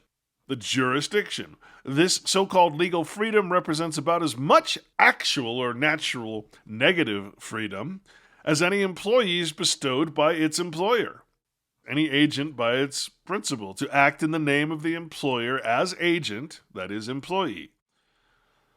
But remember, citizenship, personhood, is a corporate franchise. It is freedom to act commercially under the strict Roman, that is, positive law. But no franchisee has any right whatsoever to act under the law of nature, under God's law, and therefore has no inherent natural rights. You own nothing because everything you do is on behalf of your principal. All the real estate, everything you do is on behalf of your principal. You are not the owner. You are the agent for the principal owner of everything. Persons are not a creation of God, so you cannot expect to have inherent or natural rights. Anything of nature is of God. Your choice to use the persona, the legal mask, is a choice to be enfranchised, that is, enslaved voluntarily without actual imprisonment, a false sense of freedom, a prison without bars. Let's see what the Emancipation Proclamation actually did to the once free people of the states. By the President of the United States of America, proclamation, whereas on this day, and of course, the year of our Lord is mentioned here, Lord being capitalized. Now again, let me give you just a little bit of insight here. Anything that says or begins with this concept of the year of our Lord is not talking about Jehovah. It's not talking about the law of God, which is the personification of Christ. It's talking about the Pope. It's talking about the Jesus timeline, the artificial timeline they created. Remember, they're still on their timeline. The Jews are on their timeline. Everybody's on their own time, right? But the slave timeline is this so-called 0 year that happened. Somehow the year turned 0. Yeah, isn't that interesting? That's kind of like the Mormon church starting every city with road 0 and going up in number from the main temple. That's how our road system works here in Utah. You have the temple, which is 0 and 0 Street, or Temple Street or Main Street, whatever. And then you go out from there. So you have 100 East, 100 North, 100 South, 100 East. And it goes out from there. That's, you live according to where you live, according to the temple. Well, that's how we live. We live according to the point where the Pope pretty much claims to be Christ and continues the so-called artificial bloodline of Christ. That's basically what it is. It's hard to put that into simple terms, but I want to remind you here of something very important. There are no years in God, in Jehovah, in the verb that is all of being. There's no such thing as a year, folks. That's a man-made concept. Trust me when I say that God didn't just sit up there and create a fucking calendar. He didn't just sit up there and say, well, I'm going to say 365 days is a year. Oh, well, damn it, now I have to define what a day is. Okay, well, a day is 24 hours. Oh, now I have to define what an hour is. Remember, the wisdom of the Twilight Zone, wherein the episode entitled To Serve Man, he asks the aliens who have kidnapped him, what time is it, as they're traveling through space? And they say, you fool, or they don't actually say that because they're treating him as livestock, but they say, silly human, or that's their implication, silly human. Tricks are for kids. There is no time in space. There's no fixed reference point. There's no sun or whatever revolving around us, and we're not revolving around anything else. We're in the middle of frickin' space. What the hell do you mean by time? Now, if you mean the Earth time, the things that man created to pretend that he's the creator, well, then that's great. Okay, that's the time. But on Venus, it's a different time, and in California, it's a different time, and in Nevada, it's a different time. In New York, it's a different time. In India, it's a different time. Which frickin' time do you want? Because they're all different. And so, obviously, this is not a product of God. The passing of time is not to be considered in man-made terms. This is what I'm trying to get across to you. And so anything that says this is made in the day of our Lord, that's pretty much a clue that they're bullshitting you in every way possible. In the year of our Lord, the legal anti-God nation is creating this law. In the year of our Lord, we're doing this evil thing. Come on, folks. You can't fall for that shit anymore, right? The year of our Lord, there is no year. It's a lie. It's a perspective. It's a man-made concept. Does that mean you have to get rid of all your watches and your clocks? Absolutely not. You just have to stop respecting it as real. You use it as a tool. You use it to plant your crops. You use it to do this, but you do not respect it as something that controls you, that replaces the infinite, timeless Spirit of God. You cannot place the Spirit of Jehovah into the clockwork of a timepiece. I'm sorry, it's just, you cannot do that. You cannot allow yourself to fall for these man-made things. And again, not good or evil. It's the way in which we use them. It's the way in which we respect them and give them more power than they actually have. That is the problem. A proclamation was issued by the President of the United States containing, among other things, the following, to wit.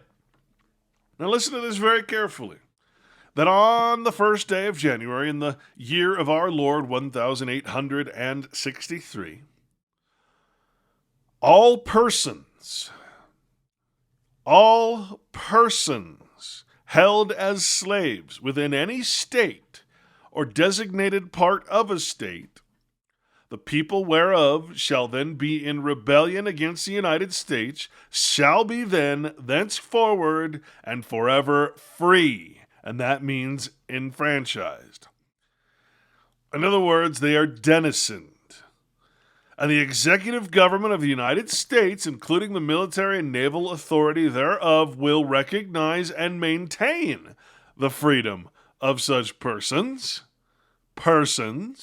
and will do no act or acts to repress such person or any of them in any efforts they may make for their actual freedom. Think about what that says, folks. First of all, we're talking about persons, not men. It says all persons are free. All persons held as slaves in any state or designated part of a state, notice the word state is capitalized, shall be set free. enfranchised. Okay, let us be perfectly clear here that a person, by definition, cannot be naturally free because a person is not of nature. There is no inherent freedom in a person. I really want you to get this. In other words, the state already recognized those persons as slaves. It protected slavery. Right? So the persons were already slaves. In other words, the status of those men was already slaves.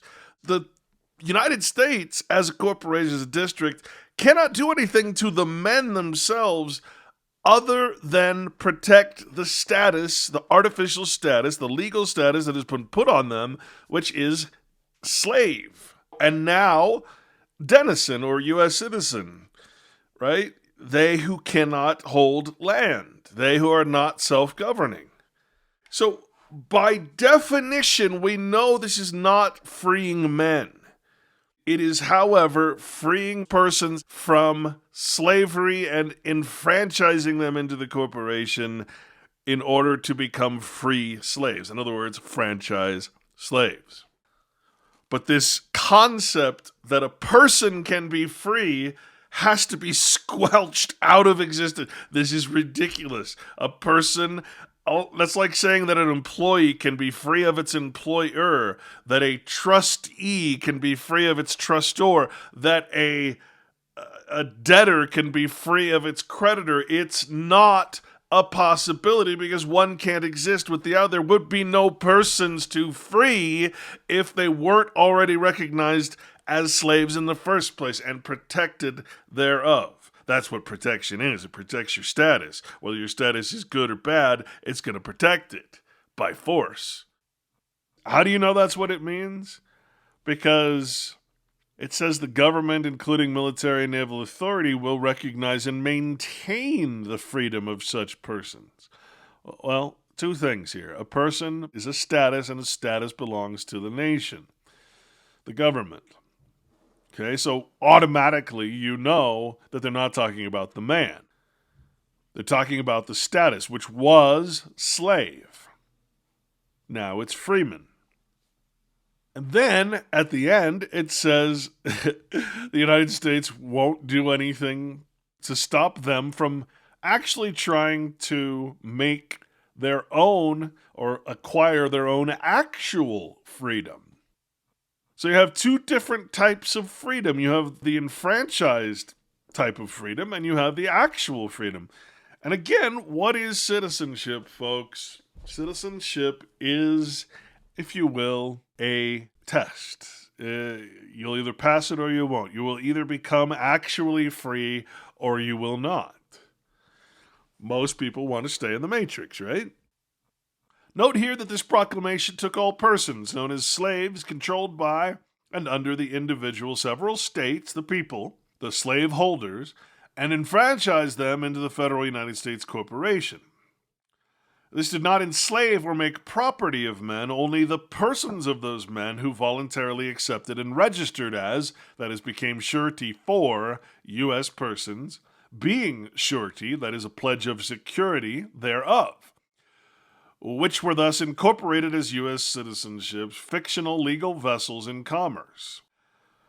This is why they got protection. A person is exactly as real as the game piece upon a monopoly board, a plastic artificial identity or sameness one takes upon oneself to pretend false existence in and interaction, that is commerce or intercourse, with the fictional legal realm. This is how we plug in to the legal matrix. It was these persons' statuses that were enfranchised, not the actual men.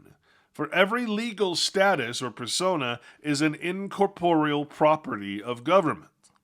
It's not real, but it is voluntary, and volunteerism makes it, for all intents and purposes, real as a lie can be. How can a state be in rebellion to the United States, I ask you, unless the United States is not actually part of the several states united?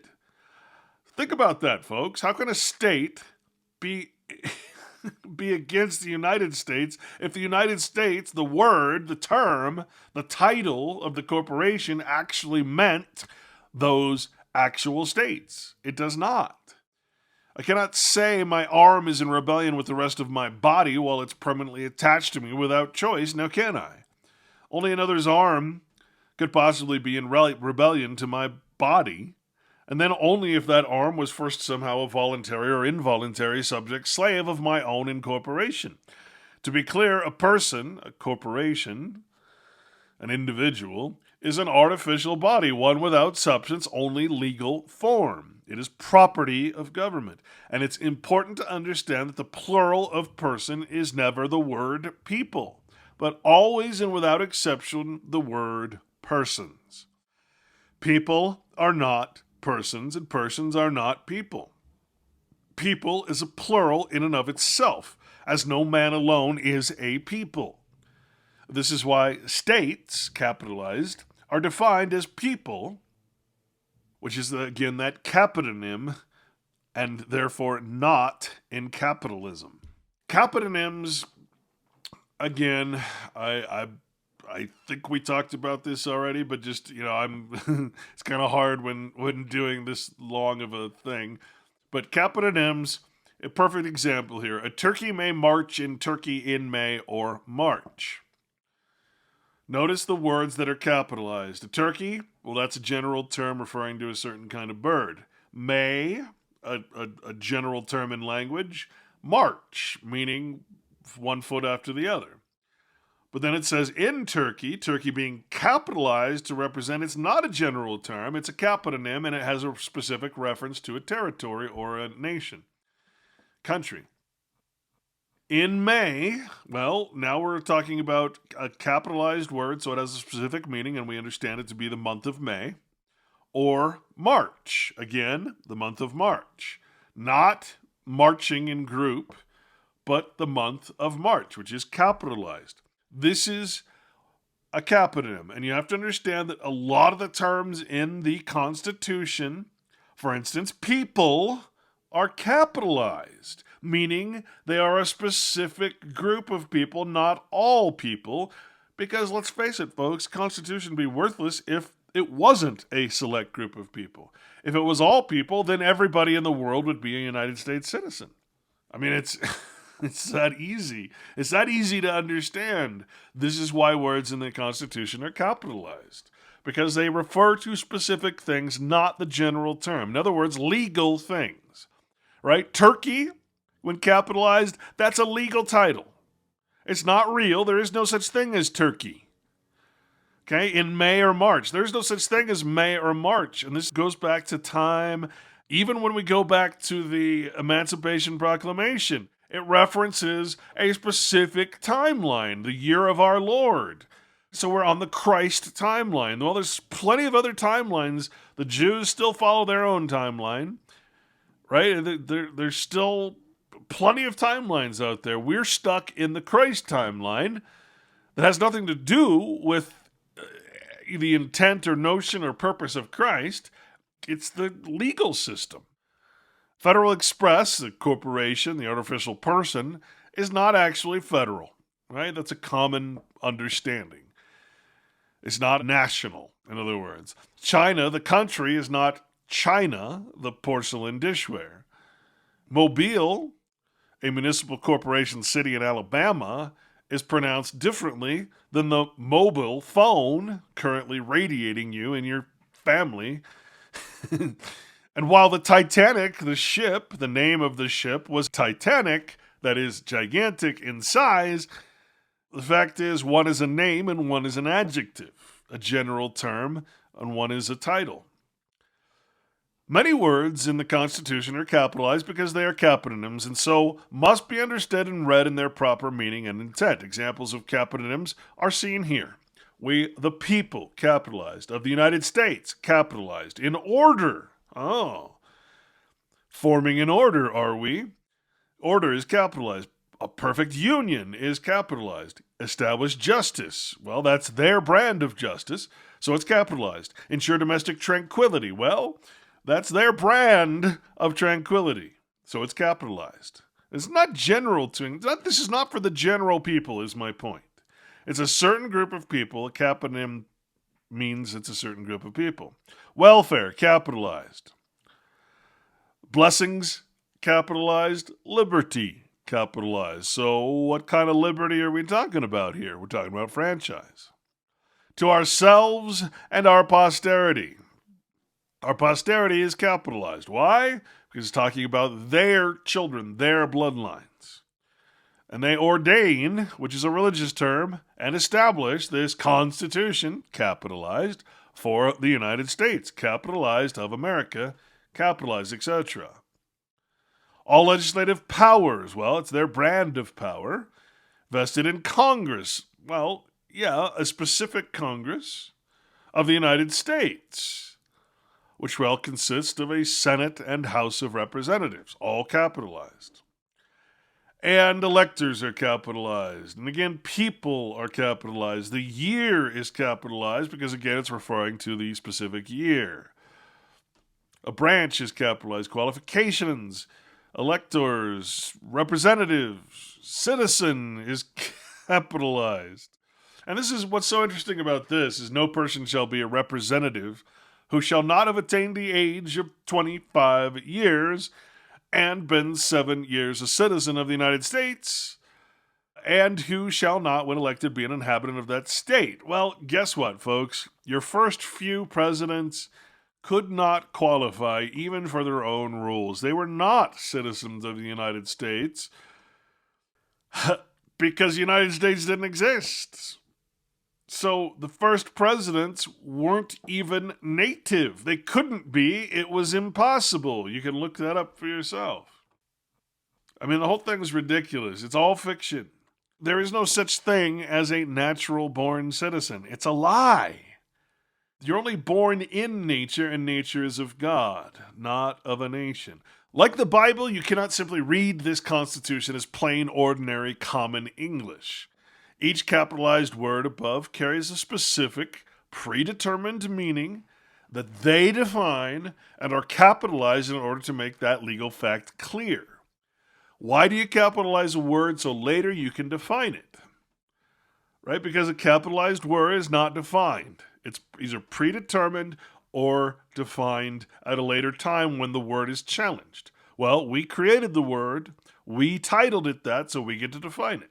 Right? Not you and me, I'm talking about them. They. The soldiers marched in March. You cannot read this sentence without understanding what the capitalized word march is compared to its common counterpart of the same spelling. The current reading of the above preamble to the Constitution is as we the states, not we the people. The so-called founders actually deliberated on this word, opting to keep the slaves confused by using people instead of state, then dumbing down future generations to believe the common persons of the United States, the enfranchised subjects, are the same as the private foreign people, the states they legally but not inherently reside in as foreigners, that is, public enemies. We are so dumbed down we don't even realize that we're enemies of the state, meaning we're enemies of the states united. We're enemies of the union. We're a United States citizen. We're a foreign entity. We're enemies. But you can be an alien enemy or an alien friend. Two different things. An enemy is considered in international law to be the whole body of a nation at war with another. Well, that describes the Civil War, and remember, the Civil War never ended. There was no declaration of peace. It also signifies a citizen or subject of such a nation, as when we say an alien enemy. In a still more extended sense, the word includes any of the subjects or citizens of a state in amity with the United States who have commenced or have made preparations for commencing hostilities against the United States, and also the citizens or subject of a state in amity with the United States who are in the service of a state at war with them. An enemy cannot, as a general rule, enter into any contract which can be enforced in the courts of law. That's us, folks. You still believe these courts are constitutional courts, but they're not. They're administrative courts. To be an administrative court means that your status is already You're already a subject. You're already a slave. You're just being administrated. There's no court because you have no right to a court of law, that is. But the rule is not without exceptions, as, for example, when a state permits expressly its own citizens to trade with the enemy and perhaps a contract for necessaries or for money to enable the individual to get home might be enforced. An alien enemy cannot, in general, sue during the war. A citizen of the United States, either in the courts of the United States or of those of the several states. By the term enemy is also understood a person who is desirous of doing injury to another. Remember, injury simply means to bring into law. That's it. I do something to you that is a legally bound thing. The Latins had two terms to signify these two classes of person. The first, or the public enemy, they called hostis, or the later, the private enemy, inimicus. So who's the public enemy? Well, who's the public? It's not the private people, right? That's the Law Dictionary, Bouvier's 1856. If you missed my previous research on this blog, then here's the rundown so you can understand your status in persona as a public enemy of each of the 50 states of the Union as a citizenship of the United States Corporation. The Civil War never ended. That is, no peace treaty was ever signed, and today the so-called state of emergency is the same as a state of war, the war against the declared emergency. The first use of a presidential executive order to declare such an emergency was by President Lincoln to induce the initial entrance of the United States Corporation into civil war with the states that wished to leave, that is, secede from that compact. That then defunct, abandoned, and thus illegitimate Congress was bypassed, as it continues to be today by U.S. corporation presidents, through executive orders that induce states of declared emergency equal in authority and lawlessness to a declaration of war. The law of necessity, in other words, and necessity knows no law, leading to the illegal attacking, occupation of, and regime change in other countries. In the Civil War, the other countries were the private foreign states said to be in rebellion to the fictional federal incorporation. The Lieber Code was created for this purpose, to declare the rules of war, and specifically how to properly treat prisoners of war, which, for all intents and purposes, you are, including those defeated in their own nation. You know, I covered a lot of this in my previous Red Pill Sunday School shows. I went over this entirely, in fact. I read what is the permanent law that says basically, hey, Texas, for instance, if you get out of line, we're going to come right back down there and kick the shit out of you like we did before. Hey, whatever state. They forced them to accept new state constitutions, and the whole history changed after the Civil War. The presence of U.S. federal military bases in every state in federal areas as a national standing army fulfills Article 1 of the Lieber Code, which states that such a military presence expresses the fact that martial law is in effect, which is also called military rule in what we call peacetime. In other words, as long as commerce is free-flowing and no one's doing anything to mess it up, then it's called peace and military rule applies. The second that stops, the second the United States is no longer being profitable, then it declares from military rule that martial law is in effect. In other words, it calls the marshals of law out. Thus, the common public citizenry of the United States stand as resident alien enemies of each of the 50 states as defined above. In enemy, precisely because there was no declared end to the Civil War, a war between the corporation and the people that invented it.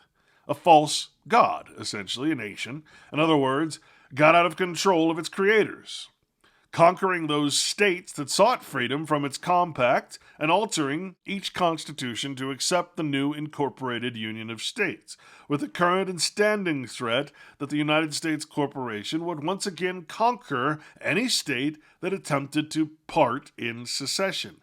And I'll tell you, folks, anyone who talks about secession, California, whoever is talking about secession, it's a lie. It's just to get you riled up. It's just to get you to believe that there is still the right to secede. There is not. There never was.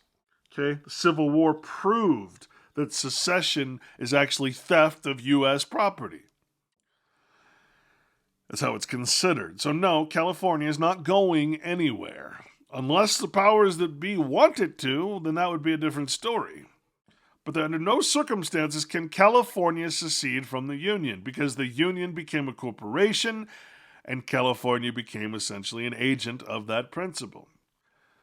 And the declaration of emergency would be made, just like England attacked the Falkland Islands or whatever. Right? You don't succeed. It's a lie.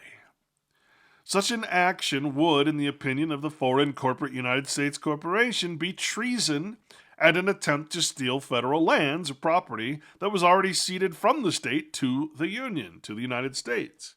California, I think, is something like 40% federal lands. So, including the national parks. You don't just secede that land, that territory from the United States when it's militarily conquered in the first place. Now, you probably don't believe me when I say that, but like I said, I covered all this in Season 1.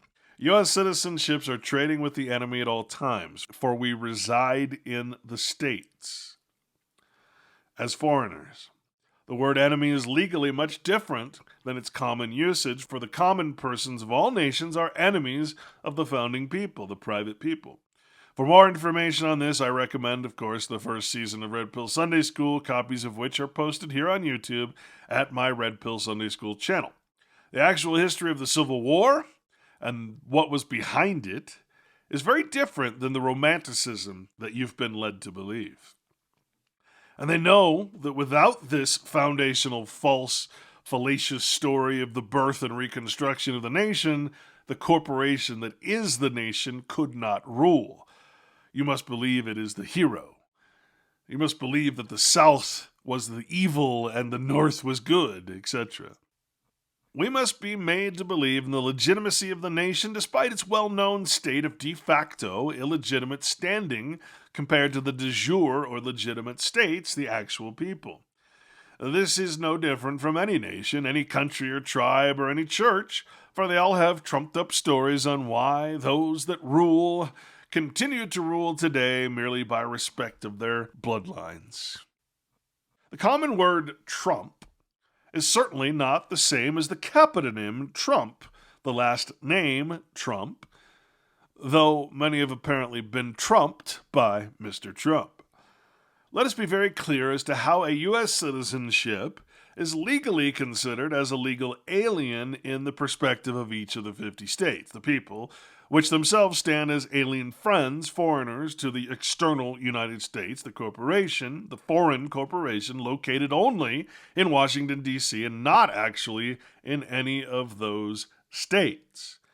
The United States is not part of the people. The people created the United States and then ceded the land's territory to the United States Corporation, basically as a holding place for all of us slaves. Voluntary slaves. Firstly, let's remember that ultra-important section in U.S. Code that gives its own public citizenships the exact rights described below for the term alien. All persons within the jurisdiction of the United States have the same right in every state and territory to what? Contract. And with that, to sue, be parties, give evidence, the full and equal benefit of all laws and proceedings for the security of persons and property. Remember, security of persons and property. You have no security. Why? Because the person is also subject to like punishment, pains, penalties, taxes, license, and exaction, that is extortion, of every kind and to no other.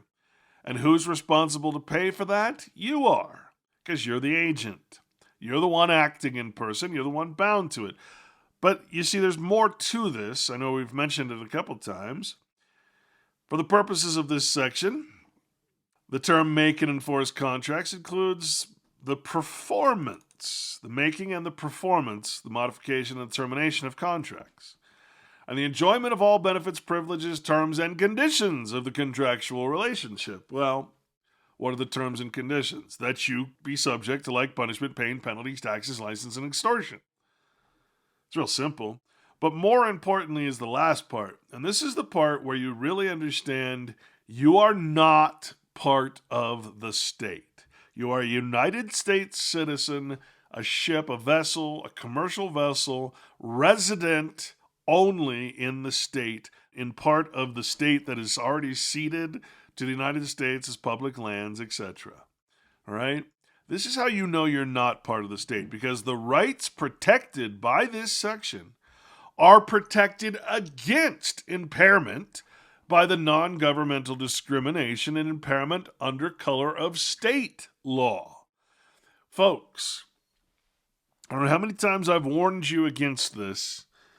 You are a United States citizen. You are not a state citizen. Therefore, state law cannot, and the courts will not, go against United States law to protect you.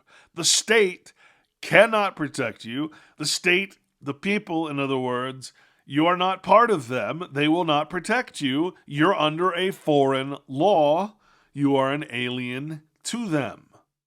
Right? The only way that the United States can say this to a state is that you are its property, that you cannot be protected by a state.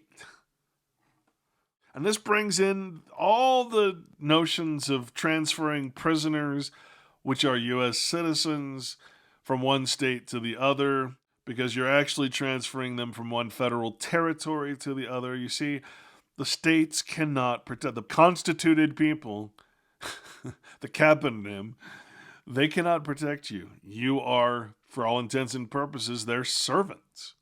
And they have you hoarded up into this, basically a holding company called the United States. And now, what is an alien, and why are U.S. citizenships aliens in each of the several foreign states, the people? Remember, no man is born in the United States, only contracted into personhood therein through a birth certificate or other form of voluntary conveyance. Remember, your parents abandon you or deliver you to the state. No man is an alien, only persons, that is legal or national status, can be an alien. Aliens aren't real, for no man is alien from earth, from Jehovah, from truth, despite any man's atheistic, nihilistic wish or desire to the contrary. Johann Wolfgang von Goethe. None are so hopelessly enslaved as those who falsely believe they are free. I love that quote. I think it's the perfect quote for our situation. However, he doesn't just stop there. None are so hopelessly enslaved than those who falsely believe they are free. The truth has been kept from the depth of their minds by masters who rule them with lies. They feed them on falsehoods till wrong looks like right in their eyes. This man was a poet. And nothing could be more true than this particular statement, this particular verse. It is the epitome of what a United States citizen is. Someone that is lied to by masters, someone that is fed on falsehood until the word of God is so far removed that everything that is bad looks good, everything that is wrong looks right. And without any spirit, there's nothing you can do about it. Remember to read the following definitions from the proper perspective. To the people of the states, that is the capitalized people, the private people of the states, it's a good thing to be an alien from the United States. For the citizenships of the United States, it's a bad thing to be an alien within the state, not to be part of those people, not to be private, that is foreign from the United States and its law. We reside there as aliens in the state, but we are not alien to the United States. Notice as well that the above section of Title 42 states that state law, that's private law from the United States, is only color of law, or in other words, illegitimate if challenged compared to the United States Code. Why? Because U.S. Code does not apply to the private foreign people of the 50 states, only to U.S. citizenships.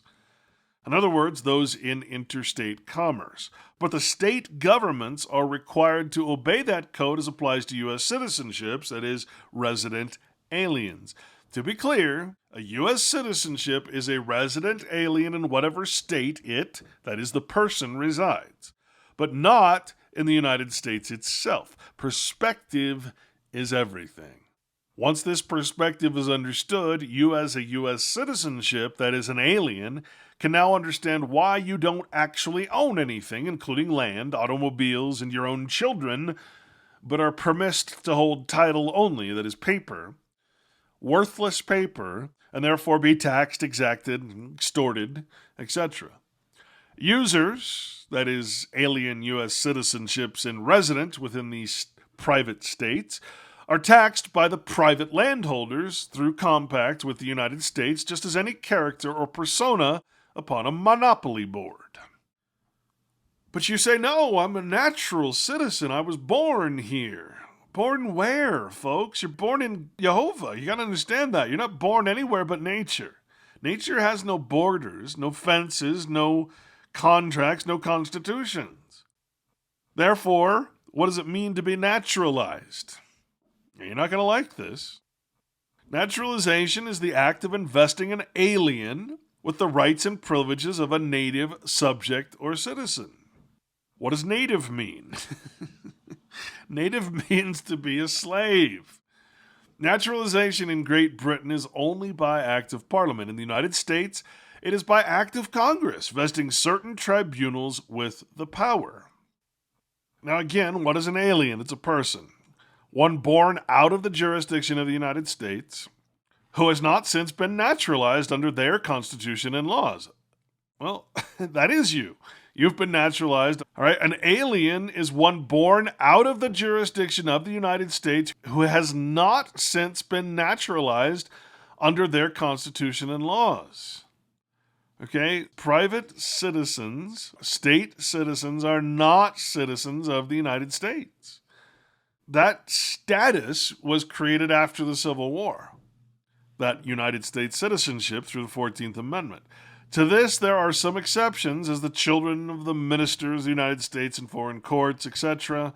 Aliens are subject to disabilities, have rights, and are bound to perform duties, which will be briefly considered.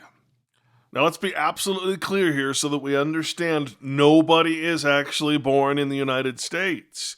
You are birthed through contract, through the birth certificate.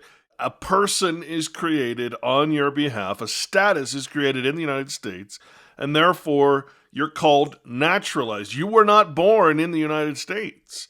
That would be impossible. You gotta understand, folks, there's no natural born people in the United States. The natural born people are of the states. Another word for naturalization is to make a denizen out of somebody. The denizens are not the same as private citizens. Denizens are essentially, again, we're going back to emancipation or incorporation. Another word for incorporation is to federalize, to put into the nation.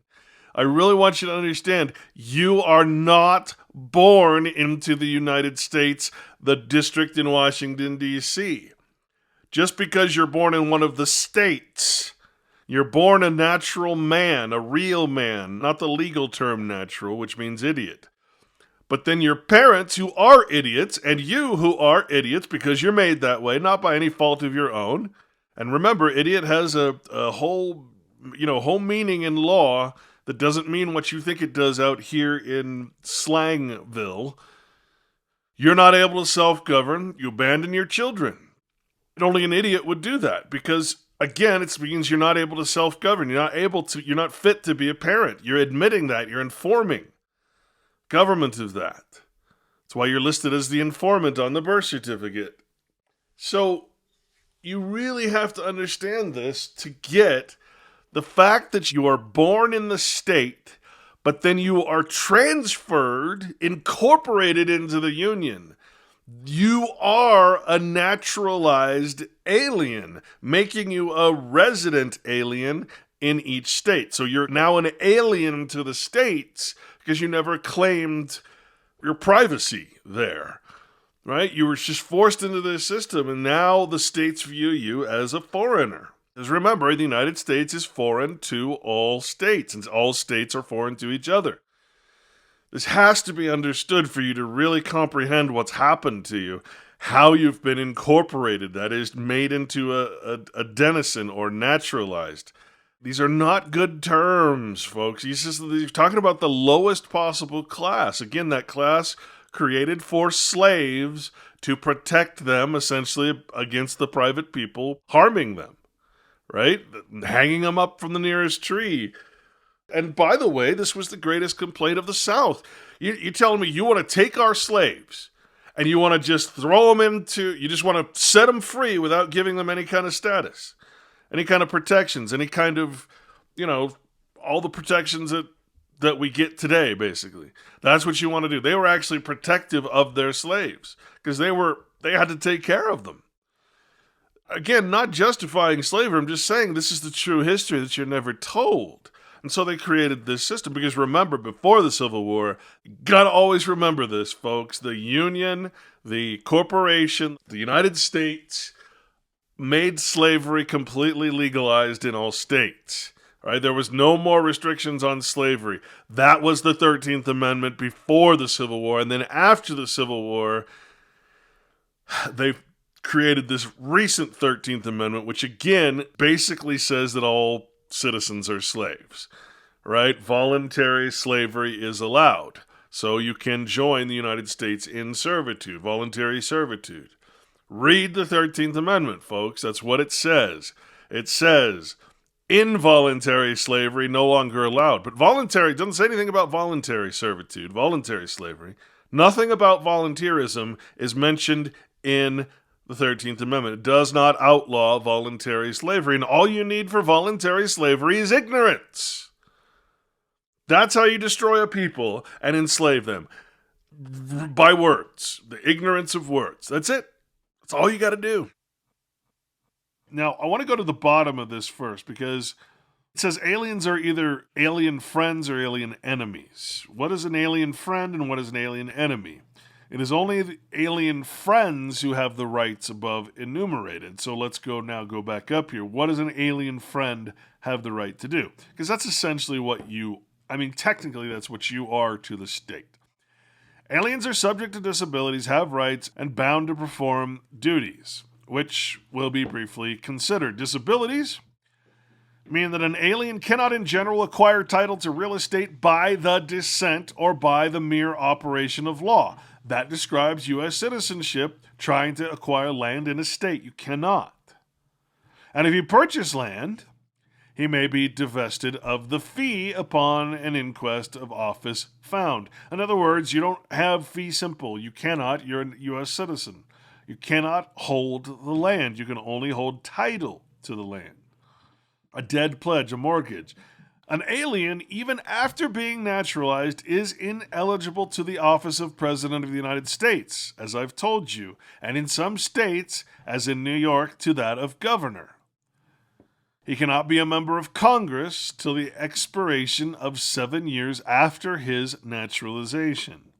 An alien can exercise no political rights whatever. He cannot, therefore, vote at any political election, fill any office, or serve as a juror. Now, you have to understand, they're talking about state true courts, right? The legitimate courts, not the illegitimate, non-constitutional courts that we are all in, which are, again, administrative courts. That's not what they're talking about. They're talking about legitimacy here. Aliens cannot participate in the legitimate things that private people do. An alien has a right to acquire personal estate, make and enforce contracts in relation to the same, and he is protected from injuries and wrongs to his person and property, his relative rights and character. He may sue and be sued. He owns a temporary local allegiance, and his property is liable to taxation. Why? Because he's an alien, and aliens are either friends or enemies. Only alien friends have the rights above enumerated. Alien enemies are incapable during the existence of war to sue and may be ordered out of the country. Here we can take the example of Japanese Americans that were naturalized into America who were then pretty much deported, if you will, temporarily into camps during World War II.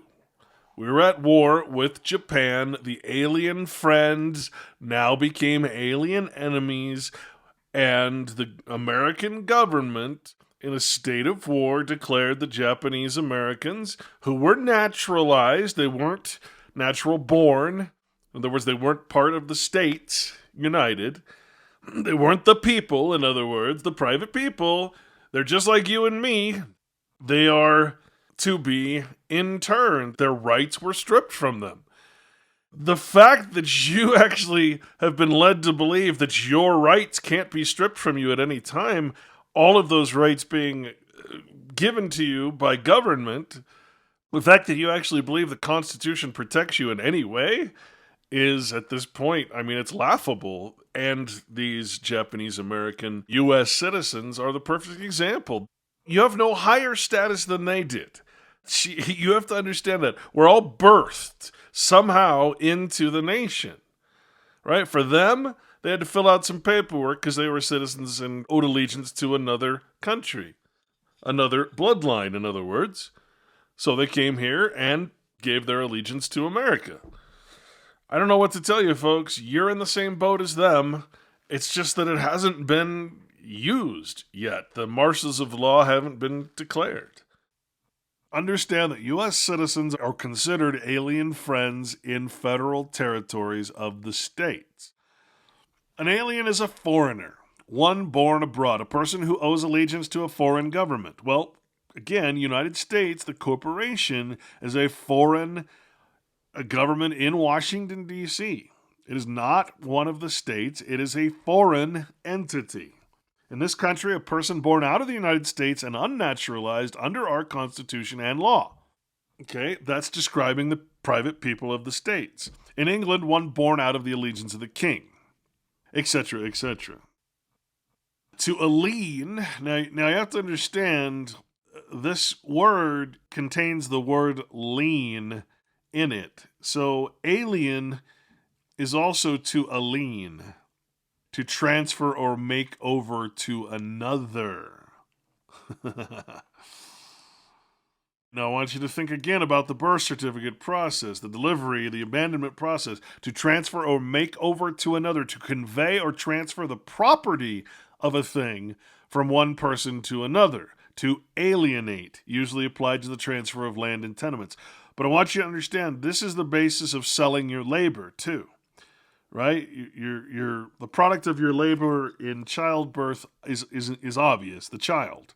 You transfer to another. You convey the property of it, the child, from one to another. You don't convey the child, you convey the property, the ownership, if you will, the parentage, the paternity.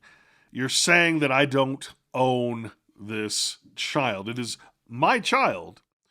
It's my blood, but I claim no property. I'm conveying the property of it to you. Likewise, when you go and you are employed or used by an employer, a principal, you are conveying the property of your labor. You're not conveying your labor itself. You're conveying the property of your labor. The property of your rights are conveyed when you take citizenship, right? You're conveying the property of your essential or natural rights, your God-given rights. You're pretending that those are a property of your own and that you can therefore convey them, which is called to be inalienable. An inalienable right is one that is sellable. An unalienable right is one that is not sellable. God-given rights are actually unalienable, but if they can convince you, trick you into believing that you have sold your rights in exchange for legal rights, and therefore you can be harmed in many ways, well, then there's nothing you can do. You either have to get out of it or you stay in it. Alienee, an alien born, a person who has been born an alien. Alien friend. Right? What's an alien friend? Subjects of a foreign state at peace with the United States or citizen. A citizen is an alien friend, subject of a foreign state at peace with the United States. Okay, what are the private people considered when compared to the United States, the corporation in Washington, D.C.? They are subjects of a foreign state at peace with the United States. That doesn't mean that the United States can't come back in with its standing army because it got rid of state militias and kick the shit out of whoever tries to secede or do whatever against the United States. So again, we're talking about alienation, right? To alienate, what does it mean? To convey, to transfer the title of property. Again, this is what happens when you are birthed into the United States. You're conveyed as a flattering title. You're considered as property of the United States. But again, you have to consider property doesn't mean what you think it does. Because remember, you are a property of God. You're a property of nature, just like oxygen is a property of water. So to be a property of something means that's what your God is where you come from. And the legal system does everything it can to make government your God, make government your source. In other words, remember, what we're talking about here is basically it's saying to convey the transfer of the title to property, to transfer the persona, to transfer the status. Alien is very commonly used in the same sense, to sell, to alienate, and dispose.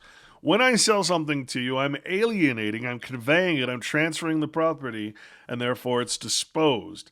Dispose. They're the formal words of transfer in Scotch conveyances of hereditable property. But remember, you don't have the right to hereditable property. You're not one of the people. You're not considered by blood, but by legal right, by positive rights of persons. Persons have no blood. The term has a technical legal meaning. And any transfer of real estate short of conveyance of the title is not an alienation of the estate. Okay? So in other words, when you buy something as a U.S. citizenship, you're not in transfer. It's not a transfer. It's not an alienation to you or to the landholder. You're a renter. You're a tenant. You have no actual connection to the land. No legitimate connection. No blood tie.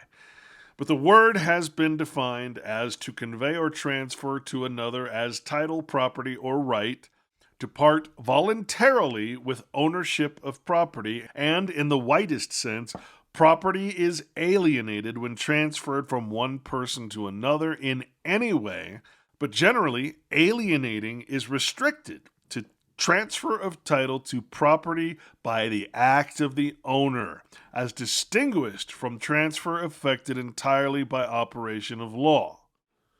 So with this, we can understand what happens when you have a child, or your parents had you. They had the blood right. They have the connection to you, or you had to them by blood. And that will never actually leave. What happens is the state, the legal system creates, well, I mean, for all intents and purposes, it creates a monopoly character. It creates a character in the fiction, in the Matrix, right? A artificial notion, a sense of property. Not that any actual thing in existence can be property in any natural or realistic sense. These are all legal terms. They're all fictional. There is no such thing as property, and that's a real difficult thing for people to understand or accept because, of course, the founding fathers and all of these people who support all these nations will say property is number one thing. Private property is everything. Well, yes, I would agree with that in the sense that you're recognizing it under the law of God. In other words, I won't trespass on your land, you won't trespass on mine, you have easement over mine, I have easement over yours, and I won't affect you by doing anything upstream from you, and you won't affect me by doing anything downwind or upwind from me. You know, these are the concepts of true, responsible people. But when you attach a legal property, in other words, a sense of a persona or a description of property that doesn't actually exist in nature, it's like you're ripping the soul out of your child and saying, okay, you now possess the soul, you devil. You control the mind and the body, not me. And it's really hard to put that into perspective because you have to be able to separate the property, the fictional property, from the real thing, the real man or any animal, anything that is part of Jehovah, part of existence. None of it is property of man. The other way you can look at it is it's property of all men, which essentially means that no man can claim property over anything because it's everyone's property.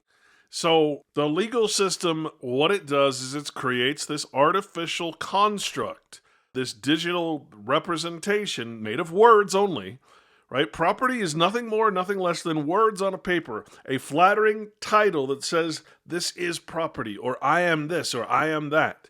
This is why the Bible constantly says do not respect flattering titles. A title over anything is a flattery. It is not real.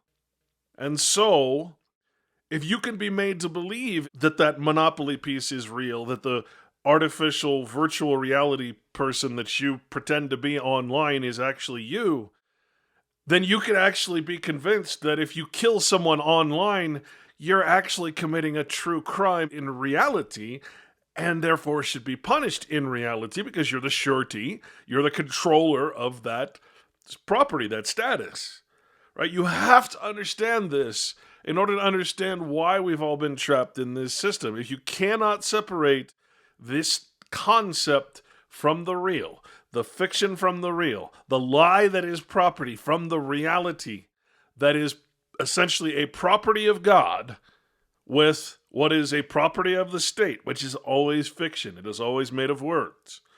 Nothing more, nothing less. It is symbolic. If you can't separate those two things, then you can never be free from the notion of property. You will continue to be property. And remember, persons are property of that which invented or created them. Okay? And the creator controls. The God, the maker of whatever it is, controls. That's the maxim of law. So you have to understand that when you convey your child at birth, when you deliver it to the state in abandonment, that's what you're doing. You're saying, I forgive or release my blood tie and therefore responsibility, my absolute natural connection to this child, and I agree that there is such thing as a property in this child, and I'm going to give that fictional property to you, the state, the district, Caesar, and therefore you are now in control, and I, of course, have no control except what you give me, because I'm no longer the property holder. And likewise, remember that anytime you buy anything, a car, land, whatever it is, you're only getting the property. In other words, you're not getting the real thing. That always belongs to the state. Even the private people, when they say they have private land or fee simple or a lodal title, that only exists in the state. It's not real. And then it's conveyed as perfect title to the landholder, who then in turn gives you this artificial sense of property, a false flattering title in name only that you own the land. But you don't. No more than you own your kid, because you've given the property away. I can't express how important this is, and that this is the root of all our evils, this birth certificate or naturalization document. That is why the Japanese were able to be put into prisons, holding camps. They believed that the property of them belonged to the United States. You could be made to do anything if you could be made to believe that you are property. Now we can apply this globally and understand why it is that we feel so helpless. We don't have the property of anything. We abandon the property of everything around us, the land, the water, the sea, the ocean, the sky. If we have no property in anything, if we're not men of God, in other words, if we're not thus the enforcers of God's law over the land. If we're not the protectorate of even our own child because we've given that proprietary right away, that inherent right, and are now bound by legal laws which say, no, you must allow these corporations, these evil men hiding behind their flattering titles, you must allow them to devastate the entire living surface of the earth, well then, yeah, you can see what our problem is here. This is our tolerance of evil and our apathy to it. It's built into the system. It's built into the law, this apathy.